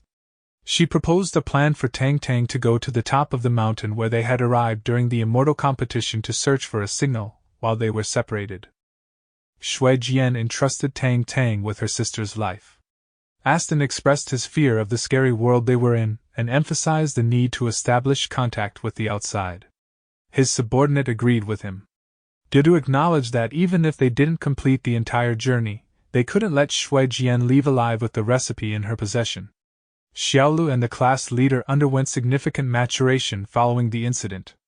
They learned to conceal their cultivation and avoid drawing attention to themselves. Their focus shifted towards entering the family and acquiring the necessary qualifications for the immortal competition. Xiaolu and the class leader approached a house to inquire about recruitment of cultivators but were promptly turned down. Meanwhile, in the Devil's Realm, the king received news of a battle taking place on the front line. Strikingly, the king bore a striking resemblance to Zihao. Zihao's subordinate congratulated him on capturing the city of Pingcheng in the east of the Demon's Realm. Zihao laughed and praised his men for their accomplishment. However, the subordinate also informed Zihao that they had lost the northern Golden City. Angered, Zihao berated his men for their repeated failures, questioning their competence and the purpose of their training. Zihao's subordinate expressed his concerns about the ongoing conflict with the Demon's Realm, suggesting that surrender might be a more favorable option. However, Zihao angrily dismissed his subordinate's suggestion, reprimanding him and struck him for offering such advice. Zihao showed no tolerance for excuses and emphasized his commitment to continue the fight rather than surrender. Zihao expressed his frustration over his inability to defeat Lan Bin, the ruler of the Demon's Realm. He believed that Lan Bin's dominance over the realm was undeserving, considering him to be nothing more than trash. Zihao refused to accept defeat and vowed to claim his own piece of land, even if it meant risking his life in the process.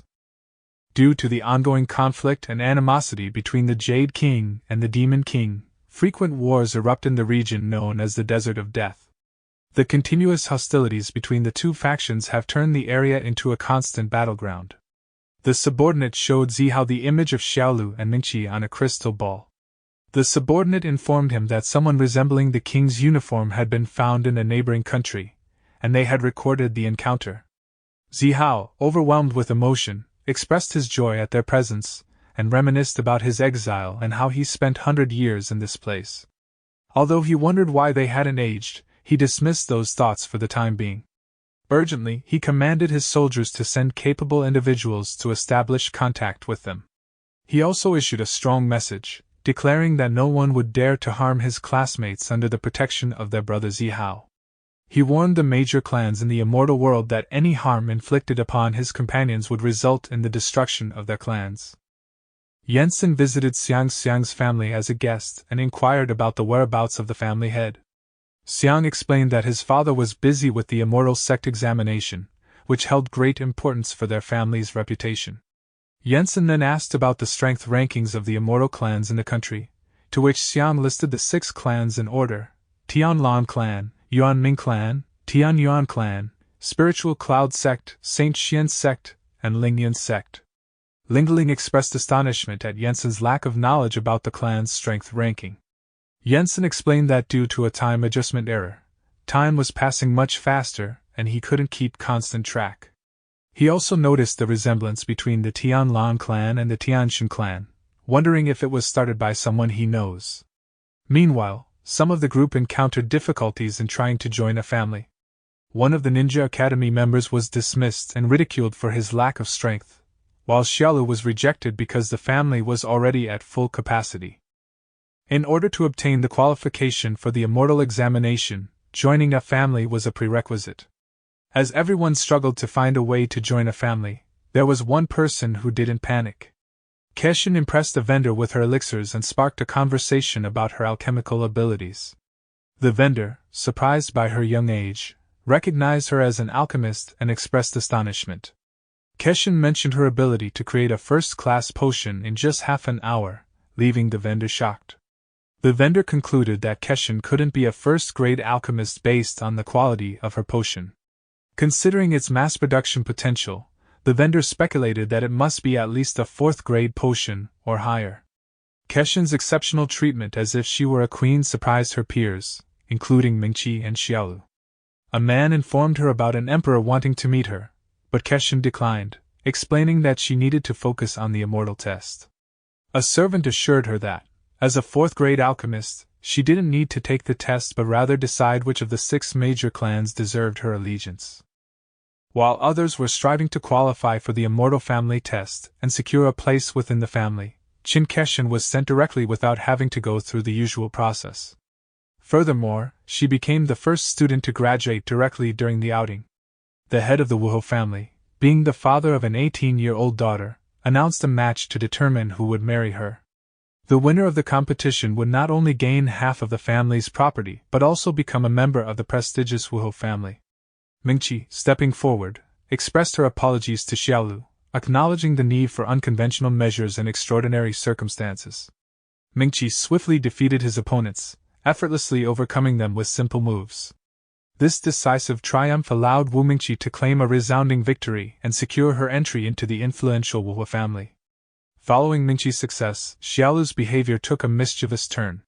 She surreptitiously placed magical flags in front of people's houses, resulting in a month-long rain shower over the Luxia family. Eventually, Xiaolu pretended to be a skilled formation expert to assist Jinyu. As a result, Xiaolu became the second person to join the family after the class leader. Apart from the immortal class, other academies also made notable accomplishments. The class president of Superman Academy took on the life of a bandit in the mountains. Ninja Academy joined the beggar gang, while Magic Academy led their class to the mountains to practice as nuns. As a result, the class leader joined the Ho Shijia, and Xiaolu joined the Lu Shijia, each academy aligning with their respective factions. With the immortal examination approaching, all the colleges began preparing their belongings to join their families and head to the assessment site. Yensen and Xiang discussed the demon's world and ghost world.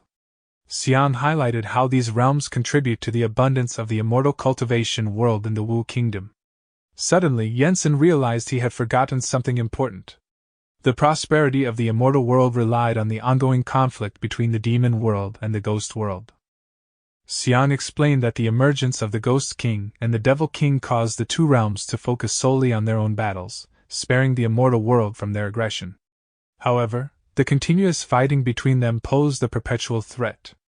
Xiang expressed that if a definitive outcome were to occur, it would lead to catastrophic consequences, leaving no place for humanity to find refuge. Xiang explained that the prosperity of their world was attributed to the ongoing conflict between the demon world and the ghost world. Despite this, the patriarch of the Tianlan clan, who appeared happy to stop the fight, was unable to stop it, and had even suffered injuries in the past.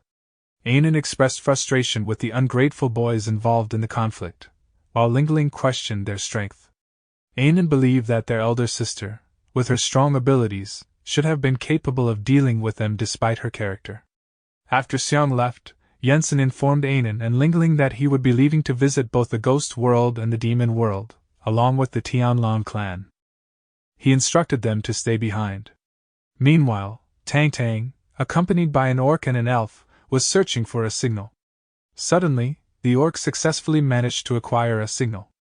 In the Tianlan clan, a subordinate expressed contentment with the peaceful atmosphere and questioned the need to concern themselves with the demon world and ghost world. The matriarch responded, stating that they were all students of the same teacher and should not harm one another. However, the matriarch privately admitted that if they hadn't heard about the teacher's presence, they wouldn't have bothered with the two individuals causing trouble. The subordinate expressed concerns to the matriarch, stating that her approach was not the right path to follow. The matriarch defended herself, stating that she didn't let them off easily this time, considering they had wasted 800 years of their lives fighting over a small piece of land. She further emphasized that if Teacher Yensen were to discover their actions, he would be furious.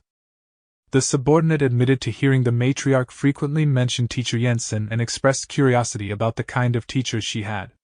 The matriarch revealed that their teacher was renowned as the most beautiful man in the immortal world and possessed great power, highlighting that he was not just a teacher but also formidable.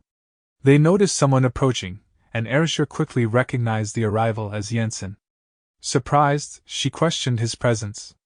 Jensen explained that he had intended to inspect the demon world and the ghost world and decided to visit the matriarch first, thinking she was closer. In her thoughts, Arisher decided it would be better not to inform the teacher about the ongoing conflict between the two brothers right away. Jensen inquired about the situation between the matriarch and the two youngsters, expressing a sense of remorse for them. Arisher, uncertain of how to respond, reassured the teacher not to blame himself. Arisher explained that the two disciples had experienced a difficult past a few hundred years ago, but now they had become rulers and were engaging in troubling actions. Patriarch Yuan of the Tian Yuan clan arrived and requested to meet Arisher to discuss their spirit mine. However, upon seeing Jensen's presence, he immediately knelt down. Jensen dismissed the need for formalities and assured Yuan that he would provide a spiritual item when the time was right. This news delighted Yuan. Arisher approached Jensen with something in hand, intending to discuss another matter. Jensen, curious, asked about the object. Arisher, unsure of its origin but certain it did not belong to their world, presented it to Jensen for his inspection. The three of them examined the mysterious symbols on the object but were unable to decipher their meaning. Yuan inquired about the origins of the ancient artifact, but Arisher admitted she didn't know and assumed it was left by Jensen. Surprised, Jensen recognized it as a relic of the gods but denied placing it there. Arisher revealed that the item had been secretly placed in her room thousands of years ago, shortly after her arrival in this world. Yuan questioned why she hadn't noticed the person responsible for leaving it.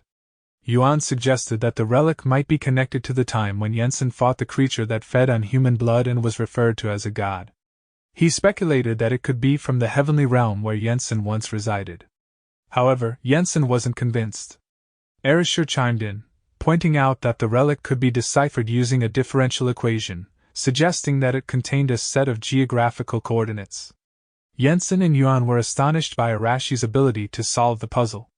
Arisher, slightly annoyed by their excitement, explained that she thought it was a treasure map left for her by her teacher. Otherwise, she wouldn't have bothered spending her time learning calculus. Jensen, determined to investigate further, stood up and prepared to leave. Arisher, concerned about the possibility of it being a prank or trap, urged him to wait. Jensen, unaffected by the uncertainty, insisted on going and even transformed back to his original appearance, ready to confront anyone who dared deceive him.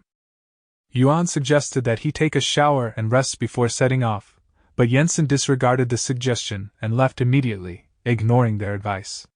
Yuan expressed a suspicion that someone was intentionally trying to deceive Jensen. Arisher dismissed the idea, questioning who would dare to trick their teacher. Yuan raised the possibility that it might not be a person behind it, suggesting an alternative possibility. Two cloaked figures were seen walking through the streets, discussing the absence of a fearsome individual. Cloaked Guy 1, claiming to be a son of God, lamented his long-standing fear and struggle for sustenance. Cloaked Guy 2 dismissed his complaints, stating that their father prophesied the resurrection of the black and white archmages in this world, urging them to act quickly and ensure their success. Yuan questioned Arashi's destination, but Arisher insisted on going to the retreat. Yuan expressed concern about the upcoming cultivation examination, to which Arisher emphasized the importance of practicing to avoid being surpassed by younger students. A disciple of the Tian Yuan sect welcomed the future members and informed them that the immortal entrance examination would take place in the capital of the martial kingdom.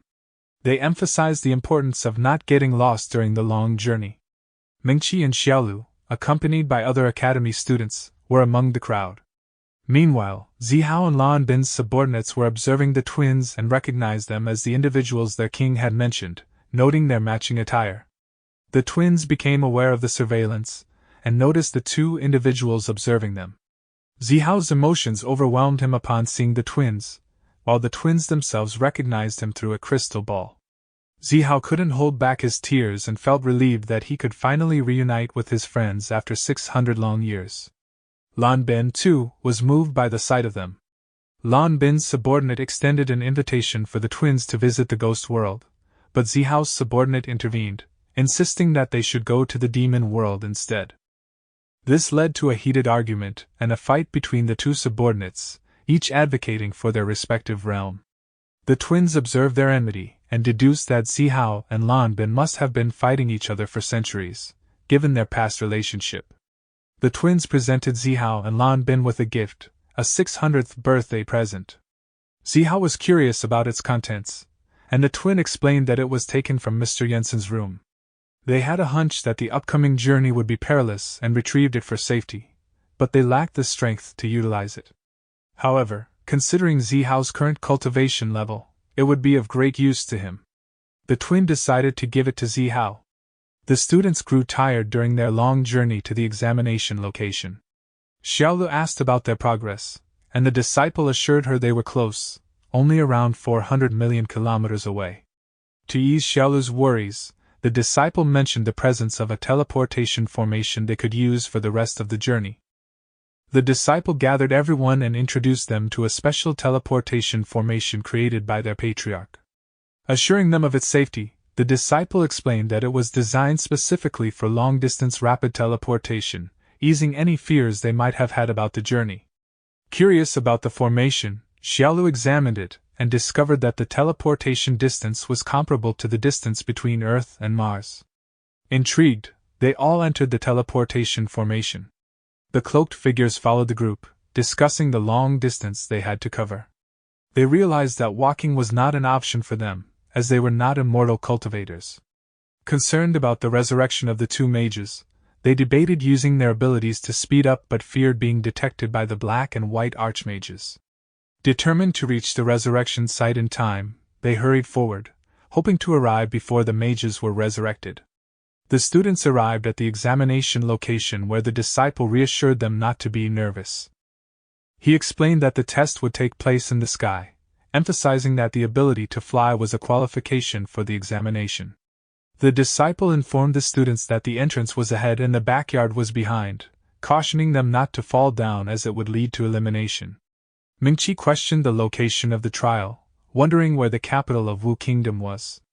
The disciple instructed her to look down, revealing a sprawling city beneath them as the actual capital. The twins fell on the floating boats, and quickly realized that they had been eliminated from the examination. The disciple clarified that the people on the boats were the audience for the competition, explaining that this examination was held once every 100 years and attracted participants and spectators from all over the continent. The ninja, Superman, and magic academies were ready for the competition, joining the other participants. In the crowd, the three tribe leaders were present, along with Lingling and Ainen. The examiner welcomed the participants to the continent of Immortal, where the cultivation examination would take place. He explained that due to the large number of candidates, the examination would be divided into 3 parts, all taking place inside the ring. Each family could only choose one representative, and the selection process would involve fighting. The winner would be determined based on their spiritual ability, as there were many talented individuals participating in the test. The examiner introduced a device that resembled a punching machine, explaining that it was brought from the outside world and modified to measure spiritual ability. Participants would hit the ball, and their spiritual ability would be measured and processed by the formation to provide an exact score. To ensure fairness, anyone scoring over 500 would be eligible to enter the next round. With that, the examiner declared the start of the examination. During the examination, the students exerted their best efforts to achieve impressive results. When it was Xiaolu's turn, she unleashed an incredibly powerful attack that destroyed the measuring device, leaving the audience in shock. Her spiritual ability reached a remarkable 2,000. Soon after, Mengqi followed suit and caused another explosion, surpassing Xiaolu with a spiritual ability of 2,100. During the test, Aston managed to score 1,000 points despite not possessing any spiritual power or ability. However, he received a scolding from Shui Jian for drawing too much attention to himself. Aston expressed frustration, not knowing his true strength and only wanting to leave the spotlight. Shui Jian responded sharply, telling him to be quiet. Shui Jian followed, scoring 800 points, while Dudu achieved a score of 998, enabling them to progress to the next round. Lingling and Ainen also flipped the ball and received 800 points. As they passed by the three tribe leaders, they noticed something. Shui Jian became terrified, thinking they had been caught. Aston inquired about the situation, but Shui Jian dismissed it as nothing. Dudu, however, had a sense of familiarity and remarked that he had seen them before. Aston reminded him that they were the two guards from the hotel where they had stayed. Dudu clarified that he recognized the guards from a time before they arrived at the hotel. Shui Jian brushed it off, urging them to be cautious. She suggested that they intentionally lose the first game and surrender. The examiner announced the matchups for the next round, and Shui Jian was shocked to learn that they would be facing Lingling and Anan.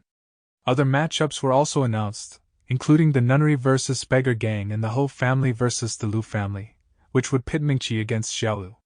The twins playfully arranged a bet on who will win the fight, which irritated Xiaolu and Mingqi. Xiaolu and Mingqi eagerly faced each other in the next round of fights. A curious gambler, noticing their connection, inquired about their abilities. The twins proudly shared the exceptional talents of their friends, praising Xiaolu's mastery of magic and her creation of the formidable 10-minute storm formation. They also mentioned Mingqi's prowess as the class leader, skilled in the art of sword cultivation.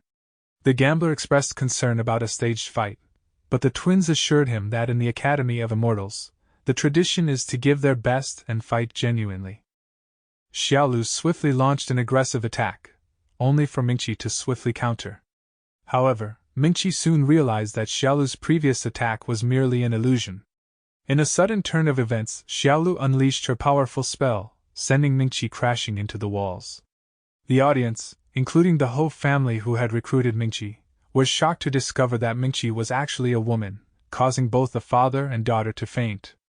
Mingqi retaliated with the powerful heavenly sword, devouring blood, while Xiaolu attempted to activate her formation. However, Mingqi's attack interrupted Xiaolu's efforts. Mingqi summoned the sword spirit, but it was quickly bound by Xiaolu's formation. Xiaolu acknowledged Mingqi's skill, mentioning a previous encounter with Jinren. She expressed confidence that she would emerge victorious in their current battle.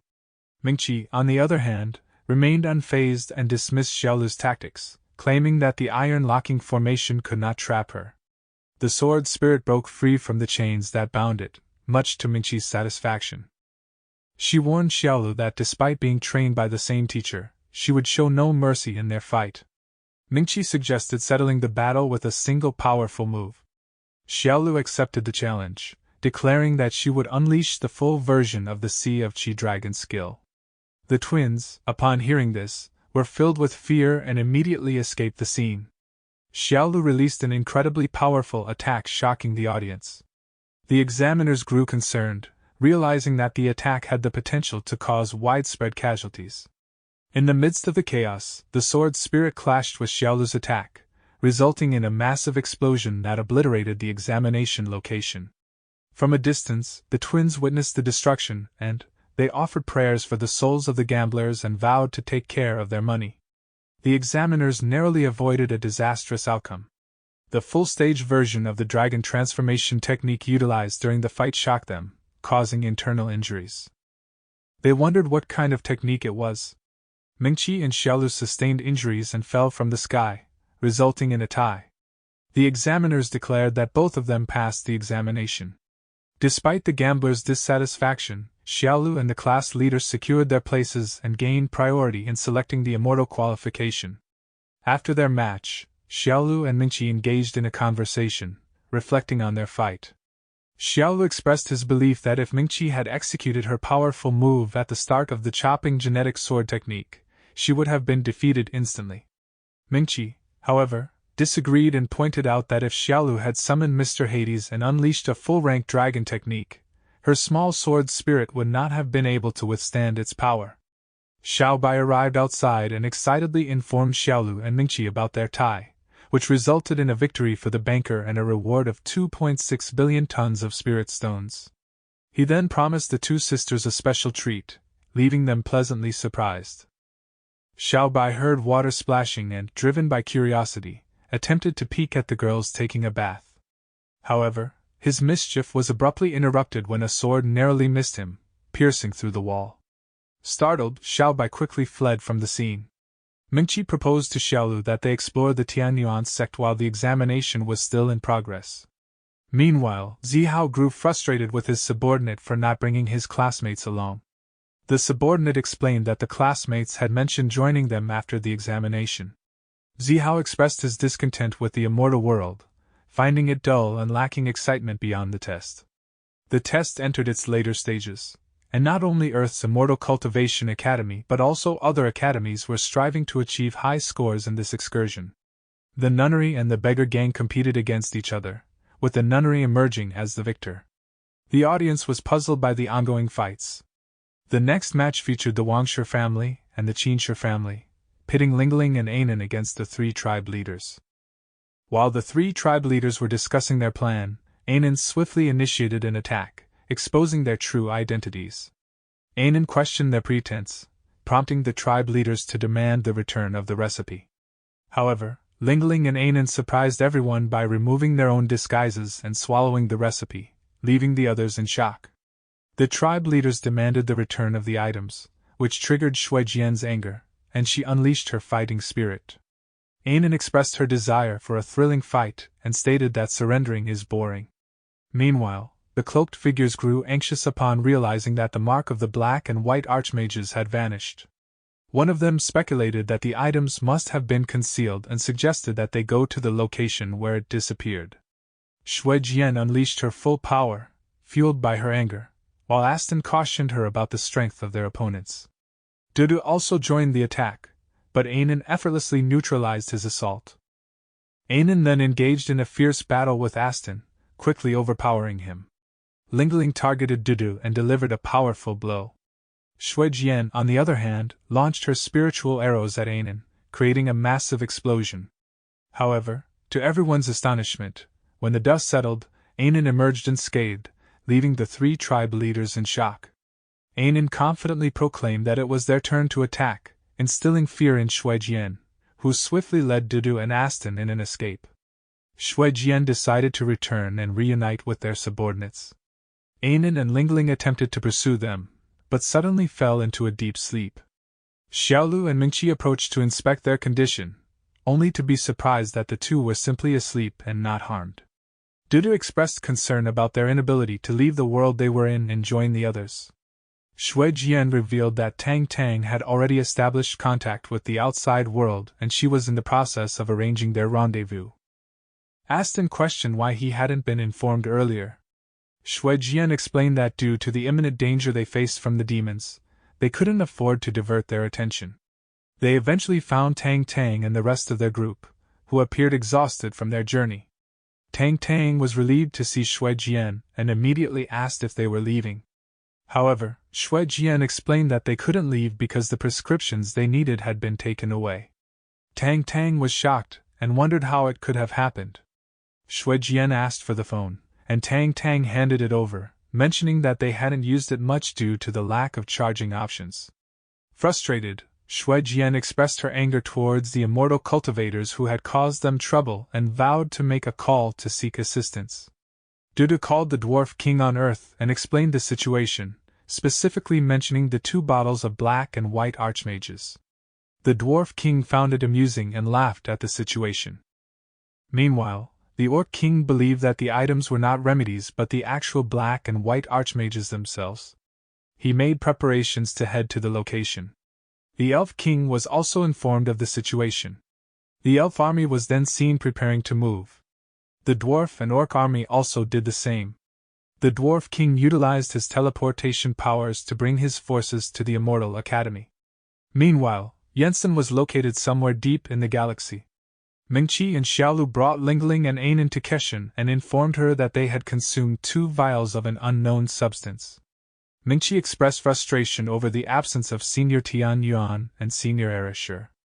The disciple, realizing that Mingqi and the others were juniors of their clan master, apologized and explained that all the clan masters of the 6 grand clans were currently on a spiritual sabbatical, unaware of the reason behind their simultaneous absence.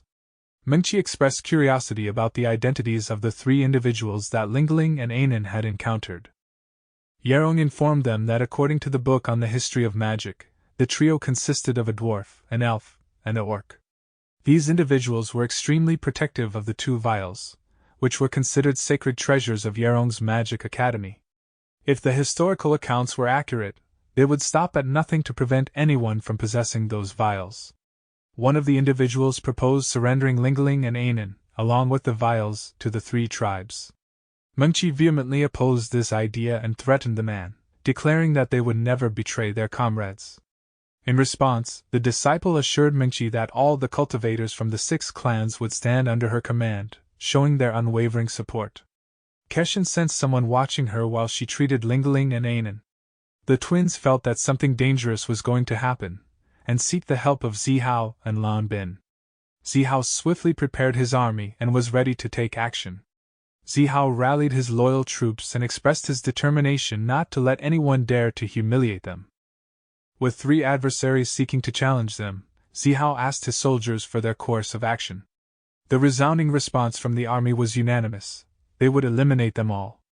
Determined to uphold their rule, Zihao vowed that no elves, dwarves, or orcs would survive if they dared to cross them. Lan Bin followed suit and commanded his army to mobilize. In the meantime, Mengqi requested the twins to provide the money they had acquired from gambling, while Xiaolu questioned the king about the whereabouts of his armies and guards. The king explained that due to 600 years of peace, the armies had been employed as laborers for palace repairs. Xiaolu chastised the king for his apparent lack of foresight. Interrupting their argument, Mengqi urged them to focus on the matter at hand.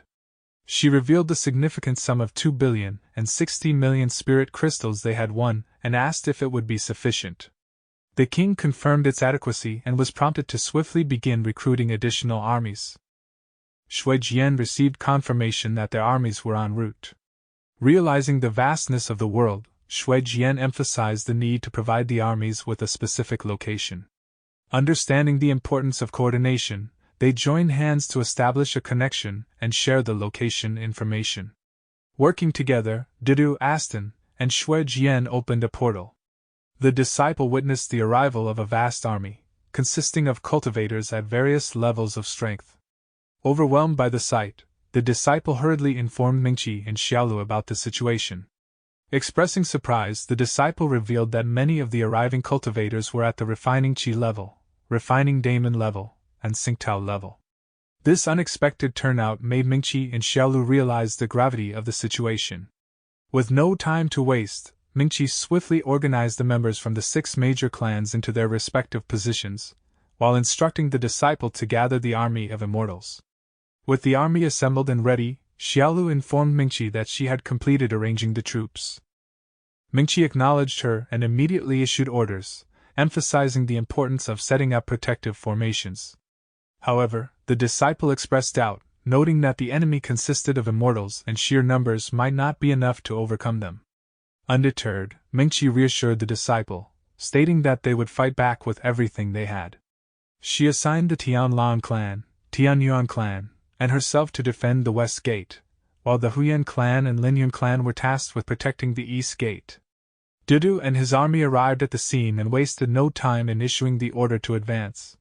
One of his subordinates expressed concern, urging Didu to remain calm and avoid reckless actions. However, Didu was filled with determination and frustration, refusing to be subdued by the elves and orcs attacking the north and east gates. He understood the potential consequences if these enemies managed to break through before them, and thus he commanded his troops to push forward with full force, determined to repel the invaders at all costs. Mengqi swiftly issued the command to activate the protective formation, and the disciples diligently set the mechanism in motion. The dwarves, despite their efforts, were unable to breach the fortified gates, held back by the formidable defense. Meanwhile, Didu, determined to overcome the defenses, ordered his dragons to launch an assault. Their relentless attacks proved successful, eventually breaking through the barriers, opening a pathway for their forces. Similar challenges were faced at the East Gate and the North Gate, with the immortal army struggling to fend off the relentless onslaught from the enemy forces. Zihao received the urgent update regarding the precarious situation on the battlefield, realizing that the immortal army had a mere 10 minutes before their imminent defeat. Determined to turn the tide, Zihao sprang into action. Amidst the chaos, a colossal palm suddenly materialized in the sky, casting a shadow over the battlefield. One of the disciples recognized it as the fearsome sky-blocking palm of the Demon King. Dudu, attempting to intervene, was swiftly struck down, sending shockwaves through Mingqi and the others witnessing the devastating blow. Mingqi, astonished by the tremendous power displayed, pondered over the identity of their unexpected savior. The disciple confirmed that it was the demons who had come to their aid. Aston and his army observed the astonishing events unfolding before them, filled with curiosity about the powerful force that had intervened. Xue Jian, having witnessed the display of strength, recognized the formidable nature of the city they were facing and urged everyone to remain vigilant and alert. Meanwhile, Xiaolu and the defenders found themselves locked in a fierce struggle, with their efforts being met by mocking taunts from Aston and his forces. Lan Bin and his army pressed forward, but one of his subordinates expressed concern about their slow pace, estimating it would take them 2 days to reach the battlefield, still 1,000 miles away. However, Lan Bin made a swift decision, instructing his subordinate to lead the army and continue while he himself flew ahead, determined to reach the battlefield as quickly as possible. Xiaolu, who was nearing her limits, was taken aback by the sudden arrival of Lan Bin. Lan Bin greeted her, noting that she appeared unchanged despite the passing years. He commended her efforts and assured her that he would take over the situation. With confidence, Lan Bin reassured Xiaolu that anyone attempting to pass through his position would meet their demise. As Lan Bin descended towards the orc army, the orcs were perplexed, questioning his identity. Unfazed by their curiosity, Aston ordered his troops to disregard Lan Bin and press on with their attack on the fort. Lan Bin, however, unleashed a mighty punch, causing the orc army to be thrown into the air. Witnessing this spectacle from a distance, Mingqi found herself bewildered by the unfolding events. In a display of formidable power, Lan Bin unleashed a devastating attack, obliterating the orc armies. A subordinate informed Xue Jian of the orcs' defeat, prompting her to make a swift decision. All elves were to retreat immediately. Xue Jian's subordinate informed her that all the armies had retreated and inquired about the situation.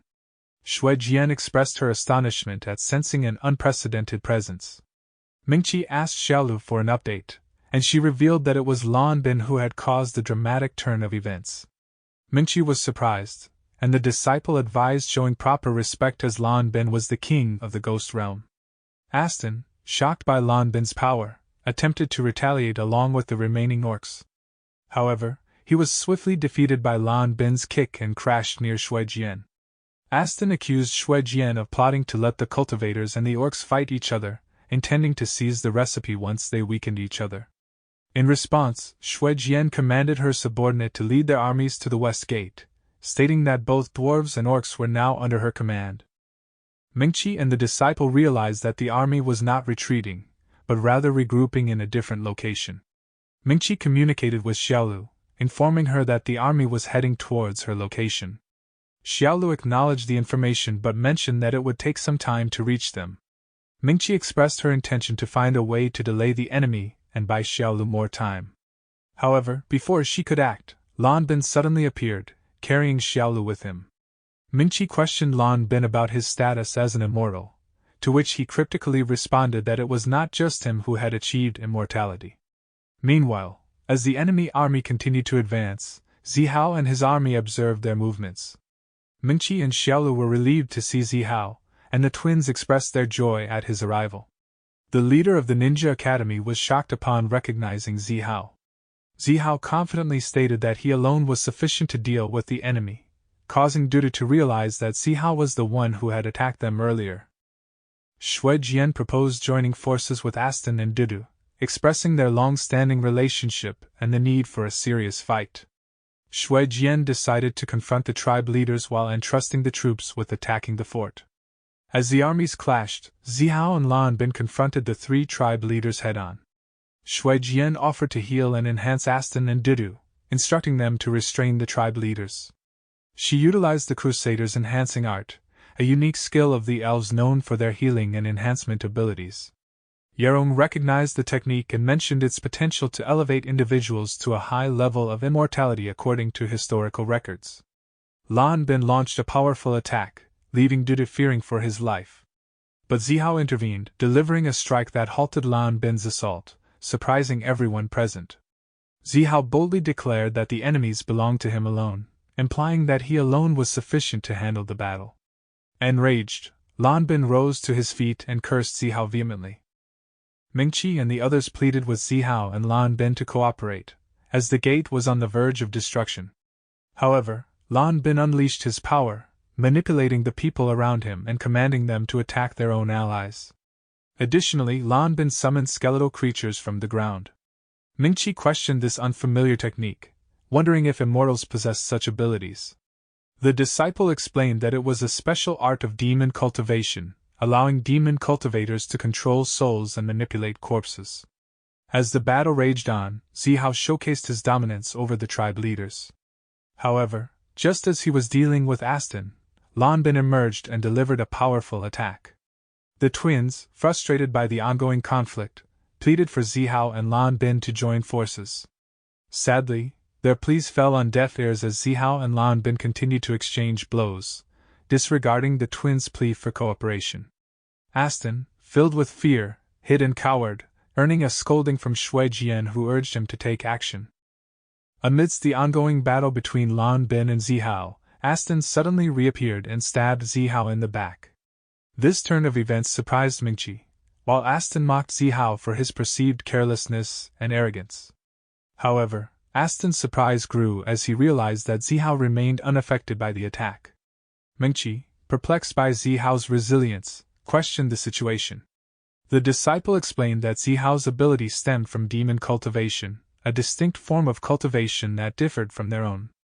Demon cultivators draw strength from the damage they receive, feeding on killing qi or grief qi instead of spiritual power. Their limits and rules defy conventional understanding, making them unpredictable and devoid of common sense. Zihao seized Aston by the neck and effortlessly tossed him towards Lan Bin, taunting their feeble strength. Aston was swiftly dismissed by Lan Bin. Despite Shui Jian's desire to continue the fight, she received a slap from Lan Bin before engaging in a fierce battle with Zihao. Zihao and Lan Bin unleashed their tremendous power, causing the entire continent to tremble. The twins pleaded with them, reminding them of their shared bond as classmates. However, Zihao denied any association with Lan Bin and launched an attack in an attempt to defeat him. The twins warned that their teacher would be furious if he found out about their conflict. Mingqi proposed that they should escape the battle, considering the safety of Anan, Lingling, and the remaining people in the city. The disciple revealed that he had already taken them to an underground shelter before the war began. Meanwhile, the intense fight between Zihao and Lan Bin created powerful shockwaves, catching the attention of two hooded figures who watched from a distance with terror. The orc, elf, and dwarf creators faced difficulties in finding a way to enter the demon realm. Frustrated, the dwarf creator questioned why they, the creators, were unable to enter while armies, kings, and ordinary people could. They wondered about the identity of the individual who had created this world. Jensen explored the alien world, observing its inhabitants. Suddenly, he unleashed his immense power, obliterating everything in his path, including planets and the entire galaxy. Keshin expressed frustration over the vials and their contents, unable to extract them despite various attempts. The king shared information he had heard from Keshin's colleagues, mentioning the presence of powerful beings on the vial known as the White Mage and Black Mage, hinting at their intimidating nature. The White Mage and Black Mage pleaded with Anan and Lingling, begging them not to expel them. They promised to comply with any requests in exchange for their mercy and mentioned a prophecy that suggested their freedom once they could overcome their current predicament. Anan, unimpressed, remarked on their lack of dignity considering their status as Dingfeng level lords. The mages urged them not to believe the rumors spread by orcs and elves and admitted their limited knowledge beyond potion making. The black and white mages confessed that they possessed no combat skills, prompting Anan to question why they had been confined to vials. The white mage explained that they were ancient power holders who belonged to an academy on Earth. Due to their exceptional pill-making abilities, they consumed potions, pills, and enhancements regularly for 10 years, eventually reaching the creation level of power. Anan realized that they were likely apothecaries from the outside world. The black mage added that their lack of combat prowess allowed them to remain hidden, but they had been discovered by a god who would never permit a lower being to attain the creation level. The black mage revealed that they had been sealed by the god, who summoned his children and trapped them in the vials. This seal had endured for 20,000 years. Anan inquired about the identity of the entity responsible for their confinement. The white mage responded that it was the mighty god or mind, an incredibly powerful being without a physical form. They emphasized that no one could rival the god's might. Just then, Lingling heard a sound, drawing their attention. Outside, the tribe leaders were vanquished, and one of the disciples expressed gratitude for the concealed structures of the 6 clans, as it had prevented the complete destruction of the city. Suddenly, a swirling vortex manifested in the sky, capturing the attention of all present. Shortly after, a colossal entity emerged from within the vortex. The colossal being was under the control of the dwarf creator, while the elf and orc creators supported it by giving their energy. Onlookers identified it as a golden immortal. Zihao and Lan Bin made the decision to join forces, and Lan Bin launched Zihao towards the giant entity. One of the twins felt a sense of relief witnessing the cooperation between the two. However, Zihao's assault was halted by the intervention of the dwarf creator. In retaliation, Zihao propelled Lan Bin towards the dwarf creator, only to have his attack effortlessly stopped by a single finger. The dwarf creator belittled Lan Bin and labeled him as a mere child. Meanwhile, Zihao unleashed his power, absorbing the damage inflicted upon everyone during the battle, thereby augmenting his strength. On the other hand, Lan Bin suffered injuries and collapsed to the ground. The dwarf creator admired their bravery and commanded the giant being to unleash destruction. Zihao bravely charged forward and managed to halt the attack, but was visibly struggling. Lan Bin informed the others that Zihao wouldn't be able to sustain his defense for much longer. The dwarf creator acknowledged Zihao's exceptional prowess, expressing that individuals like Shui Jian and her allies were no match for him. Lan Bin recognized the insurmountable power difference and understood the challenge they faced. At that moment, the twins remembered the gift they had prepared for Zihao and Lan Bin. They presented the gift to Lan Bin, who hesitantly opened it. However, upon seeing its contents, Lan Bin made a firm vow never to fuse with it, even if it meant his own demise. The twins pleaded with him to reconsider, but Lan Bin resolutely tossed the item towards Zihao. To everyone's surprise, 001 suddenly materialized before them. Mengqi inquired about the item that had caused Lan Bin's embarrassment, curious about its nature. The twins explained that they had prepared the item for their special trip, aware that it held significance beyond a simple excursion. They had managed to sneak into their teacher's room during his absence and obtain the item. However, recognizing their own limitations, they decided to give it to Lan Bin and Zihao instead. The item turned out to be the device formerly used by the Rainbow Rangers. Earlier, before 001 emerged, Zihao and Lan Bin exchanged curses over the device that Lan Bin had given him. Lan Bin expressed his reluctance as he made his way towards Zihao. Reluctantly, they decided to use the item, all the while cursing the twins for their actions. Meanwhile, 001 separated from the other ancient mechs and set a course toward the demon realm. In the current moment, 001 appeared and swiftly seized the giant being by its neck, and they threw it away, shocking everyone, even the creators. 001 thought it was Jensen who had summoned him, and was surprised it was Zihao and Lan Bin. Zihao and Lan Bin requested access to the control room, but 001 deemed them unworthy. 001 confronted the giant being and questioned Zihao and Lan Bin about their powers. Zihao explained his ability to grow stronger with damage, while Lan Bin revealed his immortality. 001 unleashed his power and engaged in a fierce battle with the giant being, causing powerful shockwaves. However, the monster managed to land a hit on 001. The dwarf creator expressed confidence in wearing down 001. Meanwhile, 001 called out to Lan Bin and Zihao, who were engaged in their own fight. The monster exuded a formidable aura, causing Zihao and Lan Bin to worry. The dwarf creator asserted that the creators should not be underestimated, as they surpassed humans and were akin to gods. 001 reassured them, mentioning his remaining trump card. He summoned the other ancient mechs and merged with them, transforming into the King of Mecha. The King of Mecha towered above the monster, shocking the creators. The two hooded figures were aware that a fierce battle was taking place at their intended destination. They speculated that the black and white mages might be present there. One of them acknowledged that there were only a few hours left before the black and white mages could break free from their seal, emphasizing the need to act swiftly and not waste any more time. The other figure expressed concern over the impending return of Jensen, noting the limited time they had. Determined, they hastened their journey towards the location of the battle.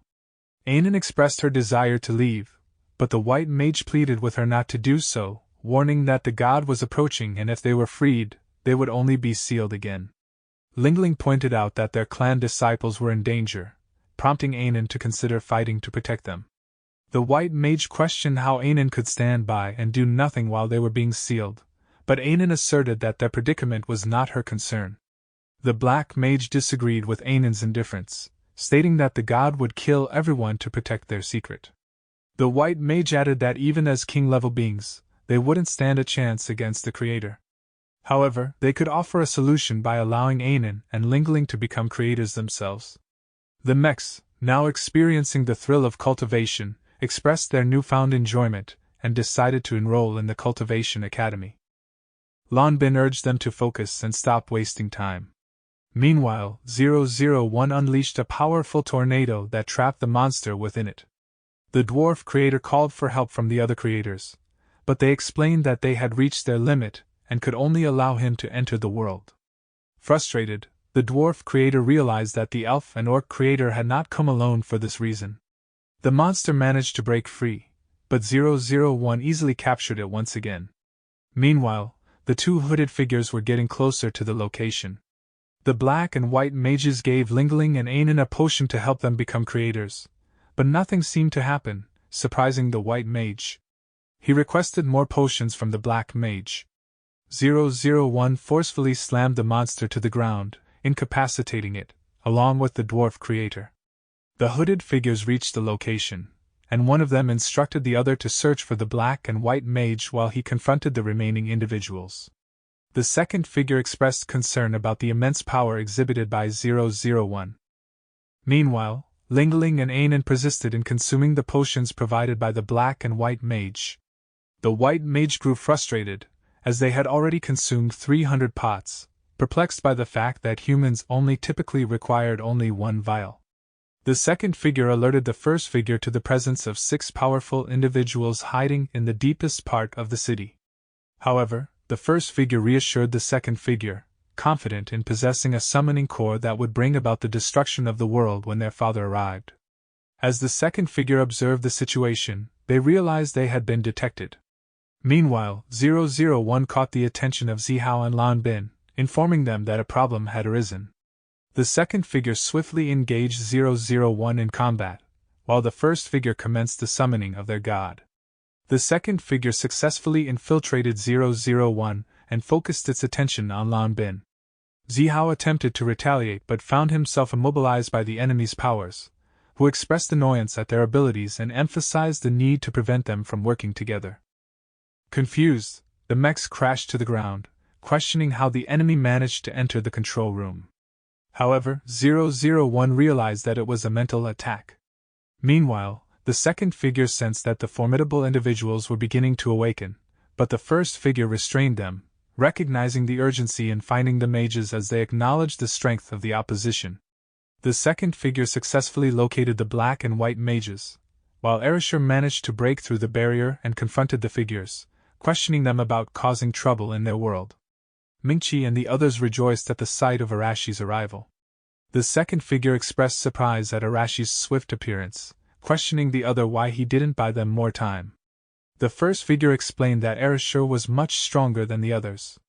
Erishur confronted the figures, accusing them of placing the map in their room as a deception, causing them to waste hundreds of years trying to solve it, and sending Jensen on a wild goose chase to a distant location. The hooded figures expressed uncertainty about whether Jensen would arrive before they completed their task. Meanwhile, Jensen found himself facing numerous planets designed to confuse him. Despite the challenge, Jensen was impressed by the immense power on display and proceeded to destroy the entire galaxy he was in. The hooded figures transformed into their demigod forms and launched an attack against Erishur. However, Erishur effortlessly deflected the attacks and continued to strike the enemy. The demigods regenerated instantly, realizing that Arashi's power was formidable, even though she was an artificial creation. Demigod 1 acknowledged the greatness of Arashi's creator but emphasized that this was their mental form. They claimed that while Ereshkigal could destroy their genes, they couldn't be killed. Ereshkigal confidently displayed her sword technique, proclaiming that everything, including time, fate, lifespan, and the world itself, would be severed by her blade. She dismissed the hooded figures as mere manifestations of mental energy. Arashi's sword field enveloped the demigods, overwhelming them with its power. The disciples marveled at her ability, recognizing that only a great immortal could activate such a formidable sword field capable of cutting through anything. Ereshkigal relentlessly attacked the demigods, leaving them no chance to recover. Realizing the threat to their lives, the demigods made a hasty decision to retreat, acknowledging that Arashi's sword field had the power to kill them. Ereshkigal prevented the demigods from escaping, explaining that while the space may appear small from the outside, it is an infinite space within. Despite their attempts to disintegrate their mental forms, they found themselves trapped and unable to escape her domain. Ereshkigal unleashed her skill, Last Slash, which sent the demigods into a state of panic, prompting them to call out to their father for assistance. Suddenly, a surge of green fire erupted, creating a powerful shockwave that sent Ereshkigal crashing to the ground. She was left bewildered by the origin of the green flame. Taking advantage of her injured state, the demigods launched an attack, determined to eliminate her. The others watched with growing concern as the situation unfolded. Ereshkigal found herself in a difficult situation as she struggled to hold her ground against the two powerful demigods. However, just as the odds seemed stacked against her, someone intervened and launched an attack on the demigods, pushing them back. It was revealed that Lingling and Anan had arrived to assist Ereshkigal in the battle. Zihao and Lanbin observed a noticeable change in Lingling and Anan's demeanor as they confronted the demigods. Meanwhile, the orc and elf creators urged the dwarf creator to regain consciousness as the black and white mages were residing inside Lingling and Anan. The demigods, realizing this, threatened to harm Lingling and Anan to extract the mages. In response, Anan unleashed her power and defiantly challenged them to try their luck. Anan's transformation into the divine realm Great Demon King left everyone astonished, while Zihao and Lanbin recognized that they are at the creator level. The black and white mages were relieved by the success of their plan, despite the sacrifices made. However, the demigods remained dismissive, believing that the arrival of Lingling and Anan would have no significant impact. Anan unleashed a devastating attack that cut through space and caused damage even on Earth. This left everyone astonished. Xiaolu asked if the enemy had been defeated and whether their consciousness could be severed. Ereshkigal explained that demons possess inherent strength, and their bodies are filled with essence. She further elaborated that demons become even stronger after promotion, and with their invincible bodies, early golden immortals can easily confront hundreds of golden immortal peak cultivators. The demigods, seeking more power, called upon their father and underwent a transformation, assuming new formidable forms. One of the demigods declared that they no longer required their father's assistance, and confidently claimed that even with the ability to burn and slash consciousness, their opponents still couldn't match their strength. Anan launched another powerful attack, inflicting significant damage on the seemingly invincible demigod. While acknowledging their invincibility, Anan made it clear that she could still make their existence miserable. She skillfully folded the demigod into a ball and kicked it towards Lingling, who expertly used her sword as a bat to strike the demigod repeatedly. This exchange continued for a while until they finally sent the demigod crashing to the ground. Anan taunted the defeated demigod, proclaiming them a loser and commanding them to burn for the next 1,000 years. With that, Anan released a torrent of fire, engulfing the demigod in flames. The remaining demigod unleashed a surge of energy, undergoing a transformation into a white-haired man. He confronted Anan, questioning her grumpy disposition. The sudden appearance of the white-haired man caught everyone's attention, causing surprise and recognition among the three creators. The black and white mage, realizing the man was God, became frantic with fear. God demanded that the two old men causing chaos in the world be handed over to him. Meanwhile, Ereshkigal made her way towards the other clan masters. The black and white mage pleaded for forgiveness, claiming they had already apologized, but God dismissed their pleas, stating that apologies alone were not enough. Anan accused God of being jealous of the Creator's talents, and attempting to seal them out of fear of their potential. However, God refuted the accusation, asserting that he could easily overpower them and that the creators were not weak either, being masters of creating worlds. He criticized the mages for inciting conflict among the creators and spreading potions everywhere. God stated that with the abundance of creators in existence, it was not uncommon to find multiple creators in one world. He questioned whether the two old men should be dealt with. Anan turned to the black and white mages for confirmation, but they remained silent, displaying guilt. God invoked Article 351 of the laws, declaring that the two old men must be sentenced to life imprisonment. Anan, however, cited Article 1310 of the Heavenly God Sex Rules, stating that a small favor should be repaid with a greater one.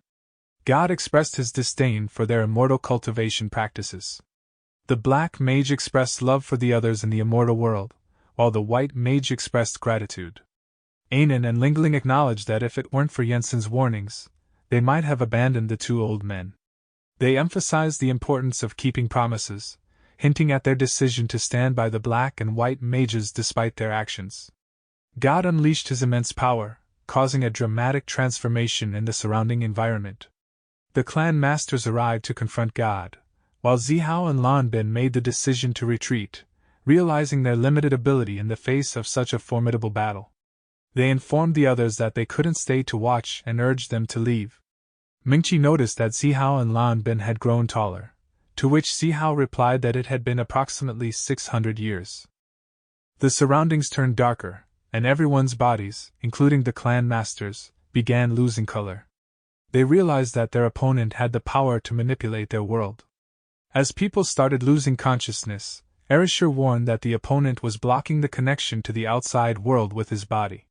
She urged everyone to stop him, or else they would be trapped in the painting. Anan disregarded God's actions and unleashed her fire, gradually restoring color to the surroundings. Yuan questioned the origin of the great demon king, bewildered by the recent events. Erishur called for assistance, and everyone joined forces, offering their energy to the light released by Anan. As the light gradually returned to the surroundings, God remarked on the power of the creators, emphasizing that it was not simply a matter of quantity. Lingling attempted to attack by throwing her sword, but it was effortlessly deflected. Anan charged forward, launching a series of attacks, but she was unable to land a hit on God and was eventually pushed back. Lingling and Anan suddenly found themselves in a space-like environment, and speculated whether such a space existed in their teacher's world. God, holding the space in his hand, revealed his control over it, leaving everyone shocked and with a sense of familiarity. He addressed Lingling and Anan as troublesome individuals, promising to deal with them later. As the battle between the demons and the unknown god intensified, everyone became aware of the magnitude of the situation. It became clear that this new adversary surpassed the capabilities of a mere golden immortal or creator. It was no longer a question of numbers but rather the dominance of power in the great realm. Facing God, tension filled the air as everyone braced themselves for the impending battle. God, exuding arrogance, taunted them, knowing they awaited their teacher's arrival. Erishur couldn't tolerate his attitude and confronted him, but God effortlessly unleashed his power, causing Erishur and the others to crumble into clay-like forms. Lanbin and Zihao, filled with determination, wanted to intervene, but Xiaolu stopped them, emphasizing the futility of their actions against such overwhelming strength. Despite the odds, Lanbin and Zihao recognized that sacrificing themselves might buy precious time in this desperate situation. Zihao and Lanbin courageously charged towards God, determined to halt his devastating attack. However, God scoffed at their efforts, acknowledging the infinite damage and immortality abilities of Zihao and Lanbin within the immortal world. He then absorbed their powers. Zihao and Lanbin, weakened and defeated, were caught by their companions. Mingqi expressed her realization that God possessed immense power, capable of destroying the sky and the earth with a mere gesture. They wondered about what level of strength God had attained. God was impressed by Zihao and Lanbin for reaching such a level at such a young age, marveling at their astonishing achievements. Jensen's voice resonated through the surroundings, sparking curiosity about the God of creation. The unexpected revelation that Jensen was present in the palace surprised everyone, bringing a sense of relief. God initially believed that Jensen had arrived, only to realize that he was still in a distant location. Jensen clarified that he had never actually left and had been there the entire time, dispelling any misconceptions about his absence. As Jensen's clone vanished, it became clear that his presence had been concealed all along. God expressed disbelief at Jensen's presence, questioning if it was merely a small doppelganger. Jensen nonchalantly acknowledged that he had destroyed an entire galaxy in another realm, implying his immense power. God, realizing Jensen's capabilities, acknowledged that Jensen was also a god. Jensen further asserted his intention to fulfill his promise of breaking God's neck. The tension grew among everyone as they prepared for the impending battle, filled with a sense of terror and anticipation. Jensen and God engaged in a fierce battle, unleashing their powers that caused massive destruction. The painting containing the demon realm was shattered, leading to the explosion of the world within it. The damage to the scroll resulted in the world inside expanding infinitely, spreading throughout the galaxy and continuing to expand outward. God unleashed a devastating attack, forcefully pushing Jensen back across various planets. Despite the powerful assault, Jensen remained unscathed. In a daring move, God surged towards the sun, traversing the entire solar system, and began absorbing its energy, leaving everyone in awe and disbelief. As the sun vanished, the Earth lost its gravitational pull, resulting in a catastrophic event. The planets were thrown off their orbital paths, hurtling away at an astonishing speed of nearly 30 km/s. The entire solar system teetered on the brink of collapse, on the verge of disintegration. Jensen unleashed a devastating attack that obliterated God's physical form. With the absence of the sun, darkness engulfed everything. However, Jensen swiftly restored light by creating a new sun. People on Earth, witnessing the chaos, directed their anger towards the Cultivation Academy, blaming them for yet another calamity. God regenerated her body and revealed her true form as a woman, leaving everyone astonished. The significance of Jensen referring to God as a half-half became clear. Utilizing the powers of Zihao and Lan Bin, God attempted to strike Jensen with a planet. However, Jensen effortlessly pierced through the attack and delivered a powerful blow to God. Jensen confidently remarked that he was stronger than the gods. God, consumed by fury, seized Jensen and trapped him in another universe, confident that Jensen would be unable to escape. God boasted about having taken away Jensen's student's abilities, believing that Jensen would be powerless to defeat her. With the universe contained within her, God taunted Jensen to stay and perish within its infinite confines. Jensen made a simple gesture, causing God to scream in agony. Jensen questioned the intelligence of the gods, emphasizing the importance of having a functioning brain. God, in disbelief, argued that as a conscious being with immortality and the ability to enhance injuries, they were invincible to attacks and possessed infinite energy.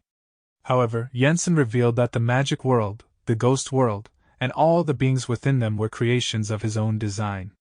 He had orchestrated every aspect, including the Devil King and the Ghost King. Even the concepts of immortality and injury enhancement were bestowed by him. Jensen pointed out the irony of God using the very skills he had created to challenge him, suggesting that God's actions were indicative of a psychopathic nature.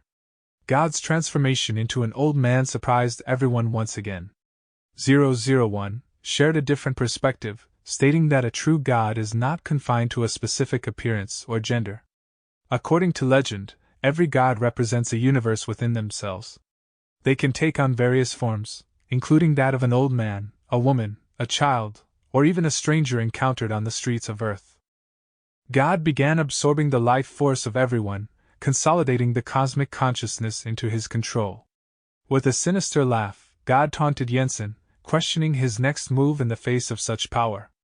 Jensen, however, remained composed and challenged God's perception of their actions. God tried to assert dominance, highlighting the consequences of destroying him.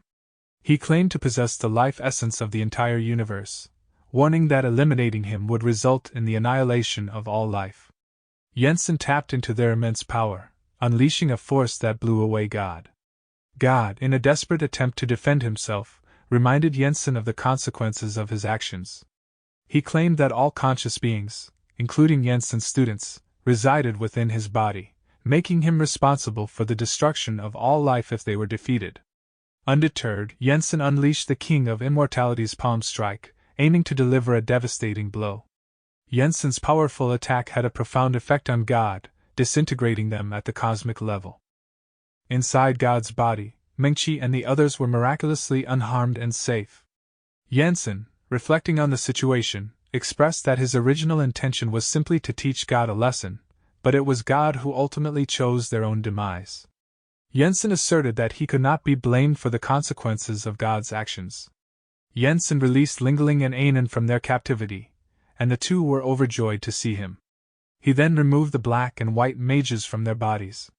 Jensen, aware of their presence all along, scolded the black and white mages for causing chaos and upheaval. The duo, realizing their mistake, sincerely apologized and pleaded for Jensen's forgiveness and mercy. They stated that they were swallowed by the sisters and were unaware of the situation. Jensen confronted the black and white mages about their role in the chaos, specifically, their misguided actions and attempts to shift the blame onto the clan's demon beasts. The black mage eventually admitted their fault and apologized sincerely to Jensen, acknowledging their own responsibility in the situation.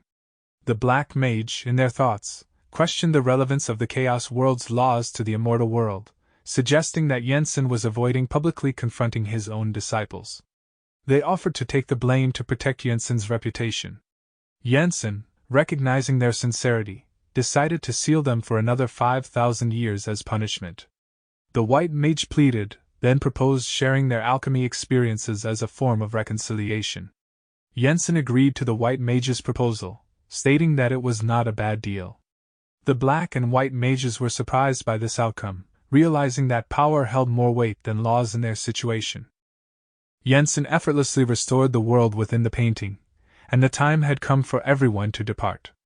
As they made their way out, the dwarf, orc, and elf armies were captured and held accountable for their actions. Zihao expressed his disdain to Shuijian and the others, and stated that if it had been up to him, there would be no trace left of their adversaries. In the midst of all this, Keshin showed her appreciation to the king by giving him some pills as a token of gratitude for his hospitality during her time there.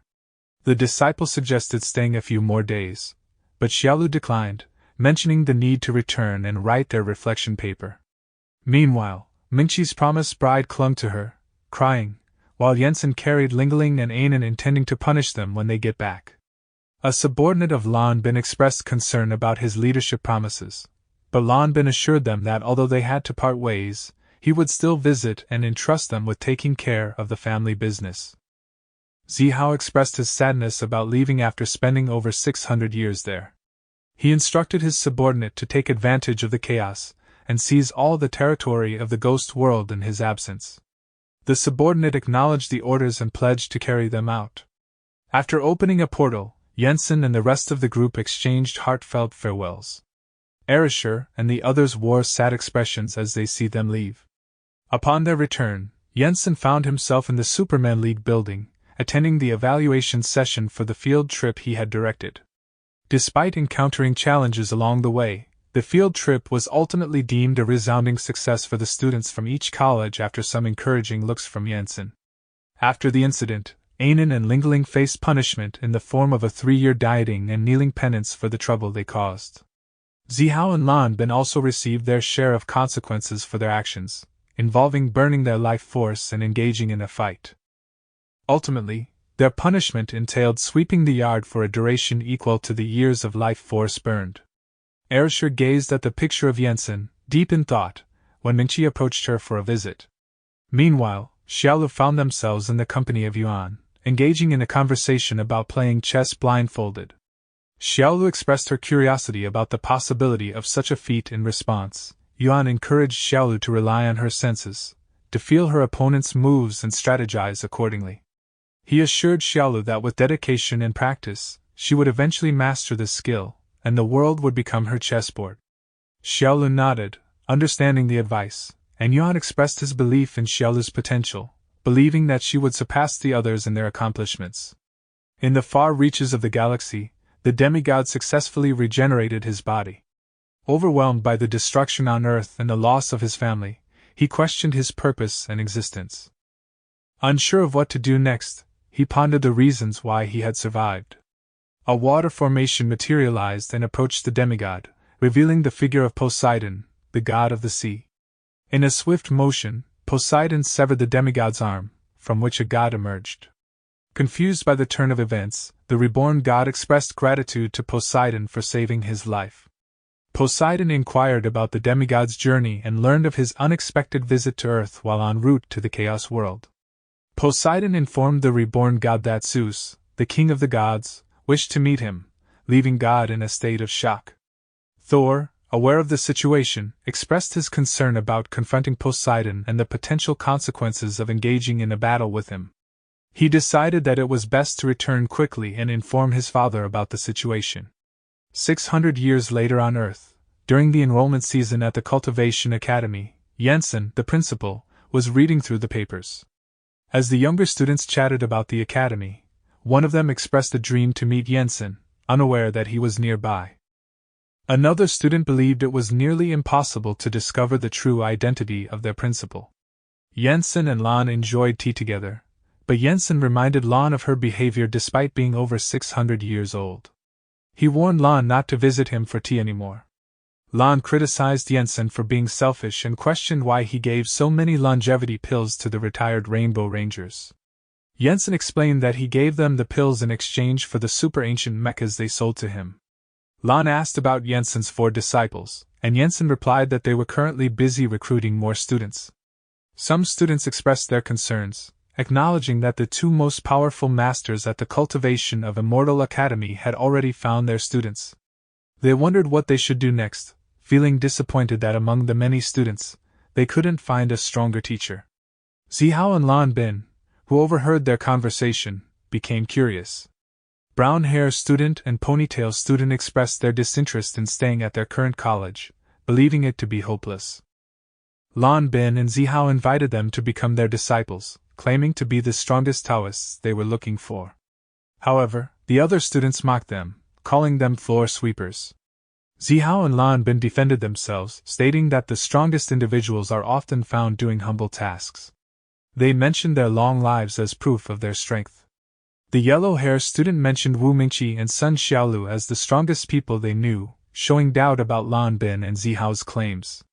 Lan Bin and Zihao acknowledged that they haven't been involved in many activities since being grounded, which explains why people don't know them.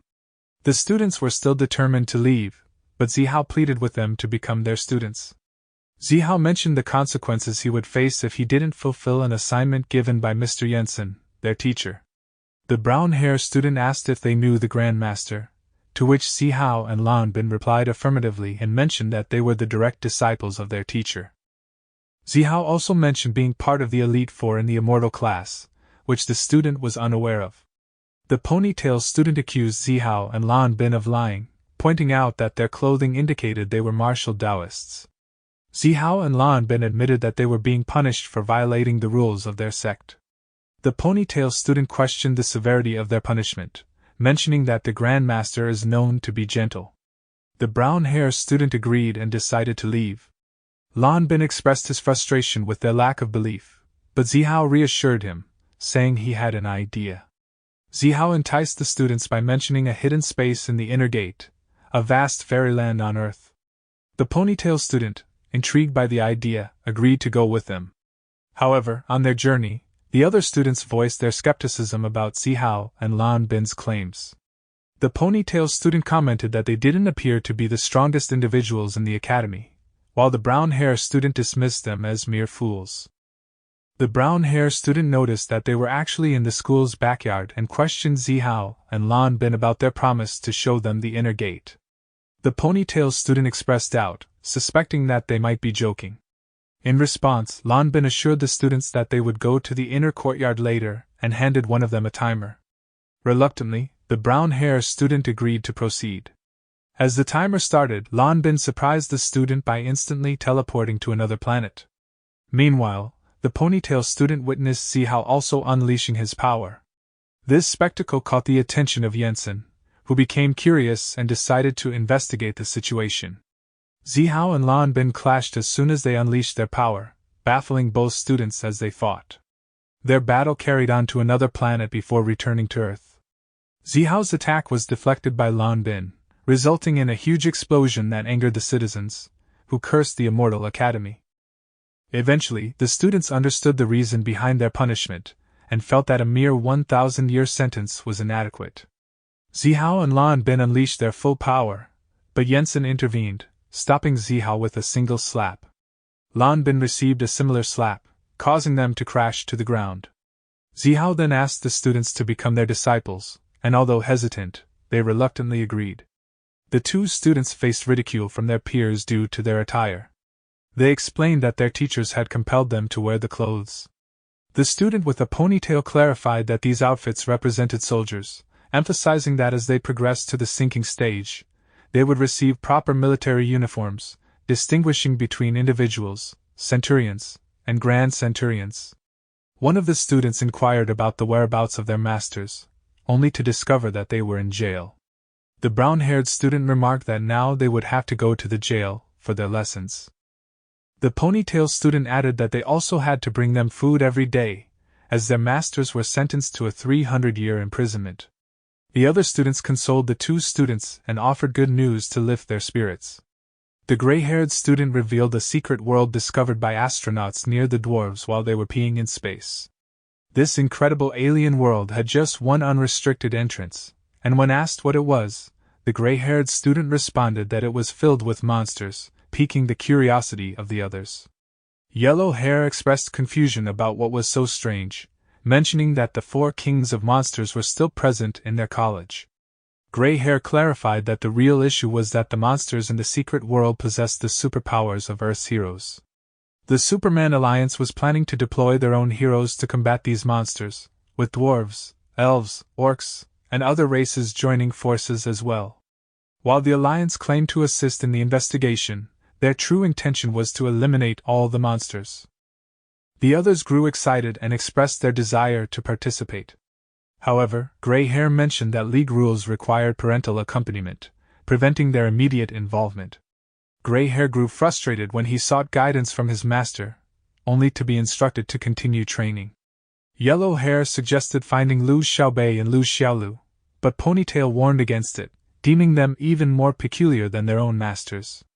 Brown Hair, noticing a newcomer, addressed him, noting that his clothing differed from theirs and inquired if he was also from their college. Jensen explained that the costume belonged to an earlier era. Yellow Hair pondered aloud about who they could seek help from in their current situation.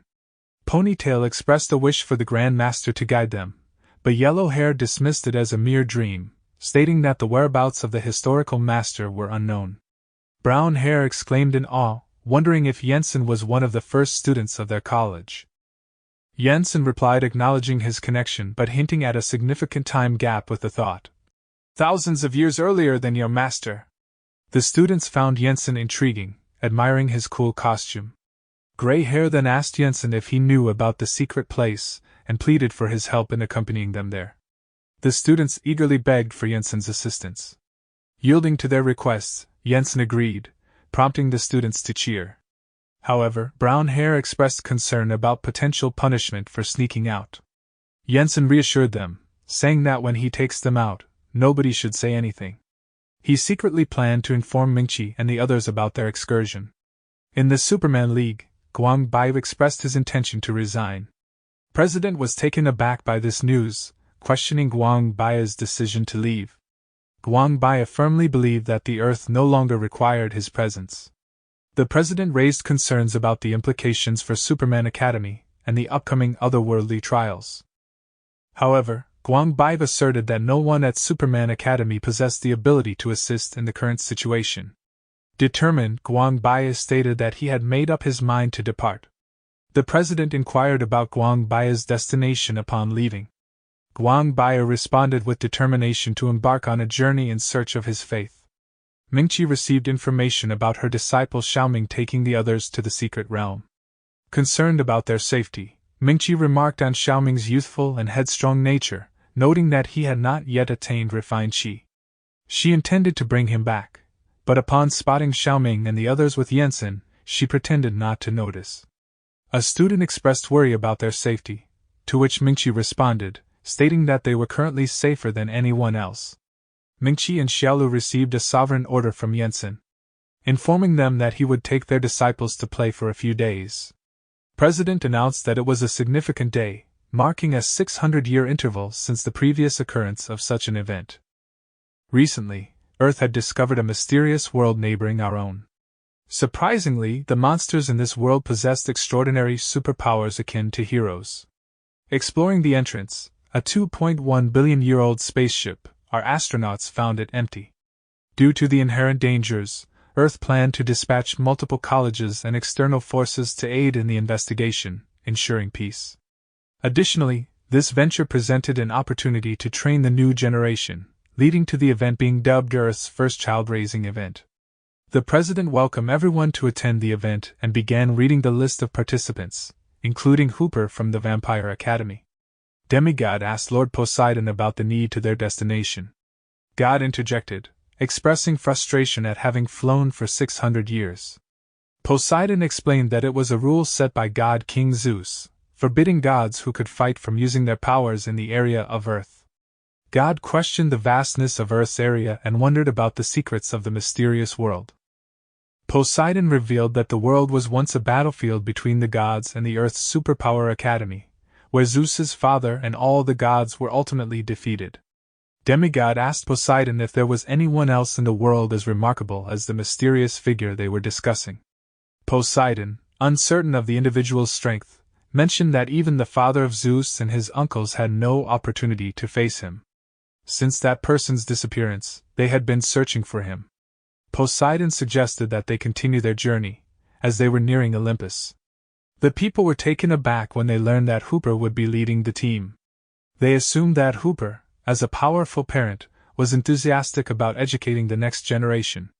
Xiaoming teasingly approached the students from the Vampire Academy, recalling a previous incident where they had stumbled during a kindergarten rally. However, Xiaoming's surprise grew when he noticed Hooper's high level of cultivation. One of the Vampire Academy's students proudly introduced Hooper as their principal and the maximum level creator. They assured others that if anyone faced danger inside, they could ask for their assistance, emphasizing their open-mindedness. Xiaoming, feeling annoyed, reacted to the situation. Xiaoming expressed his disdain, questioning how they could dare to invite a Ding Feng creator to join them. He claimed that if his master were present, they would not stand a chance against him. In response, the Vampire Academy student retorted, asking who had brought Xiaoming there in the first place. Hooper was taken aback when he saw Jensen, and before he could react, Ponytail swiftly escorted Jensen away. The vampire student intended to mock Jensen but was halted by an apprehensive Hooper. Ponytail inquired if Jensen was acquainted with Hooper, to which Jensen responded that they were not particularly close. Meanwhile, the three kings of chaos, who were also leading their teams, were astonished to see Jensen among the participants. The dwarf creator suddenly recalled a pressing matter and hastily announced his departure, much to the confusion of his subordinate. The dwarf creator cryptically remarked that his subordinate had no knowledge of the situation. The students were perplexed as they observed Jensen. The president decided to get straight to the point, urging everyone to proceed without further delay. In Olympus, Demigod questioned his father about the identities of the individuals present. God reassured him, stating that they were all gods. However, he clarified that among the 12 gods, only Zeus possessed true power. When Demigod asked about Zeus, God confirmed that Zeus was the supreme ruler of all gods in the universe. God asked Poseidon, expressing curiosity about why they were willing to take the risk of pursuing the formidable individual they had been discussing.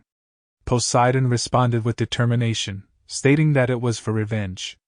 He explained that their father's generation had been annihilated by that very person. Poseidon believed that Zeus's power had surpassed the limits of godhood, and this time, they had a real chance to defeat him. Demigod, intrigued, questioned what kind of power could transcend the concept of gods. Poseidon admitted that he did not know, as he had never experienced such power himself. He hinted that understanding it would only be possible when one surpassed the limits of godhood. They stood before Zeus, and Poseidon proposed that they pay their respects to the god king. However, to their astonishment, they discovered that Zeus was just a baby. Zeus innocently asked if they had brought any toys, confusing both god and demigod. Zeus commanded their execution after seeing they didn't have any toys, instilling fear in god and demigod. Poseidon intervened, reminding Zeus that they were not there to buy toys but rather to learn about Earth, as Zeus had instructed them. Zeus seemed to understand and inquired if they had been to Earth. God affirmed that he had been there, and engaged in a battle with someone. Zeus presented a picture of an individual and inquired if they were defeated by that person. God responded by showing a picture of the one who had defeated them. Zeus seemed uncertain, expressing his lack of knowledge about the individual. Poseidon recalled him as the inventor of wearing underwear outside, but Zeus remained unsure. Poseidon suggested that he be sent to investigate, and determine if it was indeed the same person after all these billions of years, indicating a willingness to undertake the task. Zeus commended God for his efforts and assured him that if he answered truthfully, he would be treated well. Zeus requested detailed information about the powers the individual used to defeat him and all the knowledge they had about him. As a display of his power, Zeus created a vast universe, surpassing the size of the universe within God's own body. He offered this universe to God as a reward for his dedicated service in upholding the law. Overwhelmed with gratitude, God knelt before Zeus and expressed his heartfelt thanks. God expressed his curiosity to Zeus about how their feud with the powerful man began. Zeus explained that long ago, there were multiple god kings, including himself and the giant Norse god, Odin. The gods from Olympus and Asgard Temple were historically at odds, engaging in intense battles. One fateful day, while fighting over the small planet Earth, an accident occurred. Unexpectedly, a human appeared and effortlessly defeated the gods with a single strike, leaving them unable to react. The man then disappeared, and the incident resulted in the destruction of both temples. It took an immense span of 2.1 billion years to rebuild and recover from the devastation. Zeus revealed that his father and Odin's father were among the casualties of that monumental battle.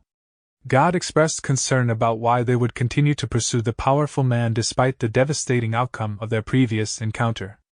Poseidon reassured God, stating that with Zeus, the king of the gods, now able to reach such heights of power, defeating the ancient gods would not be a problem. Zeus then instructed them to leave, indicating that there were still matters to be discussed. Poseidon suggested sending a god to Earth to investigate the powerful man, but Zeus reminded him that Earth was forbidden for the gods as they would be sensed upon arrival.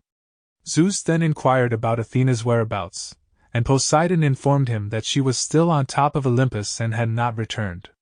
Realizing the importance of the situation, Zeus decided to send Aphrodite, the goddess of love and joy, as she had no battle power. Poseidon agreed to inform Eros about the mission. However, Zeus had another idea and suggested sending Athena as well, urging her to stop playing around and prioritize her responsibilities. Zeus believed that with Athena's wisdom, she could protect Eros and potentially bring him back if he were in danger, leaving a chance for resurrection. God and demigod encountered Thor and his companion, who quickly captured them and made their escape. Meanwhile, upon reaching the monster nebula, the group was informed that individuals over 1,000 years old were not allowed to enter. A monster explained that their strength had already exceeded the limits of the game. The dwarf creator expressed frustration, stating that they had come all this way only to be denied entry. The monster reiterated that rules were rules and clarified that although monsters had been afraid of the heroes, they had moved out of Earth and held no grudges. They had agreed to assist the heroes in the investigation to save face. The monster urged everyone to remain peaceful, as they were civilized beasts. Ponytail worried about Jensen not being able to enter due to the age rule. The monster warned everyone not to attempt to bypass it, and provided a tool to measure age. Frustrated, Hooper looked on as Jensen cleverly disguised himself as a younger man. Jensen assured the others that hiding one's current power was a mandatory skill in the cultivation of immortality, and considered himself a professional at it. The students were astonished by his transformation. Jensen's turn came, and he was found to be 9 years old from the Superman Alliance, successfully passing the age requirement. Hooper also passed the test. Ponytail was amazed by Jensen's abilities, while the others couldn't determine Jensen's rank due to their lower levels. The monster explained that they were in the Monster Nebula, a vast space with numerous galaxies and planets. It was once a battlefield between the gods, and the monsters now lived there after the gods disappeared. Each planet in the nebula was inhabited by different alien monsters. The monster emphasized their commitment to peace and cooperation with the Superman Alliance, allowing them to investigate for 7 days. Lon discovered that the Immortal Academy was also present at the event, and she hoped to meet someone she knew. She believed that following the Immortal Academy, who inherited great power from their ancestor, would provide a strong guarantee for success. Lon made her way to Jensen's group, and Jensen was taken aback by her presence, thinking she had already retired. Curious, Lon inquired about the whereabouts of their elder leaders. The students pointed towards Jensen, referring to him as their senior. Intrigued, Lon couldn't shake the feeling that she recognized Jensen's eyes. Lon assumed that they were the new students of this year's Immortal Academy. Ponytail confirmed that their masters were Xiaolu, Mingqi, Zihao, and Lan Bin. Astonished, Lon realized that these disciples were trained by the 4 strongest Immortal class members whom she had examined during their graduation. She commended their master's choice and found the students to be adorable. Jensen, however, pointed out that he was not one of their disciples and questioned if Lon, as a former hero, was retired. Lon acknowledged her retirement but expressed her desire to accompany and guide the younger generation. Brown Hair asked Lon when she arrived, as he didn't notice her earlier. Lon explained that they arrived early because they only had 7 days to investigate the planet, which was teeming with numerous species. Brown Hair then inquired about where they should begin their investigation. Lon replied that they should start by exploring the ancestral graves of the monsters. They reached their destination, the Keith Nebula, where the monster informed them that this is the place they would be investigating. Some of the students expressed dissatisfaction and questioned if it was a trap. The monster pleaded with the Earth heroes to stop, stating that they had already disturbed all of their ancestral graves. Brown Hair called out Xiaohua, asking what they were doing. Xiaohua replied that they were practicing the feng shui method taught by their master, emphasizing the importance of considering feng shui before disturbing a grave. Brown Hair expressed doubt, but Xiaohua insisted that the entrance was beneath them. Lan showcased her impressive power by destroying the ground, astonishing everyone, including Jensen, who realized that Lan had become immortal. They entered the tomb, and the monster warned them that he couldn't go any further, not wanting to witness his ancestral tomb being disturbed. He cautioned them about potential traps and left nervously, leaving Jensen suspicious of his behavior. Xiaohua noticed numerous murals in the tomb, while Ponytail found it odd that there were graffiti and unfamiliar paintings related to Superman. Lan identified the paintings as depicting the history of monsters and heroes. Ponytail asked if Lan could read the words on the stone wall, and she confirmed that she had learned them before, finding them familiar as some words were still used by heroes. Lan began reading the inscription on the stone wall, revealing that the narrator was born on an ordinary farm on Earth with extraordinary powers. This revelation surprised Ponytail. Lan asked for a moment to organize the information, as the inscription appeared to be a bit disorganized. During Lan's attempt to read the inscription again, the carvings unexpectedly lit up, causing Hooper to intervene and get injured in the process. Jensen swiftly pulled Lan back and shielded the group from the powerful surge of energy. Jensen himself sustained minor damage but grew curious about the situation. Ponytail expressed astonishment at the immense energy released, noting that even Hooper was bleeding from the shock. Xiaohua, on the other hand, marveled at Jensen's ability to catch the energy with just one hand. Lan thanked Jensen for saving them and insisted that she recognized him as the powerful person she mentioned earlier. However, Jensen denied it and claimed not to know the person she was referring to. Lan, however, was certain that he was the one she was talking about, as no one else possessed such incredible power. Jensen questioned why his hand was burned if he possessed such immense strength. Lan acknowledged that the person she was referring to was indeed difficult to harm. Jensen reiterated that he was just the 599th student and not the person she believed him to be. Lan started to doubt her judgment. The students, impressed by Jensen's abilities, eagerly requested him to teach them a secret technique. Jensen agreed and assured them that they would learn it quickly. Jensen urged Lan to continue reading the murals. Meanwhile, the monster reported to their primordial king about the situation. The primordial king inquired if the children, who were the future of Earth's heroes, had been shaken to death in the tomb. The monster hesitated, unsure of the outcome. The primordial king insisted on hearing the bad news first. The monster revealed that the children had survived the energy in the tomb and were still alive. However, there was also good news: the energy shield that had trapped them in the Kiska system had been broken by one of the children. The monsters showed the primordial king a picture of Jensen, and he expressed disbelief that someone had survived the energy wave from the mural. The ancestor questioned if there could still be a person like that in their world. Lon read the inscription, revealing the name, William Force Henry, and his extraordinary birth on an ordinary farm on Earth. The inscription spoke of a chaotic world inhabited by monsters, demi-humans, and humans, with humans being the weakest group. Lon continued reading the inscription, which described how William was born with extraordinary powers. Despite his unique abilities, he longed for a normal life and questioned the origin of his power. His parents, instead of emphasizing responsibility, encouraged him to rule the world. However, William had no interest in power or fulfilling a special mission assigned by a higher power. All he desired was to live as an ordinary human being. Henry, at the age of 6, witnessed a significant crisis that unfolded on Earth. A child asks Henry why he's wearing a teacher's tablecloth. Henry responds playfully, saying it's cool. The child questions if Henry can fight monsters while dressed like that. Henry confidently claims he can defeat monsters with a single slap. The child calls him a liar, citing Henry's height. The child expresses their aspiration to join the Technology Alliance when they grow up, believing they are the only ones capable of fighting monsters.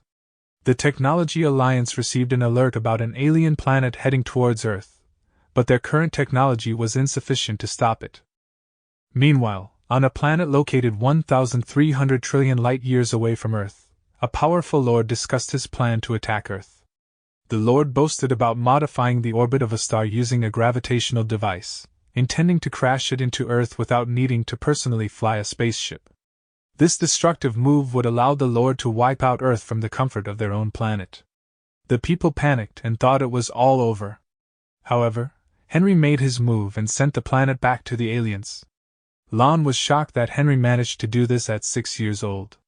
Lon noticed that Jensen was cooking fish while she was narrating the story and felt offended. Jensen claimed to have been listening attentively, but Lon called him out on pretending. She also questioned where he had obtained the fish. Jensen responded confidently, stating that he had a whole ocean in his hand. Lon remained skeptical, refusing to believe that he wasn't Jensen based on his demeanor and behavior. While Jensen was cooking, he took the opportunity to train the students, further convincing Lon that he was indeed Jensen. However, he interrupted her by handing her the cooked fish, leaving the students confused upon hearing his name. Jensen encouraged Lon to continue with the story, but she became furious, accusing him of behaving like a mischievous grandfather despite his age. She scolded him for his actions, expressing her disappointment. At the age of 6, Henry discovered his extraordinary abilities, unaware of his limits. The Technology Alliance was astonished to learn that a child had saved the world. From that moment, Henry became the Earth's first superhero with superpowers, the pioneer of his generation. The Earth Technology Alliance building transformed into the Earth's Superman Alliance building. Henry continued to protect humanity, saving them from countless threats and establishing the first Superman Academy on Earth. As he grew older, his speed and strength reached their pinnacle. There was no problem that he couldn't solve with a single move. The reputation of the Academy soared, surpassing the desire to rule the world himself. During that time, Henry encountered Gump, a monster capable of obliterating the entire universe. He considered it the ultimate challenge for someone like him, who possessed godlike powers. With a single strike, he defeated Gump, who then laid an egg and vowed to confront him again the following year. However, Henry managed to seize the egg before it could escape. After annihilating the monster that posed a threat to humanity, Henry stored the eggs it had released in his home. He effortlessly defeated the gods and titans that followed, believing that they had created him. However, he soon realized that he was just an ordinary being. Despite ushering in an era of boundless peace on Earth, Henry found himself engulfed in a profound emptiness. The absence of worthy adversaries left him feeling desolate and pondering the extent of his own capabilities. As he reached middle age, this sensation peaked, becoming unbearable. Consumed by despair, he contemplated ending his own existence. Through his extraordinary abilities, Henry altered the Earth's magnetic field, ensuring that future generations would be born with powers like him. Henry, unable to end his life due to his immortality, made the decision to enter a deep slumber. Setting a specific start date, he disconnected his power source, knowing that only someone of equal strength could awaken him from his dormant state. Lon realized the truth, that their superpowers originated from Henry, their ancestor.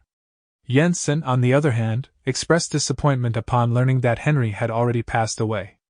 Xiaohua successfully harnessed the dragon qi, impressing Jensen. However, Lan became panicked and expressed her concern about the children possessing the power to potentially harm the Earth. She questioned the reasoning behind allowing them to have such dangerous abilities. Jensen reassured her that everything would be fine. The monster ancestor observed the group and realized that Jensen presented an opportunity for them to return to Earth.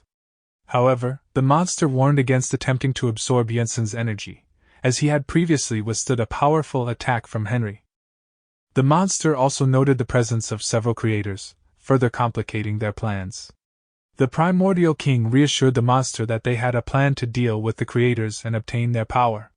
Showing a picture of the 4 monster kings, the ancestor promised to return soon as their grandfather.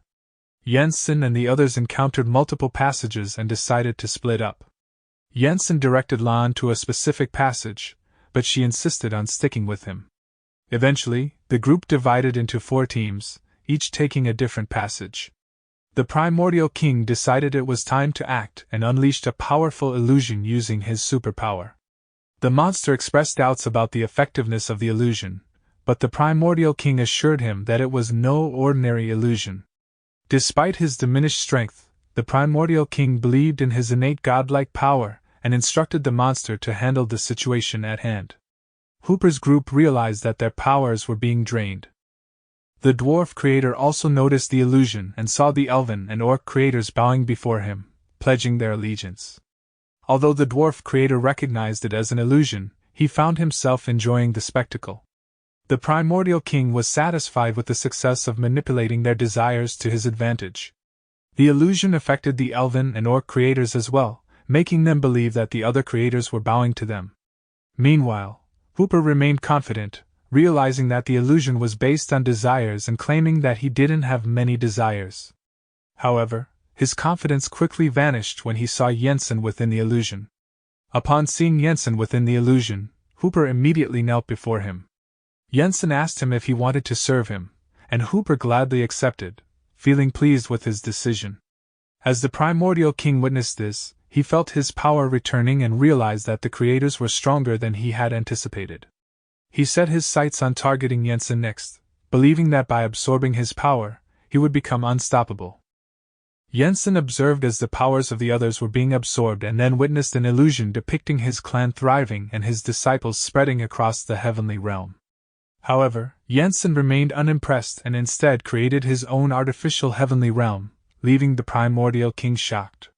The monster advised the primordial king to give up, but he refused, determined to face Jensen in battle, as he couldn't believe that a human like Jensen had no desires. The primordial king attempted to entice Jensen with money, spirit stones, and even beautiful women, but none of it had any effect on him. Frustrated by Jensen's lack of desires, the primordial king suddenly realized that he had defeated Henry and conquered Earth. Confused, he questioned how this had happened since he was the one who had cast the illusion moments ago. Jensen realized that the entire journey, including the cemetery and the trip, were all part of a deception orchestrated by the ancestor. The seal was real, but everything else was a ploy to eliminate them. Feeling deceived and angry, Jensen decided that he would no longer hold back and confront the primordial king without any politeness. Realizing they had been caught in their deceit, the primordial king and the monster begged Jensen for mercy. However, Jensen unleashed his power, destroying multiple planets in his wrath. In the midst of his display of immense power, he also managed to save the others from harm. The students were astonished by the extent of Jensen's abilities, while Hooper, was weakened by having his powers absorbed. The primordial king refused to accept defeat and unleashed the power of the infinite black hole. Yensen, undeterred, moved closer to the black hole. Lan, concerned for their safety, called out to Yensen and reminded him to be precise in his actions, considering they were still in the area. The students were astounded as they realized that Yensen was their great teacher all along, leaving them in a state of shock. The monsters, seeing an opportunity while Yensen was occupied, ordered the Nebula monsters to capture the hostages.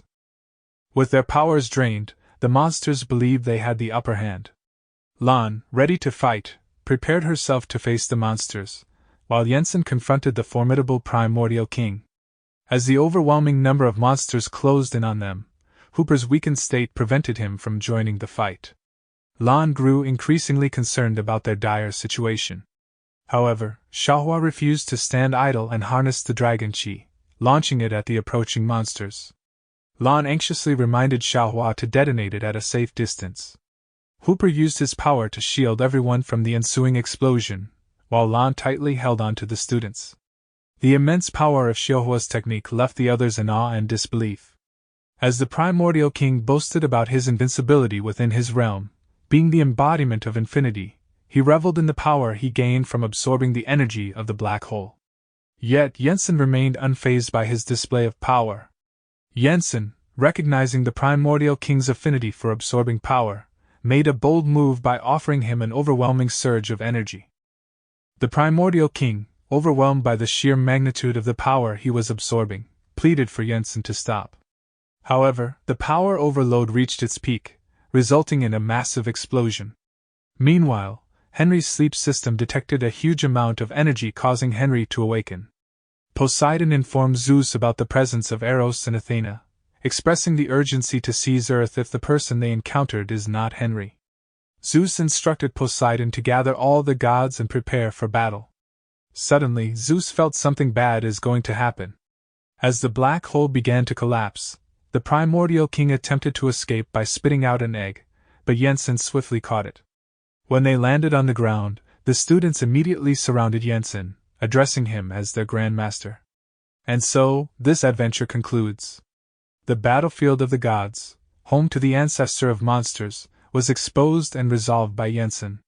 The eggs of the primordial master were collected by Yensen and kept in his modern home, attracting admiration from the later generations of beasts. A brief period of peace settled upon the Immortality Academy.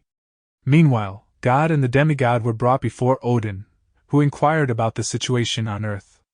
God explained the events that had transpired. Thor and Odin's daughter found their account credible, and questioned the possibility of Henry still being alive. Odin, however, dismissed the idea of collaborating with Zeus, expressing disdain for a god who wears only underwear. Poseidon suggested to Odin that they should consider working with the gods of the northern universe, considering the uncertainty surrounding Henry's survival. However, Zeus adamantly refused the idea, expressing his disdain for the gods with chicken feathers on their heads. He believed that the most important matter at hand was determining who would possess Earth and become the ultimate ruler. Yensen received a call from the president of the Superman League, who wanted to discuss the galactic defense plan with him. The president explained that due to the rapid growth of Yensen's students, the solar system was no longer able to accommodate them. He requested Yensen's assistance in setting up a magical formation to address this issue. Yensen agreed to the request, assuring the president that it was a simple task and that he would take care of it. This relieved the president. Yensen acknowledged that as someone who had been around for hundreds of years, it would be embarrassing if he couldn't handle such a task. He decided to delegate the job to Xiaolu, who had advanced to the level of Daxian and chose to conceal his presence. Yensen realized that there was a risk of accidentally breaking it. He decided to provide the necessary materials for Xiaolu to complete the task. Aphrodite and Athena walked the streets of Earth, drawing the attention of everyone they encountered. Aphrodite expressed her disdain for the pervert Earthlings, considering them weak. Athena reminded her to refrain from charming others, as their god-king had instructed them to be more restrained during their mission. Aphrodite denied charming anyone, but Athena saw through her facade. As Aphrodite enjoyed the adoration of the people around her, Athena chose to separate herself from her companion. Athena examined Jensen's sketch, discussing their two objectives, determining if he was Henry and seeking revenge if he was, or sparking a war with Odin if he wasn't. However, her attention quickly shifted when she noticed a man advertising liquor, and she became sidetracked, indulging in drinking. Meanwhile, Aphrodite continued to charm people around them. Aphrodite was surprised to find that her charm had no effect on a person who passed by her. Confused and intrigued, she couldn't understand why her arrows of love, which could charm even gods, had no effect on him. Determined to uncover the truth, she decided to follow Jensen, intrigued by his resistance to her powers as the goddess of love. Aphrodite, determined to charm Jensen, attempted various tactics but found them all ineffective. Frustrated by Jensen's resistance, she resorted to disguising herself as a reporter to approach him. She asked him if he had ever been in love, to which Jensen responded that he hadn't seen a woman in thousands of years. Aphrodite expressed surprise at the idea of going without love for thousands of years and questioned if humans on Earth could live that long. Jensen dismissed the notion, stating that he found women annoying and they disturbed his rest. Aphrodite then asked what he was currently doing, to which Jensen replied that he was hungry and tasked by the Alliance with creating a formation specialized in slaying gods. Jensen mentioned that his disciples had been growing rapidly and accidentally caused an explosion in a galaxy. As a result, he intended to create a formation capable of killing gods to keep them in check. Aphrodite was taken aback by this revelation, but tried to laugh it off. She expressed her interest in seeing the formation, to which Jensen casually agreed. Thor and her sister arrived on Earth, contemplating the idea of declaring war instead of conducting an investigation. Thor expressed confidence in his abilities, stating that aside from Poseidon and Apollo, there was no one on Earth who posed a threat to him. Jensen arranged the fruits on the table, explaining to Aphrodite that this was the formation he mentioned. Each fruit represented a celestial body, such as the orange representing the sun and the apple representing Earth. Jensen activated the formation, causing barriers to form around the planets, symbolizing their protection. Thor and his sister attempted to leave but were forcefully pushed back to Earth by the powerful formation. They wondered if the person who created the seal could be an Earthling with god-level strength. Thor was skeptical, believing that there couldn't be a warrior of that caliber on Earth. Determined to continue their mission, they decided to search for their father and verify if the man they encountered was indeed Henry. Spotting students from the Immortal Academy, Thor and his sister recognized their uniforms and decided to follow them. Thor and his sister arrived at the Immortal Academy and were taken aback by the presence of fierce beasts. Xiaoming and Xiaohua hesitated to enter, expressing their fear of the dangerous creatures within. Loki was hesitant to enter, but Thor reassured her, stating that as gods, there was no one on Earth, except Henry, who could defeat them. He believed that there was no one on Earth with such high power to pose a threat to them. Xiaoming and Xiaohua, who were unfamiliar with the inner gate, were greeted by Janaka, who recognized them as the students of Master Mingqi and Xiaolu. Janaka invited them to enter as Lingling and Anan, the clan protectors, also recognized them. Lingling and Anan were excited to see the two boys, whom they identified as the students raised by Wu Mingqi and son Xiaolu. They assured Xiaoming and Xiaohua that the inner gate was a safe place. Lingling expressed the desire to take on a student, but Jensen, despite being stronger than Mingqi and Xiaolu, did not permit it. As Janaka returned with food, Thor swiftly grabbed him and warned him not to make a sound. Thor demanded to know their location, and Janaka responded by writing on the ground. Confused, Thor questioned the Immortal Academy and its purpose. Suddenly Thor sensed a powerful pressure bearing down on them. Lingling expressed her annoyance at being underestimated and revealed that she could see through Thor's concealment. Thor, astonished to encounter god-level beings on Earth, introduced himself as the son of Odin, the gods of the north. Lingling clarified that she was not a god and declared that intruders in the clan's forbidden area must die. Lingling's attack wounded Thor, catching him off guard. Anan and Lingling expressed their determination to defeat the intruders. Thor and Loki tried to reason with them, suggesting that they should introduce themselves before engaging in a battle between gods. However, Lingling paid no attention to their words and continued to attack. Thor unleashed his power while Loki activated her god's domain. Loki cautioned Thor about the potential destruction of the universe if he used his full power. However, Thor expressed indifference towards the consequences. He struck Ling with his hammer, causing a tear in space, but it quickly healed, and Ling remained unscathed. This surprised both Thor and Loki. Ling and Anon declared themselves as powerful demon beasts serving their lord. They prepared to launch their attacks, prompting Thor to instruct Loki to leave and inform others about the situation on Earth. Thor insisted on handling the situation alone and assured Loki that he had a plan. Anon attacked, but it was dodged by Thor. However, he was hit by Ling. Loki made her escape, but she was pursued by Anon, causing Loki to cry and express her intention to go home. Thor recalled the energy Odin gave him. He then throws the item toward Xiaoming and Xiaohua. Ling and Anon protected the boys as an explosion happened. The two boys were worried seeing Ling and Anon were injured, but Anon assured them that they are fine. Anon and Ling noticed a bead containing a trace of power from the god of transformation realm. They discussed how powerful the intruders were and suspected the presence of a god at the transformation level behind them. Ling suggested reporting the situation to the clan master to unravel the intrigue behind their sudden arrival on Earth. Jensen expressed annoyance with Aphrodite for persistently following him. Aphrodite tried to justify her actions by claiming she found him interesting, although she secretly cursed him. Jensen encountered someone who resembled Henry, but quickly dismissed him. Aphrodite asked about a key to unlock a locked door, and Jensen confirmed its existence. He then surprised her by throwing a walnut, which she found confusing. Henry sensed the presence of a god nearby. Jensen explained that the walnut was the key, serving as the eye of the formation, allowing a way back for the person under the formation's influence. Jensen noticed that Aphrodite had vanished. It was then shown that Henry had captured her. Henry expressed his disdain for the gods and questioned Aphrodite's purpose on Earth. He disregarded the walnut, which Aphrodite recognized as the key to her home. As Henry introduced himself, Aphrodite was taken aback by his identity.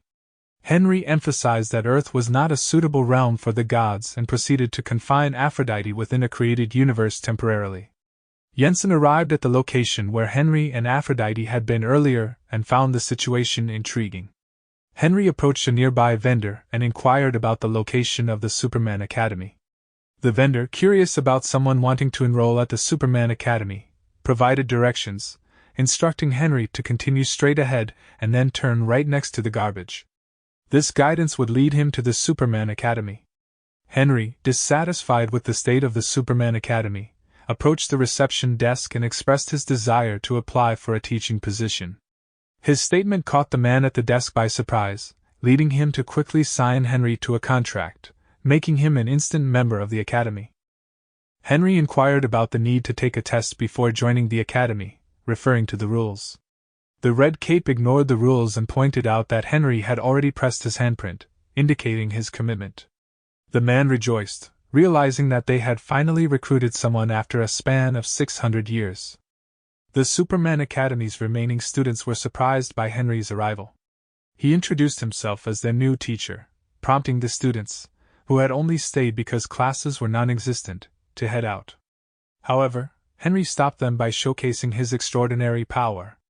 He explained that he could not just shift space, but also bring the entire galaxy into his realm. Within this space, one could wield godlike abilities, altering destinies of individuals, species, and even Earth's history. The mention of snapping fingers to erase half of universal life left everyone astonished. Amidst this, Jensen observed planetary changes, while the students grappled with shock over Henry's incredible capabilities. Henry revealed that the displayed power was just one among numerous superpowers available. He hinted at showcasing only a fraction of divine abilities. Witnessing this, the students bowed in reverence, addressing him as their master. The lessons commenced.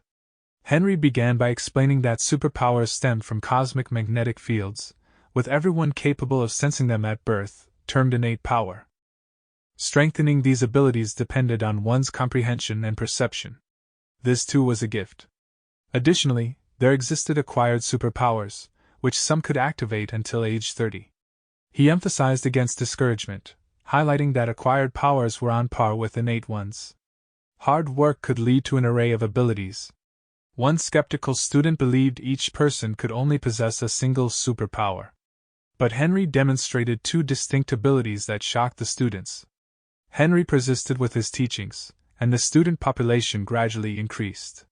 Meanwhile, Jensen chose to take a taxi instead of flying to the Superpower Academy, explaining it was a matter of politeness. Simultaneously, Athena grew puzzled about Aphrodite's whereabouts.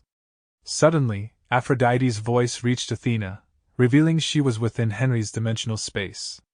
This surprised Athena, prompting her to consider informing the other gods about Henry's appearance.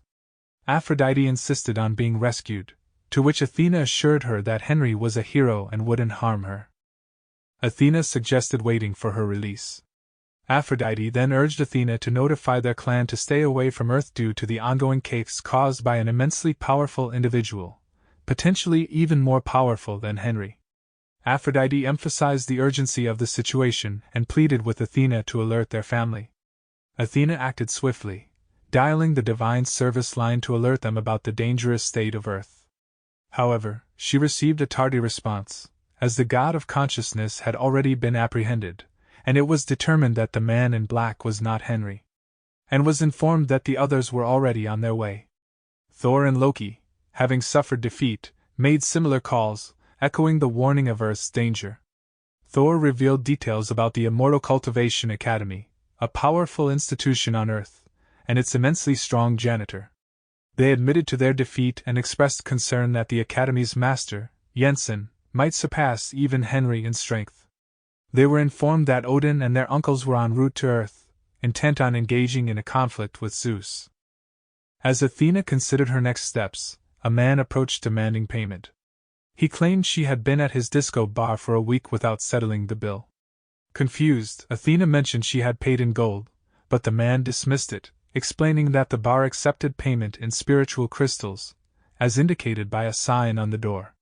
Realizing she lacked such a crystal, the man warned that trouble awaited her, given that the bar was under the Immortal Cultivation Academy's ownership. Consequently, Athena was led to a dungeon to work off her debt. In the cell, she encountered two distressed women who revealed they had been abducted and were destined to be sold as wives to aliens. Their difficulty ignited Athena's anger. Determined to assist them, she inquired about a way to help. One of the women suggested tearing a seal. Athena tore the seal. She found herself apprehended by Zihao, who questioned her about the possibility of more of her people arriving. Athena responded that she had planned to advise against further arrivals. Subsequently, she was imprisoned by Zihao and Lan Bin. After getting their freedom, Zihao and Lan Bin looked forward to the upcoming battle. Meanwhile, Xiaolin met with 001, conveying crucial information about powerful invaders en route to Earth. These invaders surpassed even the god of consciousness in strength, and were numerous. Xiaolu acknowledged their growth but recognized the challenge of facing a group of gods. Despite this, she stressed that the invaders' primary goal remained the planet and sought 001's assistance. 001 inquired about Jensen. Xiaolu revealed that Jensen was occupied with exploring the extent of his own power, and asserted her determination to not let her teacher be disturbed and vowed to stop any incoming enemies.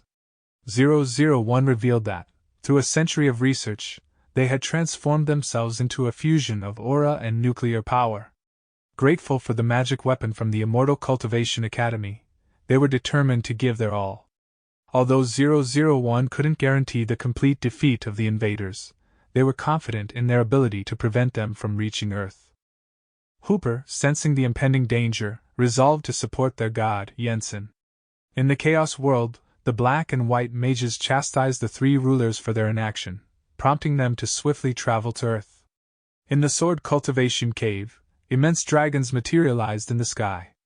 In a burst of light, Mingqi emerged, having successfully reached the Yuanying realm. Zihao and Lan Bin took note of Mingqi's newfound power, with Lan Bin recognizing her as the firstborn Yuanying realm. Xiaolu also shared in the happiness of Mingqi's progress. The president of the Superhero Association advised all heroes and beings to gather at the Immortal Cultivation Academy. A subordinate expressed concern about overcrowding, but the president assured that the academy could accommodate billions, even multiple galaxies if needed. As Mingqi readied herself for the impending battle, Zeus' army arrived at JB Nebula. Poseidon acknowledged the significance of the location, often referred to by locals as the god's battlefield or god's grave. He blamed Henry's intervention for preventing their victory over Odin's gang. Poseidon then declared that, under God King Zeus's orders, he held the supreme combat command. The immediate objective was to defeat Odin's gang of false gods and send them to Hades. A subordinate raised concerns about Earth, questioning whether their plan involved taking over the galaxy. Poseidon outlined their strategy. Once Odin's gang of false gods was defeated, the galaxy would naturally fall under their control. To counter Odin's gang's lack of martial prowess, Poseidon proposed sending a formidable fighting god to subdue them and bring them to the battlefield. Poseidon decided to send his nephew Apollo. Odin's army also arrived. Odin faced criticism from his wife, who suggested sending their daughter-in-law, Sif, Thor's fiancée, to confront Apollo. On Earth, Thor and Loki were in hiding from Anan and Lingling, who were determined to punish them for trespassing on clan territory. Apollo, in a daring move, extinguished the sun, plunging the Earth into darkness. This caused widespread panic as colors faded. Apollo deemed Earth unworthy of the sun's presence. However, Xiaolu intervened, unleashing a potent burst of energy that rekindled the sun, astonishing Apollo. Xiaolu then appeared before Apollo, issuing a challenge, and demanded to leave an arm before he left. Apollo disdained Xiaolu's cultivation level despite her being a max-level creator. He readied himself for an attack, and Xiaolu responded by using her flagless formation, the Genesis formation, which caught Apollo within her realm. She surprised Apollo by suddenly plunging him into the water. Enraged by Xiaolu's provocations, Apollo managed to counter her move and push her back. Apollo expressed his status as a max-level god, implying that it would be a joke for him to unleash his full power against a creator like her. He acknowledged her prowess but lamented that she was the sole earthling who could make him utilize his full might. Zihao intervened by holding Apollo from behind. Lan Bin emphasized their distinction as not just ordinary creators, but rather the golden Taoist masters of the Earth Cultivation Academy. Sif and her subordinate watched in astonishment as the situation took an unexpected turn. Lan Bin proceeded to strike Apollo, leaving Sif speechless. Sif's subordinate suggested she should easily resolve the situation. However, Sif dismissed the idea, acknowledging that the current adversaries were far from ordinary creators. She directed attention to Zihao, who was suppressing the sun god. Sif explained that the sun god's temperature naturally soared to extreme levels, and even a casual motion could annihilate a group of creators. Notably, Sif pointed out that the Zihao's hands showed signs of serious injury, indicating a power that increased with the severity of injuries, an indication of an unbounded and potentially limitless type of power. Sif stated that they still possessed the option of employing suppression tactics. However, she declared her aversion to engaging in battles with uncertainties. She mentioned the presence of another individual whose abilities remained unknown. Back at the Superman Academy, students continued their studies under Henry's guidance. The students expressed their desire to witness the ongoing battle. Henry, though, emphasized the importance of adhering to the rules of time regardless of external events. He abruptly dismissed the class, instructing the students to depart. As the students left, their astonishment grew upon seeing Jensen already present in the room. After some initial formalities, Jensen inquired about the core of the formation he had created. Henry responded that he hadn't known it was Jensen's creation, leading him to discard it. He assured Jensen that he would send someone to recover it and return it to him. Jensen expressed gratitude for Henry's consideration and moved to leave.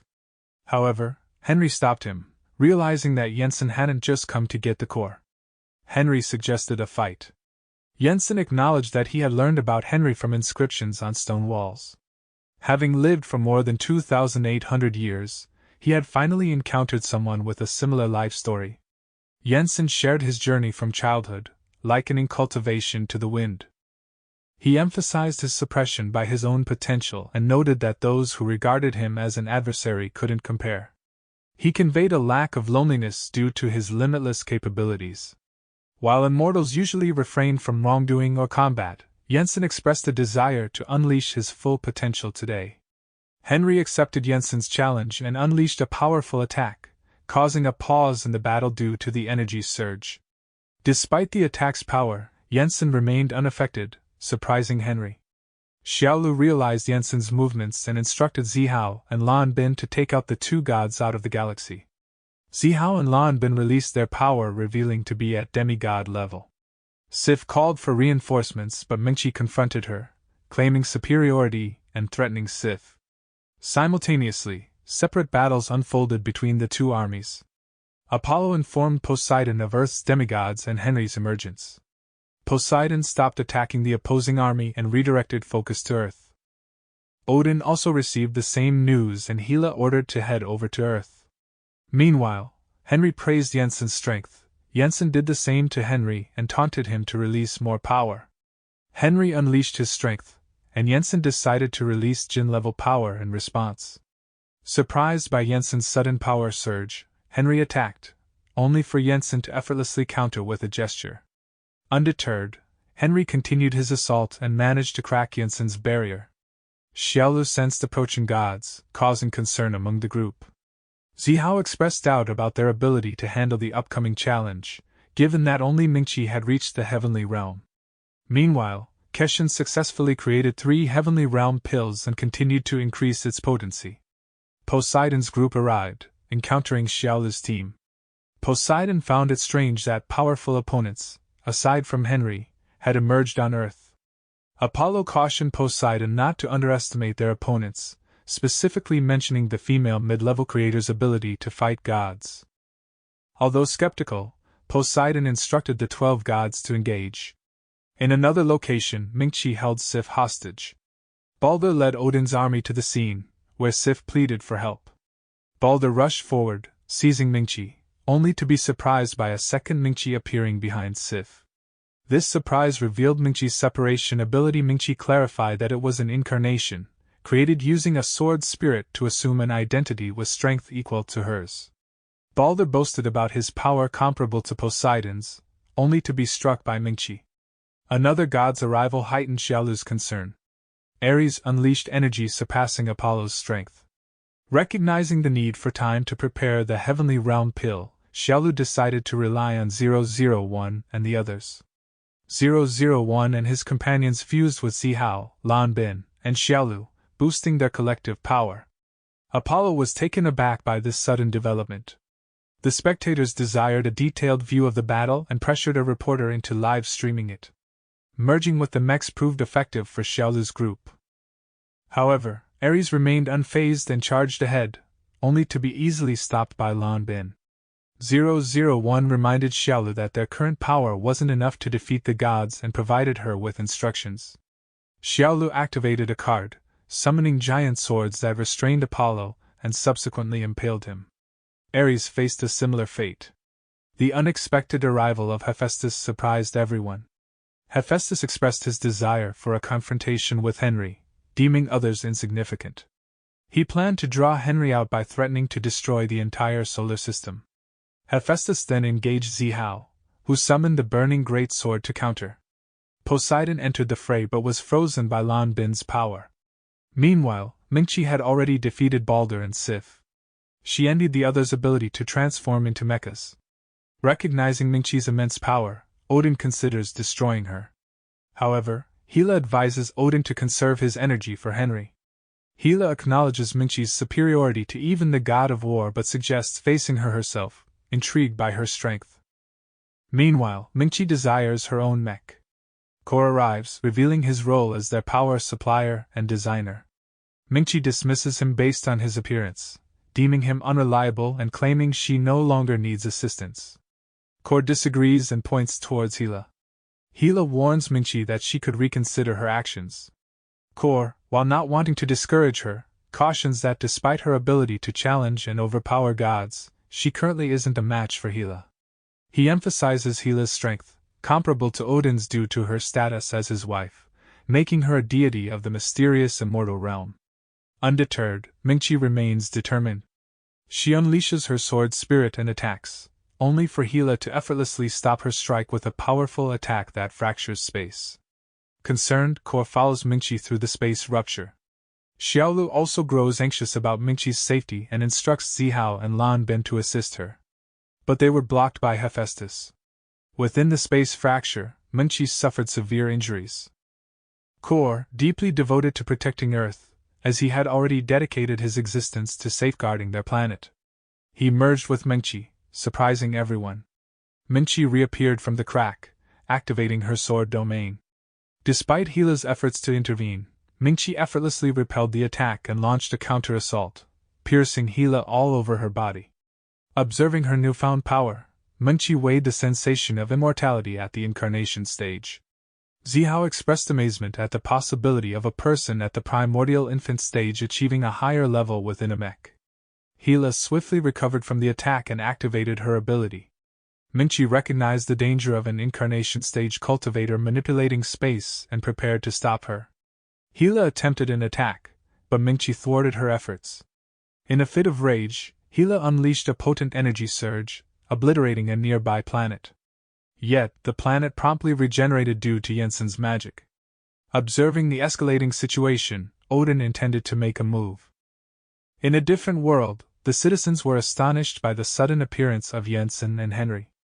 A clash ensued, with Henry initially overpowering Jensen by slamming him down, but Jensen swiftly retaliated, pushing Henry back. In the midst of Jensen and Henry's battle, the Empire's mightiest warrior entered the scene, only to be thrown back by Henry's violent strike against Jensen. The attack nearly decimated the planet, yet Jensen remained unscathed, leaving the warrior astonished. Jensen expressed that he might have overestimated Henry. Unfazed, Henry grinned and unleashed an even more potent energy, launching an attack. Despite Jensen's efforts to halt it, an explosion occurred, destroying another planet in the process.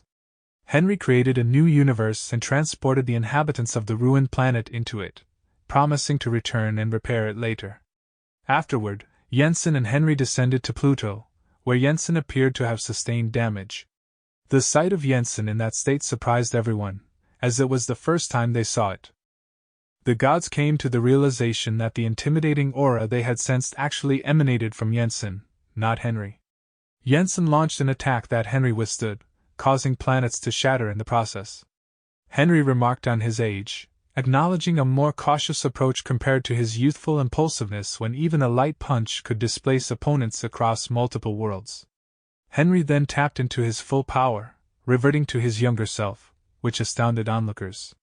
Jensen acknowledged this rejuvenation, mentioning that in the heavenly realm, everyone had this ability.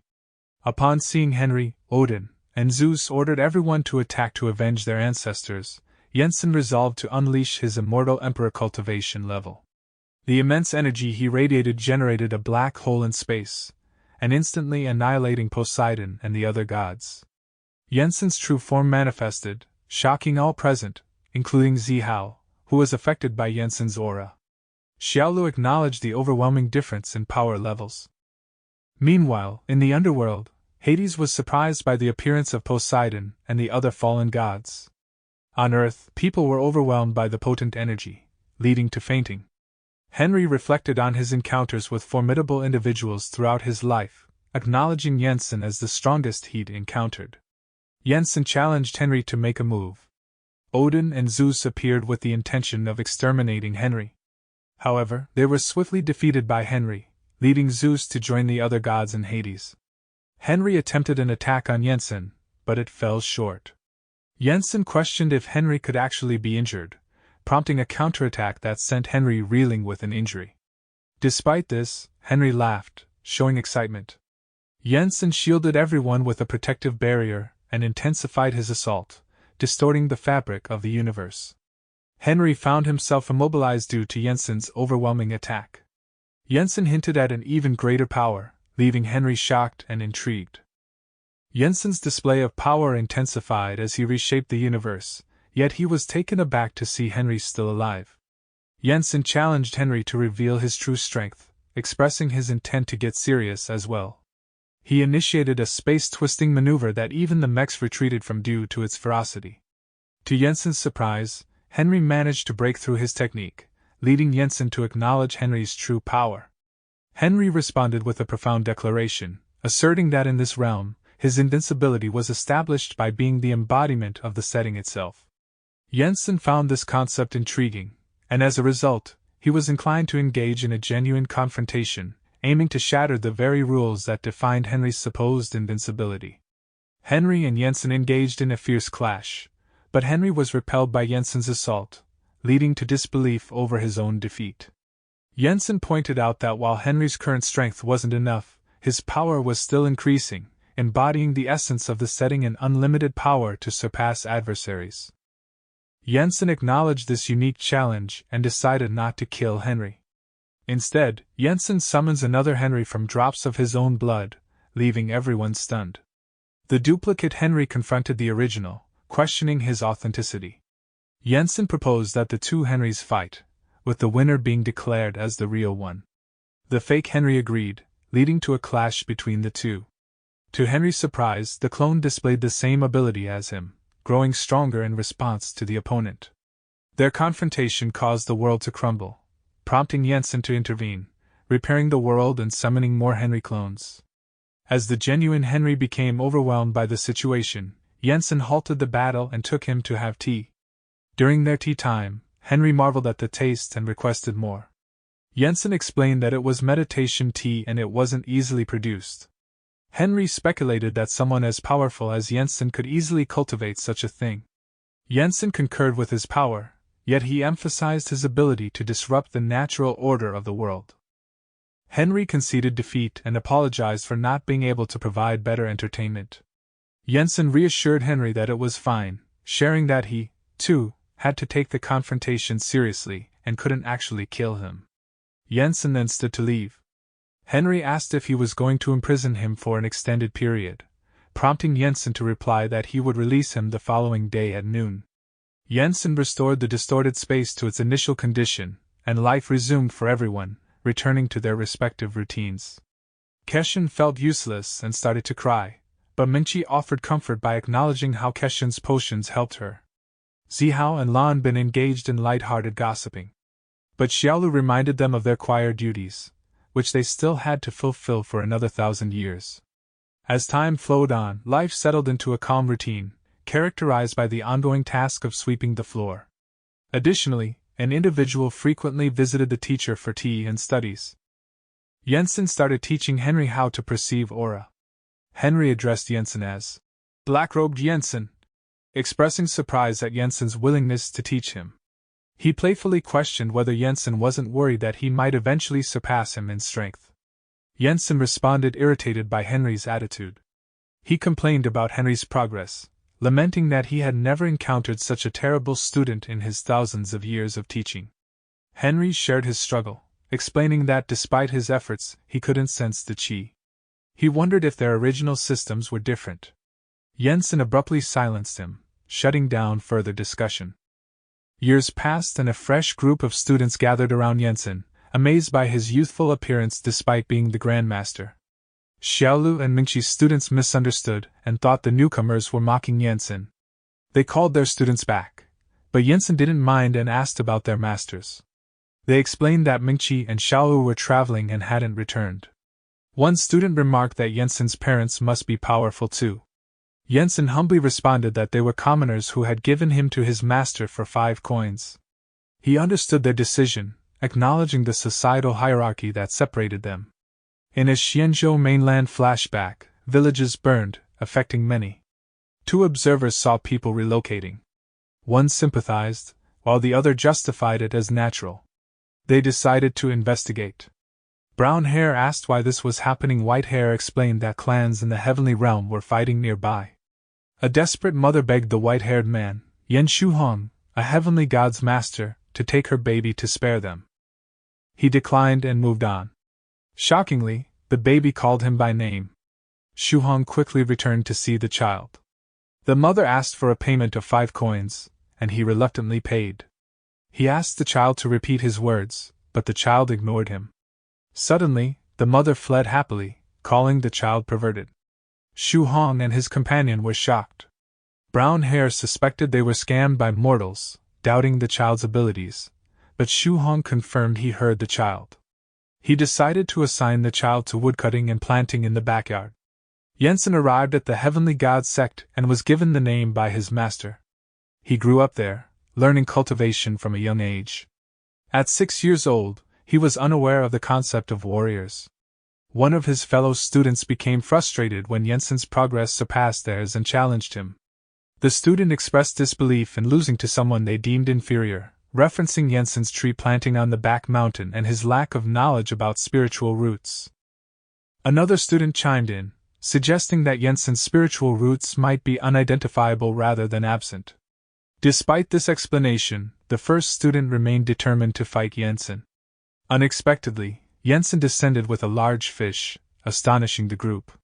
He questioned the others, leading the angered student to reconsider his intention to fight and instead claim they were there to visit Jensen.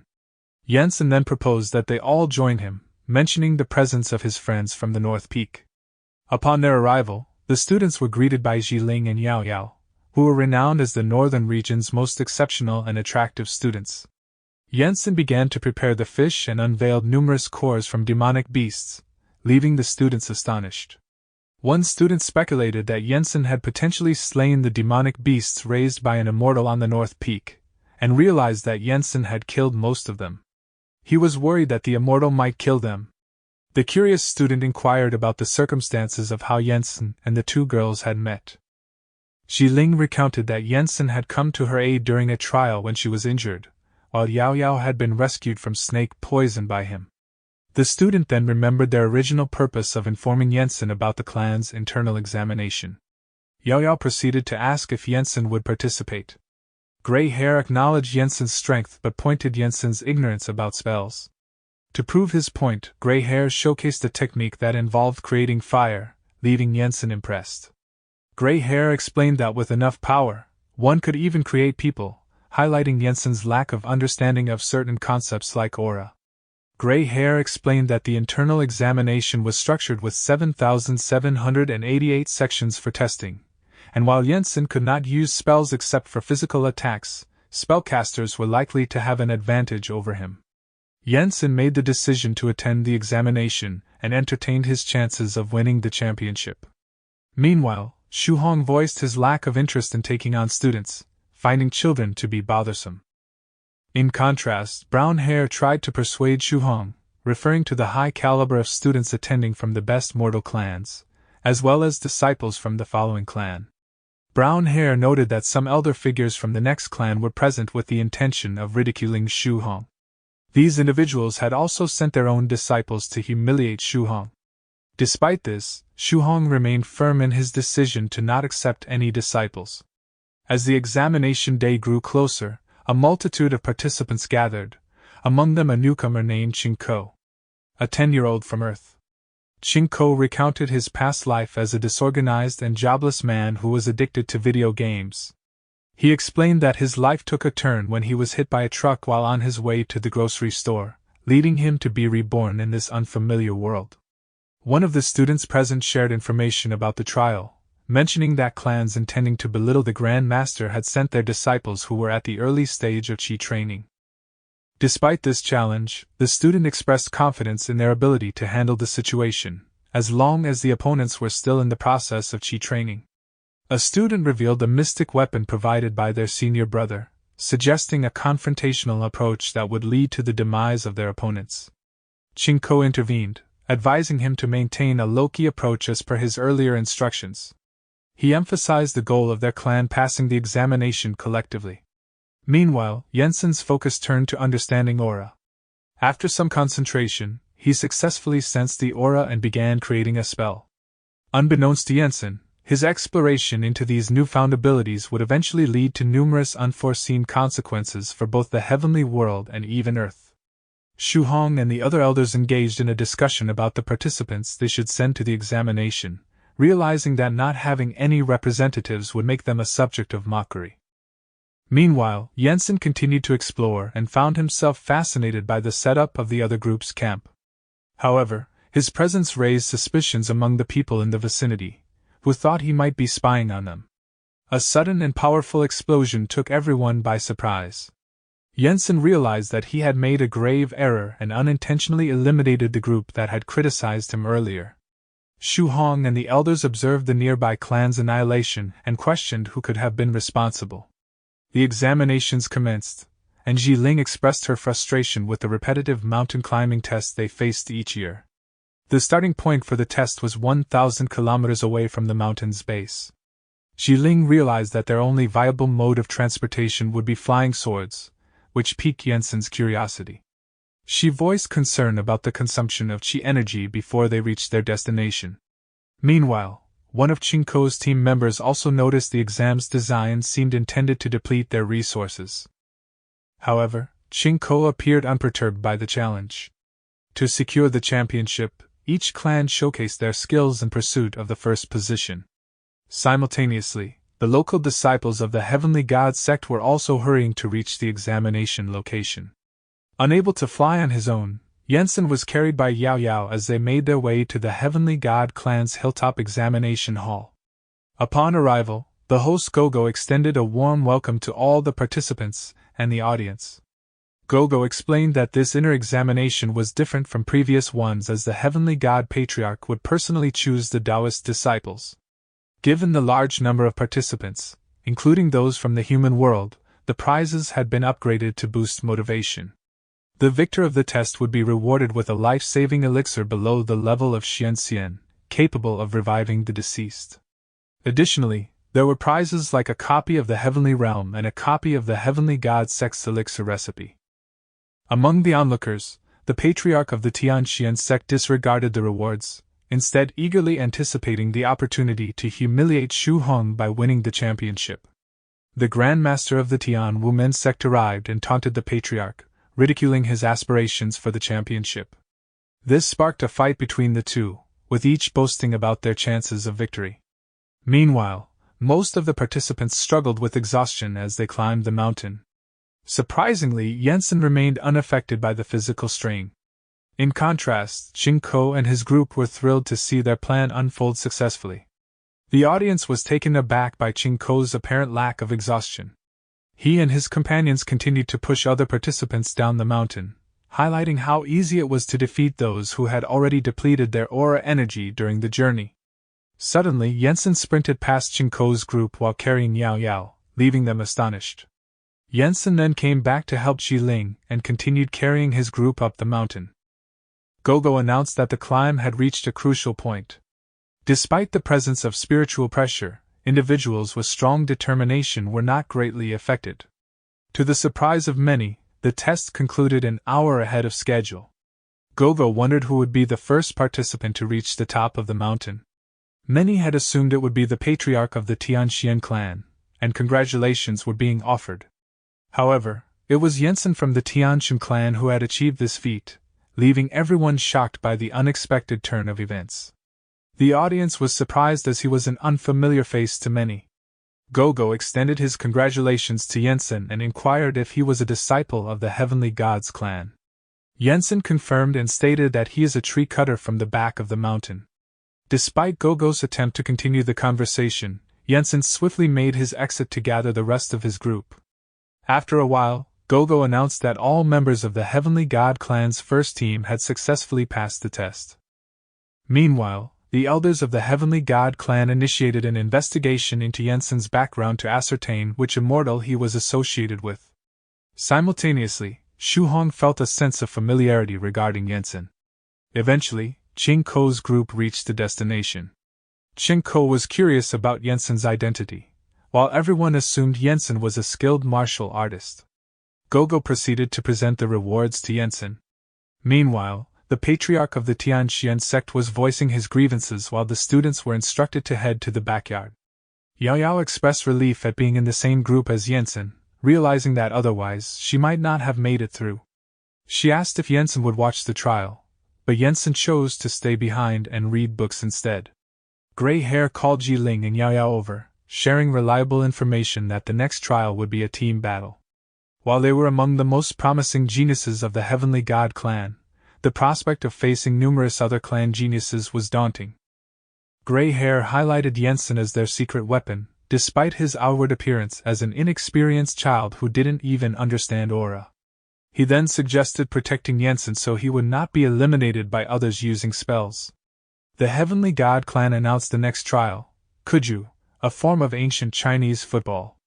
This time, they emphasized that if a team lost the team battle, the entire team would be eliminated. They warned any clan intending to disrupt the proceedings to leave. Qingko heard this announcement, and showed his confidence. Gogo then declared the first match, Heavenly God clan vs Xianwu clan. The participants were directed to take their positions. An elder from the Heavenly God clan expressed contentment, believing their team had an advantage since the two judges and the referee were aligned with their side. The game commenced, and Qingko's group surprised everyone by charging forward with their weapons. As the battle unfolded, all participants brandished their weapons and engaged in clashes. Qingko even summoned a tank during the course of the match. Each team executed their strategies, which included resorting to cheating tactics like snatching the referee and even moving the goalpost. After several more clashes, Qingko's group unleashed their tank, causing a powerful explosion that affected everyone. However, the opposing team countered with a high-level thunder magic spell that blew everyone away. Qingko remarked that technological equipment was ineffective against opponents like them. He then revealed his real technology. As the thunder spell struck, Ko took out a lightning rod. After the dust settled, Qingko was left standing. With Ko's victory, the spectators were left wondering about the specific ability or technique he had used during the battle. The disciples from the Heavenly Mystery sect resorted to cheating to secure their place in the final round. On the other hand, those from the Heavenly God sect managed to make it to the semi-finals by utilizing their connections. The audience grew frustrated with the various underhanded tactics being employed by the participants. As the next battle was set between the Heavenly God sect and the Beast sect, the members of the Beast sect displayed confidence but remained cautious due to the presence of Yao Yao and Jiling. Their surprise grew when they saw Yensen, whom they had no prior information about. The game kicked off, and Yensen was assigned the role of guarding the goal and striking anyone who approached. This caused Yensen to be irritated. The members of the Beast sect noticed that a martial artist had been positioned at the back, assuming that he had been included in the team just to fulfill their quota. Yao Yao initiated her aura sword formation, while Jiling showcased her proficiency in double sword style. These actions prompted the opponents to consume enhancement pills to boost their strength. Nevertheless, even with the pills, they found themselves overwhelmed by the prowess of Yao Yao and Jiling. The members of the Beast sect brought out a 4th-level demon beast known as the Striped Tiger. The tiger was directed towards Yensen, but upon sensing Yensen's aura, the formidable beast cowered in fear. The tiger immediately retreated to its cage, and the members of the Beast sect were left confused. As Yensen's anger grew, gray hair warned the others to cover their ears. Suddenly, Yensen let out a resounding shout, expressing his desire to participate in the game. His powerful shout blew everyone away, causing injury to some of the audience members. The students from the Beast sect lost consciousness due to the force of Yensen's shout, but luckily, their life-saving talismans prevented any fatalities. The Heavenly God clan was declared the victor of the match. However, Yensen was still engrossed in playing with the ball until Gray Hair informed him that the game had concluded and they had won because of him. This revelation left Yensen feeling disheartened.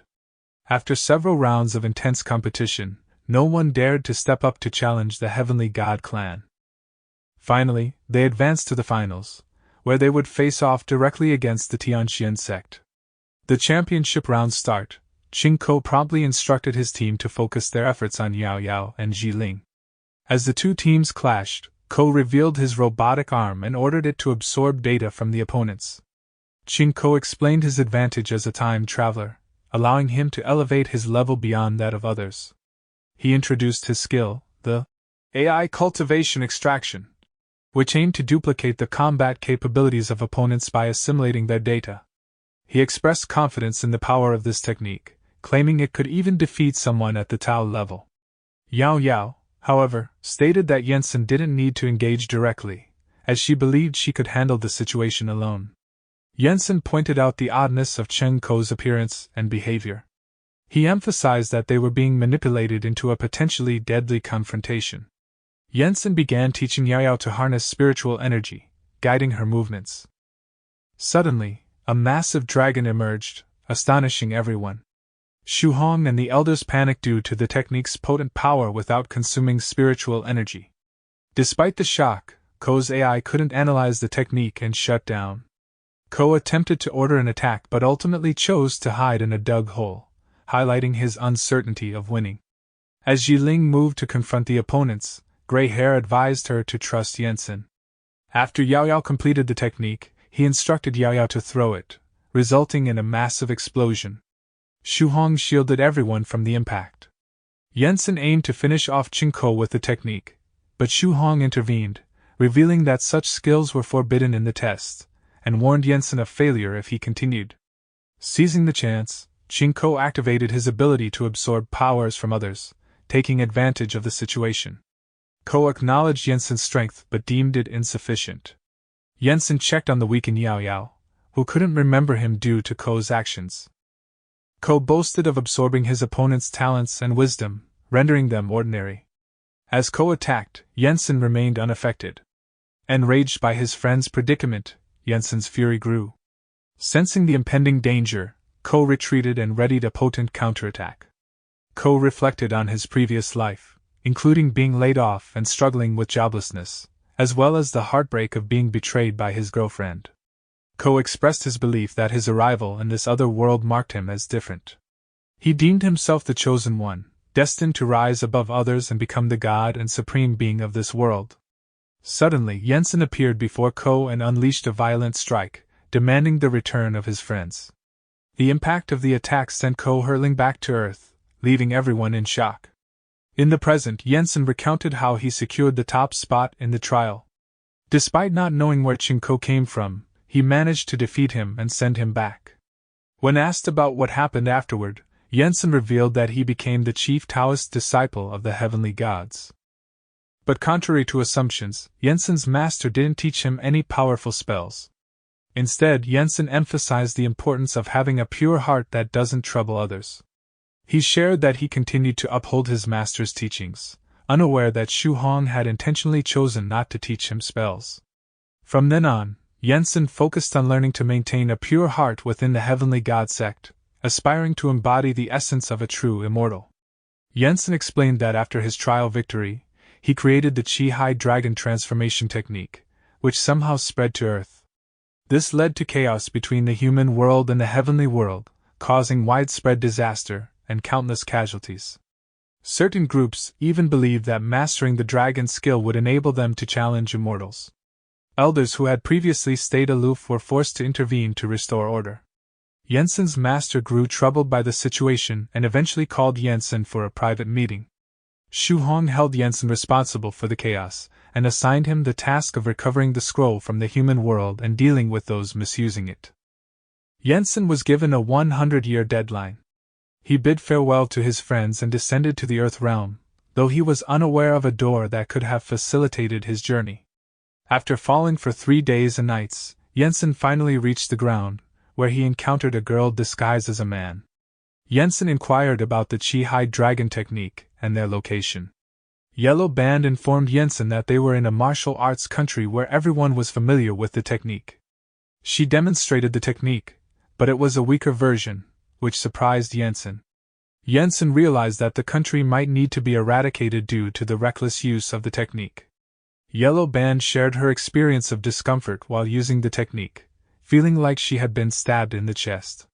She expressed frustration at her lack of power compared to others. Yensen deduced that her Sea of Qi was damaged, likely due to an incomplete technique, or a modified Gong method. He warned her about the dangers of continuing to practice, as it could hinder her cultivation of immortality. Yellow Band responded skeptically, noting Yensen's confident tone regarding the technique. The Emperor was frustrated by the Jidao country's deceptive behavior, as they had initially agreed to unite against the Immortals but secretly signed a treaty limiting the spread of the Sea of Qi Dragon technique. A subordinate reminded about their historical conflicts with the Jidao kingdom and the negative effects of adopting the technique. The Emperor pondered if the copy provided by Jidao was flawed. Unaware of the imminent danger, the Emperor remained oblivious to the rock god of killing's arrival and the manipulative actions of the extreme Dao country that had saved him from potential extermination. Yensen asked Yellow Band about her destination. She explained she was tasked by the Emperor of Wu to authenticate the Sea of Qi Dragon Decree. Yensen expressed interest in the situation and in exploring Earth's scenery. Xiangxiang agreed, with a warning against peeking. Yensen joked he wasn't interested in romantic involvements with men.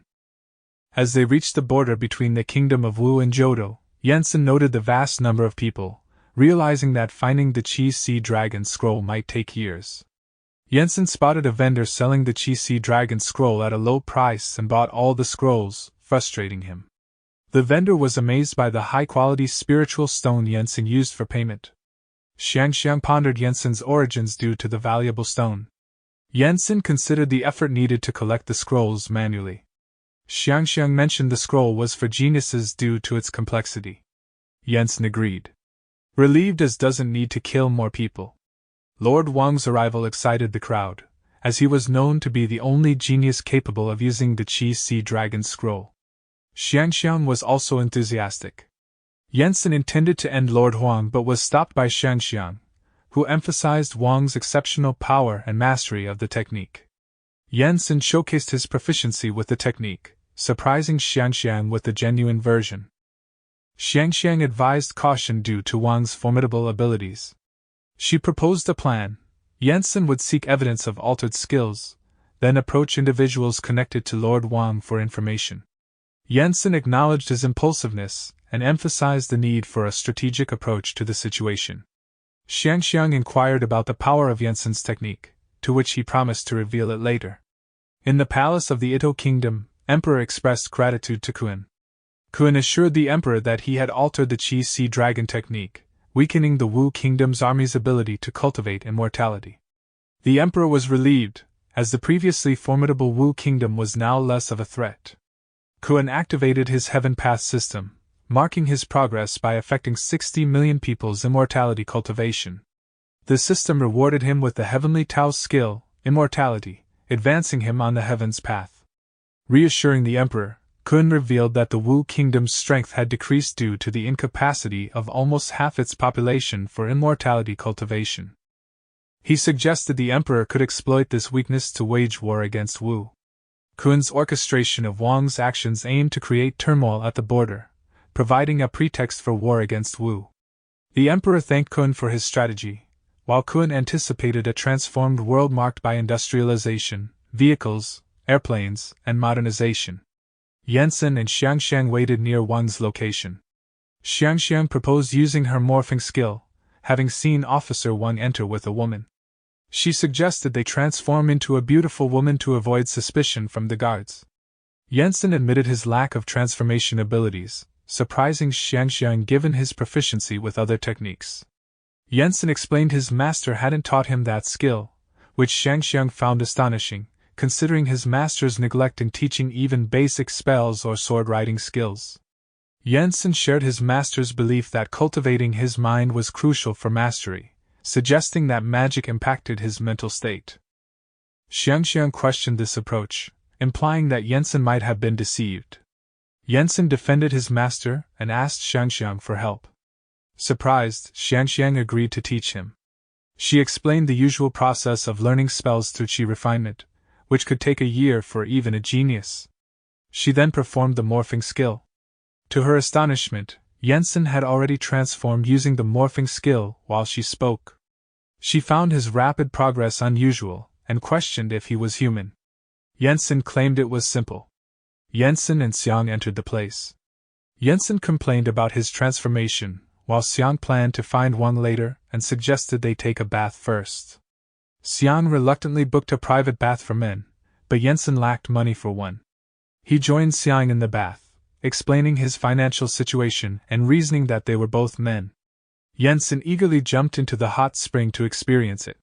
He then asked Xiang to teach him more spells. Yensen persistently asked Xiang to teach him more spells, but she rejected his request, calling him a pervert. Curious about her blushing, Yensen continued to insist. Eventually, Xiang gave in and agreed to teach him the multiplication technique. She explained how it used one's aura to create multiple versions of oneself, but she could only create 2 duplicates due to the energy division required. To her surprise, as soon as she explained the technique, Jensen effortlessly demonstrated it by creating multiple versions of himself. The duplicate Jensen surrounded Xiang and requested another technique, leaving her feeling uncomfortable. Xiang lost consciousness from the hot spring and Jensen carried her out. When she woke up, she asked if he did anything while she was unconscious. Jensen replied he had just prevented her from drowning. She inquired about her changed clothes, and Jensen admitted to helping but was puzzled by her unfamiliar attire. Xiang was shocked and asked if he understood the difference between men and women. Jensen's innocent response revealed his lack of awareness, making Xiang realize he didn't know about gender distinctions. Sarcastically, she remarked that she didn't need to be shy around someone who hadn't even reached a certain stage of development. Outside Wang's room, Jensen and Xiang planned to use a sleeping incense, but they were apprehended by guards and brought before Wang. Xiang confronted him about providing pirated Qi dragon transformation methods, expressing their shared goal of fighting against immortals for a better world. Wang mocked Xiang as a spy from Wu State and admitted that the pirated books were meant to hinder their immortality cultivation and weaken their country. He revealed his intention to use the situation as a pretext to wage war against them. Xiang condemned his actions, calling them despicable, while Wang remained steadfast in his plan to use the situation to start a war. Wang threatened to reduce the city to rubble and framed Xiang and Jensen for it, confident that they couldn't escape his rope. But Jensen effortlessly broke free, revealing his exceptional strength. Jensen confronted Wang, driven by his master's directive to resolve the situation. Wang summoned his complete Qi dragon transformation, causing fear in Xiang. In response, Jensen released an even larger dragon, dwarfing Wang's, showcasing his own remarkable power. Terrified by Jensen's overwhelming power, Wang resorted to taking Xiang hostage, threatening the lives of the city's inhabitants, and using her as leverage against Jensen. He ordered his followers to attack. Xiang reassured Jensen, urging him not to risk everything for her safety against an anti-immortal monk. Wang taunted them, daring Jensen to destroy the city. Unfazed, Jensen revealed a different plan. He fused his dragons together, forming a giant dragon warrior. The dragon warrior unleashed a devastating attack, causing a powerful explosion in the distance. As Wang's subordinates struggled against the onslaught, Wang continued to threaten Jensen with Xiang's life. However, Jensen used his clone to swap places with Xiang, who was now safely in his arms. Jensen easily overpowered Wang and his group, capturing them and expressing irritation at the unintended consequences of sharing his technique. Just as Jensen was about to carry out his master's directive to eliminate those who learned the technique, Xiang intervened. She questioned whether Jensen's master truly intended to kill them all. Xiang speculated that his master's anger might have clouded his judgment, as immortals, once they attain their status, often surpass concerns about life and death. Xiang suggested a different approach, proposing that they inflict prolonged suffering on the captured group instead of killing them. She advised destroying their cultivation, incapacitating them, and then burying them alive. The intention was to prevent them from finding an easy way out through death and to make them endure the consequences in the mortal world. As they executed this plan and buried the group, Xiang emphasized the aim of extending their suffering by denying them a smooth passage to the afterlife. Xiang stated that she needed to go home. She explained her situation to Jensen and expressed her concern for her father's safety. She mentioned that the war in the Johto kingdom had ceased, but there were still potential threats. With a significant portion of Wugua's population unable to cultivate immortality, their strength had diminished. Jensen offered to help her deal with the threats, but Xiang cautioned him about the dangers of facing skilled cultivators who could manipulate spells. However, she offered to teach him a unique secret technique called the Emperor of Immortal Swords, which piqued Jensen's interest. En route to the Wugua capital, Xiang taught Jensen the Emperor of Immortal Swords technique, which differed from the splitting technique. She explained that to master it fully, one needed to visit the immortal world and form a pact with the colossal and formidable emperors of immortal swords. These beings could be subdued through gifts or combat. Eager to learn, Jensen asked for a demonstration, but Xiang admitted she didn't know how to summon the emperors. She suggested Jensen communicate with them himself. To reach the immortal world, Xiang set up a giant spirit formation. This would transport them there, where Jensen could attempt to contract the emperors and learn the technique firsthand. Upon arriving, they immediately saw a giant footprint. An immortal emperor appeared, and Xiang expressed interest in making a contract with the immortal emperor. However, the immortal emperor informed Xiang that they had been instructed not to make any more contracts with people from Xiang's country. Jensen found this amusing and confirmed that there were other ways to recruit individuals. He then realized that they were not on the Xianzhou continent, and attacked the immortal emperor, defeating him with a single strike.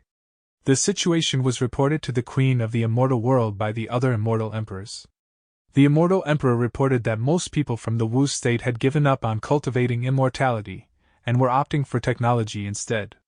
The queen expressed her frustration, mentioning that if the immortal emperor weren't her husband, she would have castrated him long ago.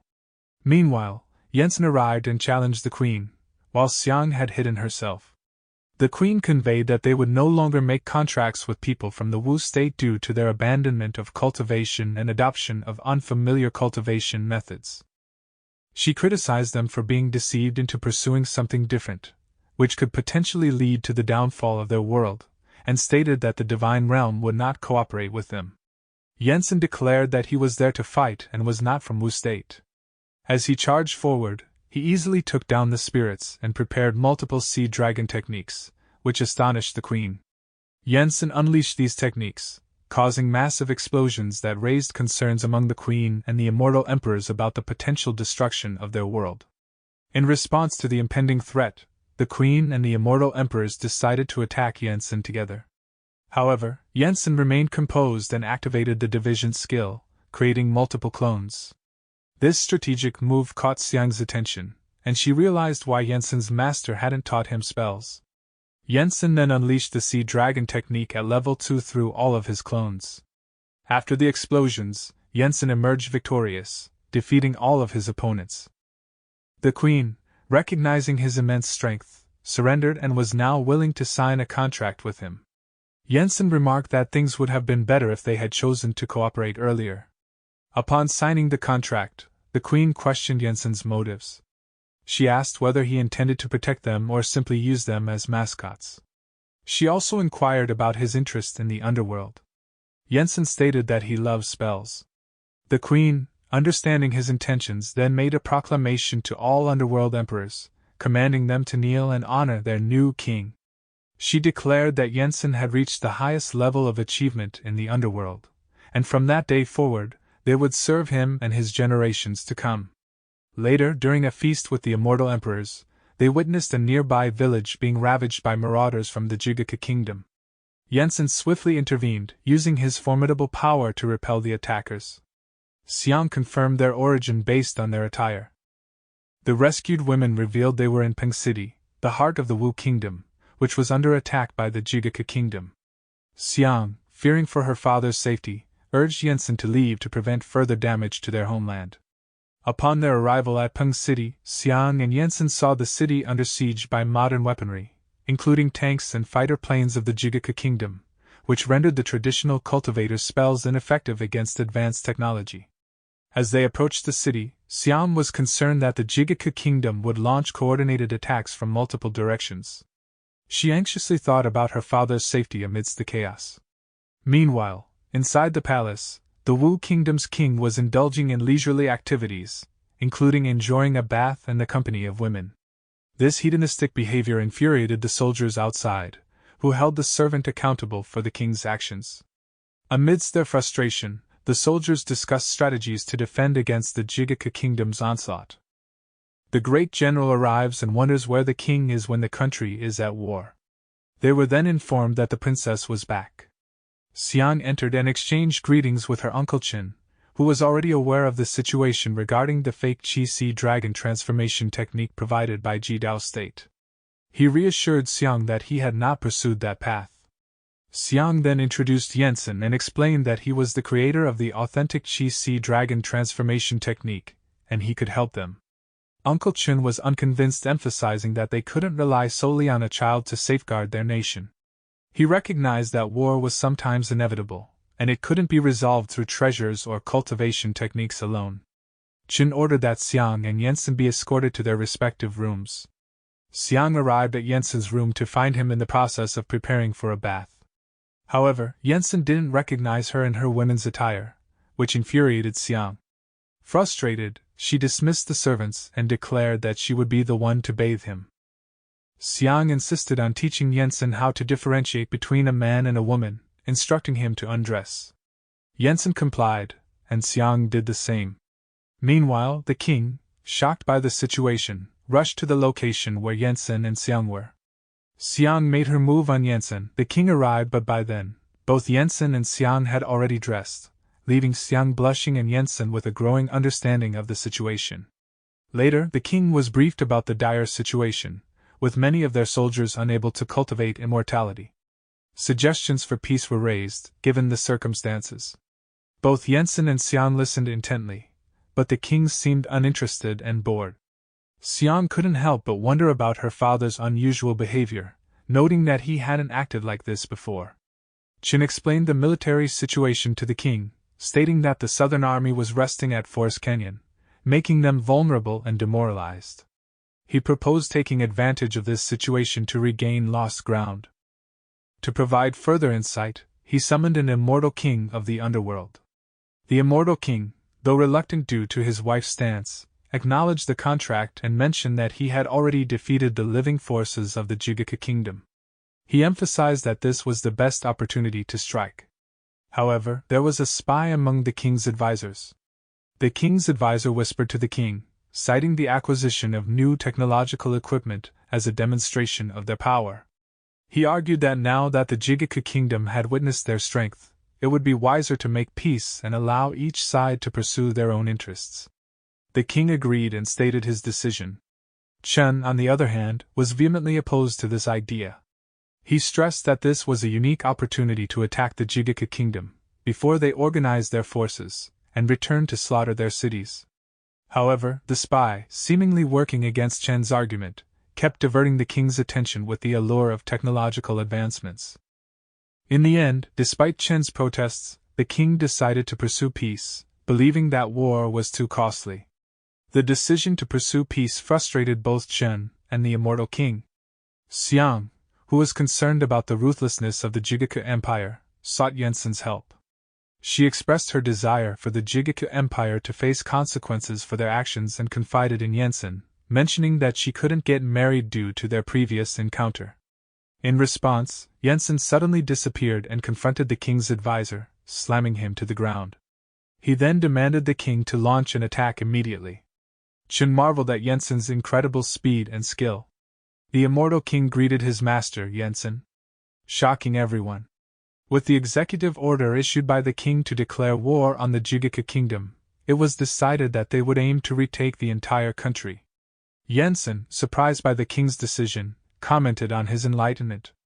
Xiang explained that her father had always been like this, but he had been misled by the wrong people. Chen, on the other hand, suggested that Jensen might be interested in leading an army. He thought it would be enjoyable to command a vast army of thousands, to which Jensen readily agreed. As the army gathered, Jensen stood among them. Qin, addressing the troops, announced the appointment of the marshal for the Right Lane army, consisting of 800,000 cultivator soldiers. To the surprise of many, General Yen, who appeared quite young, was named as the marshal. Seeing this, Xiang expressed her desire to go to the front lines as well, but her uncle, Qin, was cautious. He reminded her that going to war was not a leisure trip, especially for a princess. Additionally, he mentioned the difficulties he might face in explaining her presence on the front lines to the emperor. Xiang, however, insisted that Jensen would protect her. Qin was disappointed to see Jensen appearing lazy and not taking his role seriously. He tried to dissuade Princess Xiang from going to the front lines, citing Jensen's behavior as a reason for concern. On the front lines, the strategist received news about the impending arrival of the Right and Left Lane armies. However, when she heard that the leader of the Right Lane army was none other than the emperor's son-in-law, she couldn't believe it. The strategist found it absurd that a young and inexperienced leader would command 800,000 cultivators in battle. In the Right Lane army, Jensen was seen playing with a toy, showing a complete lack of seriousness about the ongoing march. A messenger from the center army arrived and questioned their slow progress despite being cultivators. The soldier explained that Jensen, their young marshal, was more interested in playing than advancing, leading to a lack of discipline within the troops. Meanwhile, Jigaku scouts had identified Jensen's army and requested a missile attack. From a considerable distance, a barrage of missiles was launched, aimed at Jensen's forces. Upon receiving this information, Jensen remained cool and ordered his troops to destroy everything. In the Jigaku kingdom's palace, the king was furious about their recent defeats despite having advanced technology.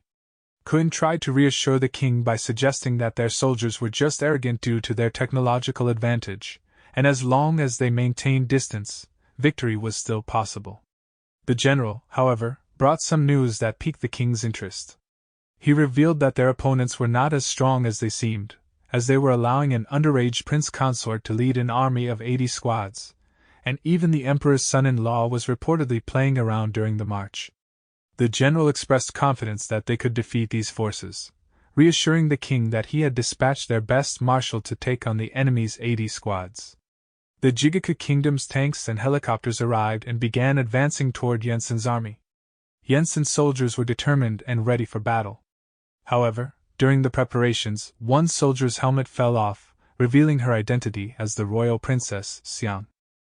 The sight of the princess among the soldiers surprised everyone.